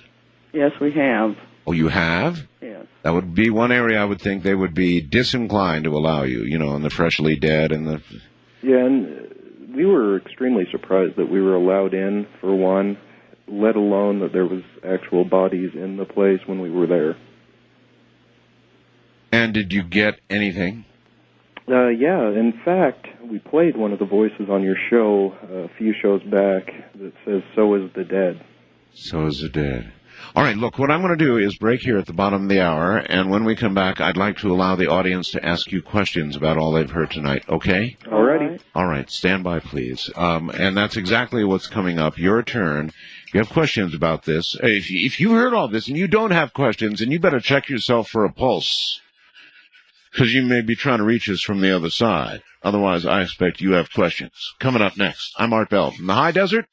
This is Coast. All right, so reminding you that horrific little Montana story that I read you a little while ago, an hour ago or so, is finally going to get up on the website here in the next 5 or 10 minutes, very, very shortly, and it'll be there for the remainder, through tomorrow night, through tomorrow. And by the way, tomorrow will be a repeat. I'll be off tomorrow, attending to the fireworks celebration here in Pahrump, and I hope those of you close enough to come and bring sound trucks or whatever are able to do so, or just make it out here to the desert where there's going to be the biggest bang in the whole state. Oh my, it's going to be something. For the moment, we're going to go back now to the GIS folks and begin to open the lines and let you ask questions. So are you two ready for questions from the great public? Oh, yes. Okay. Well, then here it comes. First time caller line, you're on the air with GIS. Hello. Hello, Art. Yes. How are you? Okay, sir. Just had a few questions, actually. Oh, and just for you, I'm listening to your show, WWNC, in Asheville, North Carolina. Yes, sir. On a 37 tube AM radio. Oh, really? Big, huge floor model. Great radio. Good. My questions were, one, have they tried to utilize all the technology to isolate these voices? For example, I'm a musician, and I'm aware of some technology which uses notch filtering to isolate particular frequencies so that you can get rid of any kind of background frequency and just isolate those frequencies that you want. It's a very, very good question. You two, how about it? It is actually a good question, and that's something we're going to bring up earlier on the show. Right now, we're looking for an audio engineer for a project that we're going to be working on. And a lot of it's going to have to do with analyzing these voices. Like there's DSP, for example. Yeah, well, I mean, there's a lot of technology out there, but the cheapest available is really it may sound stupid, but there are karaoke machines which you can put your tape in and erase the voice, and what it uses is a notch filter to do it. Yep. Where you could... No, you're right. I mean, the police, for example, can eliminate all kinds of background sounds and bring one voice out of many voices. Oh, yeah. They have that ability. So if they had that level of technology, we might be getting much clearer EVPs. Yeah, I mean, there's probably technology out there for the computer which is far beyond anything that I've seen in a rack mount piece. I agree. And, I mean, I'm a born skeptic because I think. I'm open-minded, but I've never really had a paranormal experience myself. All right, well, based on what you've heard tonight, I mean, these are coming off clean tapes, brand new, never opened, just out of the box and recorded, boom, there it is. Skeptical as you may be, what do you think this is? Well, I think, just in my opinion, of course, I think that it's when you have, I've heard EVPs before with different programs, including your own, and it's really hard to discount that information because you don't just, random sound, at least from my experience as a musician, even stuff that I've recorded, random sound doesn't generate itself in the patterns that I think they've been able to put on tape. And I believe, the only reason I say I'm a skeptic is just because I haven't experienced it myself. And, maybe that makes me wrong, I'm not sure, but... Well, when you hear it, sir, like tonight, what do you think you're hearing? Oh, a lot of it sounds very much like voices. They've had several programs, I think, on the Learning Channel where they've dealt with some EVP before. That's right. A lot of people assume this is, something unusual to my show and just some sort of catchy thing. It's not. EVP is a science of its own. It's been around now for a long, long time. But the point he made about higher tech equipment that, for example, forensic police labs use to pick voices out, you might approach somebody in one of those labs, like the FBI crime lab, like they're not too busy, huh? or something like that, and worm your way in and see if you can get some of that technology, because applied to what you're doing now, it could be incredible.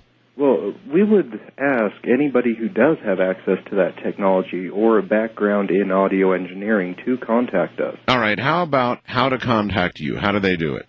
Well, there's a couple of ways you can contact us. One, you can go to the website and email any one of the members by clicking on their names. You can email the GIS at ghostpix.com. The website address That's Ghost, G-H-O-S-T, Pix, P-I-X.com. That's the website. All right. And you can also contact us now by P.O. Box, and that is the Ghost Investigator Society at P.O. Box 2383, Layton, Utah, 84041-9383. Well, you're going to have to do that again. Everybody's grabbing for a pen and not by any means getting it all. So the address again, please. All right. The address is the Ghost Investigator Society at P.O. Box 2383, Layton, Utah, 84041-9383. Okay. Or at GhostPix, that's P-I-X.com. Yes. All right. All right, by the way, the Montana Horror, whatever in the hell that thing is on the website right now, folks. Wildcard line, you're on the air. Hey, Art, it's me, Greg. Yes, Greg. Calling from the Monsterin, Pacific Northwest, KOMO. Como, yes, sir, 1000 Seattle. Oh, yeah, the big bad boy. So, 2 questions. One, does this ever freak you out while you're out there? Yeah. And you're in a, you know, come on, bunch of graves, and does it ever really freak you out while you're out there? We're actually more scared of the living. We're afraid in some of the places that we go, which are quite run down and abandoned, that there might be a transient or somebody that might attack us. Yeah, okay. That makes sense, yeah. So, another question, and it kind of relates to what the previous caller was. I listened to Art on a 1932 Philco radio that I rebuilt. Oh, it's a beauty. Yeah. I love this thing. Good and for you. Believe me, they are so hard to rebuild. They are. They are. But, sure, try to go find tubes. There are some antique suppliers, but it's hard. It is so hard. But I can, like tonight, I can listen to things, and they come through so clear, and I can hear them just beautifully. And I hear them the first time through. Well, congratulations, sir, and good luck on restoring old radios is a blast. And to listen to something like this coming out of an old radio, old Philco speaker, middle of the night, East of the Rockies, you're on the air with the GIS group. Hello. Finally, yay! Yes. Hi, Art. Where are you? My name's Eric. I'm calling from Peabody, Mass. Okay. And I listen to you on WRKO. Yes, sir. And I have just 2 points to make, and then I'll hang up and listen offline. Sure. One is, I think when the one that was out on the south side, it also could have sounded like out by the stop sign. If you listen to it again, it looked pretty clear to me. Out by the stop sign. I know. Well, they lived on a corner, and there was a stop sign on that corner. Maybe there was an accident of some kind out there, or who knows. Well, that's interesting, yeah. No, what would really clinch this for me is if you went to a foreign country like Spain or Holland and these voices started speaking Spanish, French, or Dutch.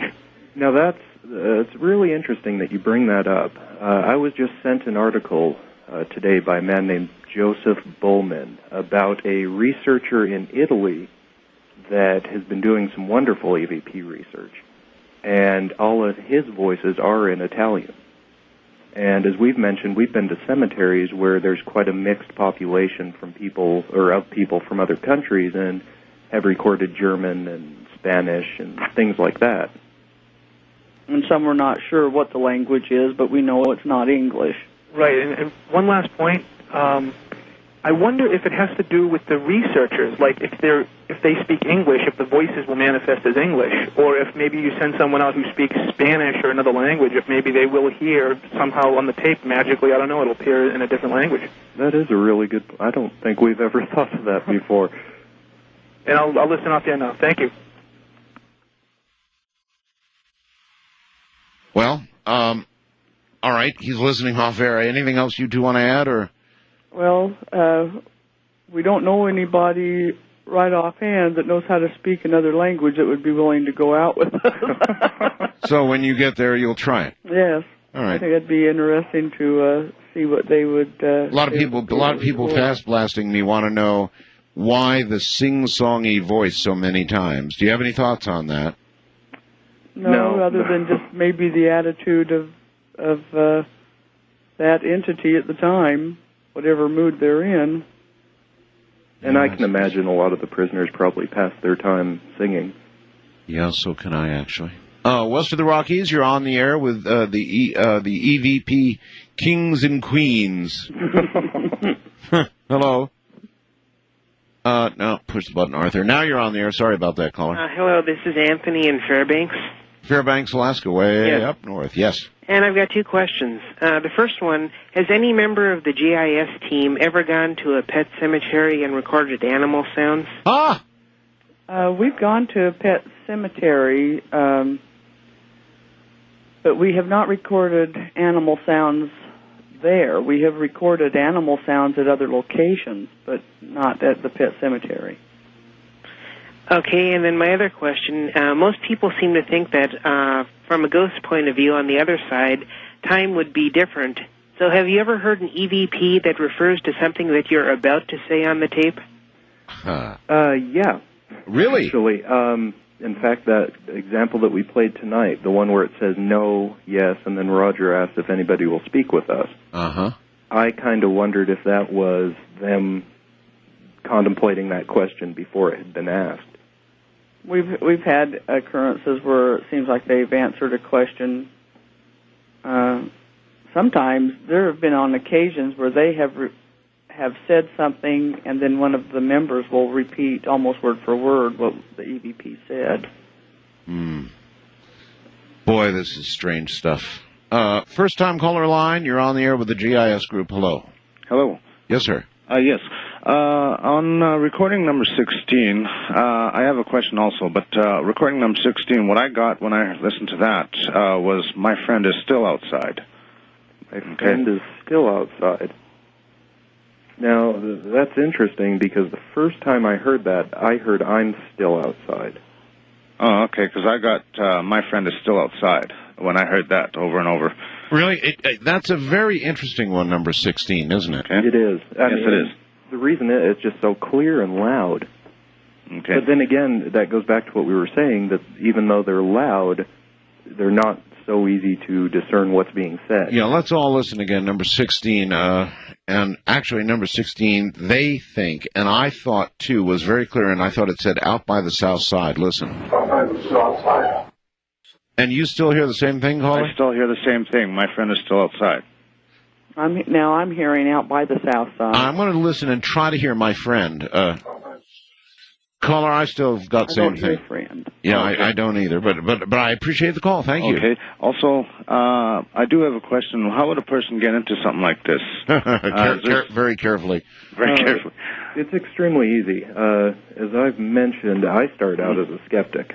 I believed in ghosts, but I did not believe in the EVP phenomena. And it really, all it took was me taking a little $10 tape recorder out with a brand new tape and trying it. And it probably took me 3 times until I received a voice. And ever since then, I've just been fascinated.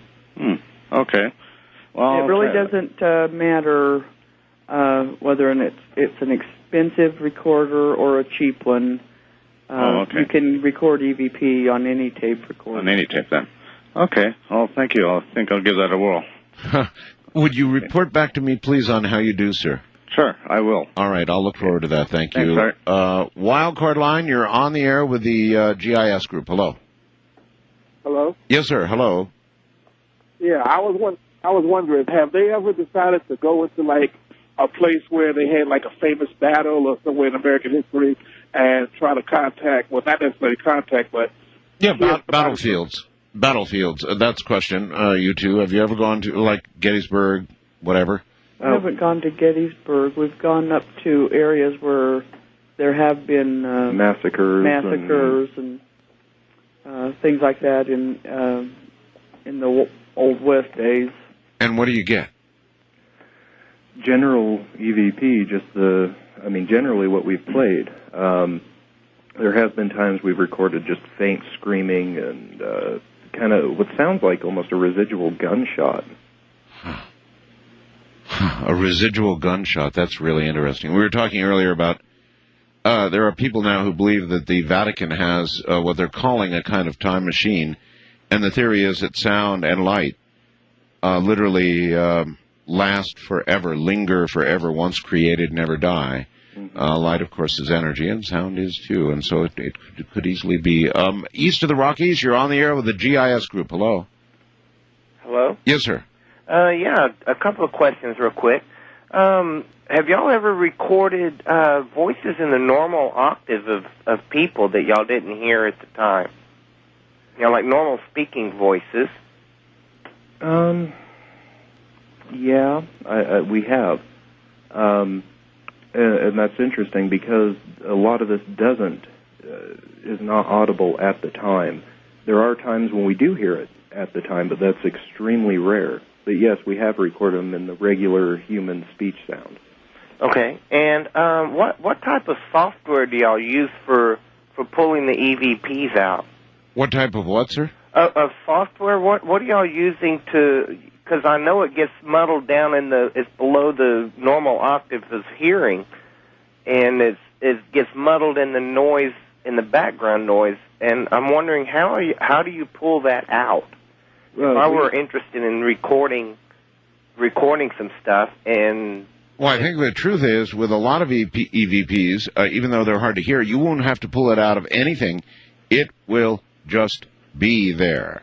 Okay. Is that true, y'all? Yes, that's correct. All you need to do, really, is take your recorder and patch it somehow into the sound card of your computer, and then... Make a WAV file. Yeah, just make a WAV file, MP3 file, whatever. And there's 20 million different freeware programs that can pull it off. We use a combination of different programs, but the main one is Cool Edit.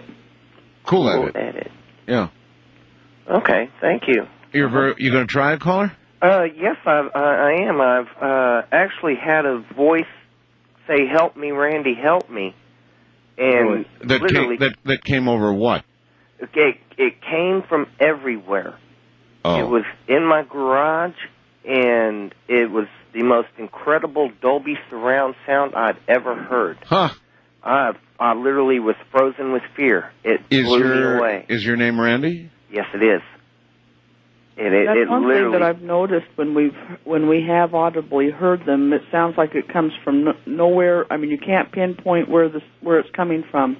It sounds like it's all around you. Yeah, it totally encompassed me. Yes. It was from everywhere and from in my head, and it literally froze me with fear. As you said, Dolby sound, huh? Oh, it THX and all has nothing on it. It was amazing. Well, get your recorder and go out into your garage again. And we'd definitely be interested in hearing any results that you might get from it. I will definitely am going to do that. And you said it's Cool Edit. Yes, Cool Edit. Okay, well, I appreciate it. Caller, thank you. And, folks, we're out of time. Again, what an incredible program you have provided. I hope you will be back again soon. I trust you'll be out there collecting, eh? In fact, every day. Just real quick, you might be interested to know that we are planning on going back to the Rawlins prison. I am interested. Thank you. Good night, you two. Good night. All right, there you have it, folks. That's the GIS group. Don't forget, tomorrow night, my little town, Pahrump, we're going to have the big, and I mean really big bang. If you're in range, come on out. That's tomorrow night. That's except tonight, actually, this time zone. Nothing but the dead and dying back in my little town. Here in the high desert. So, for tonight,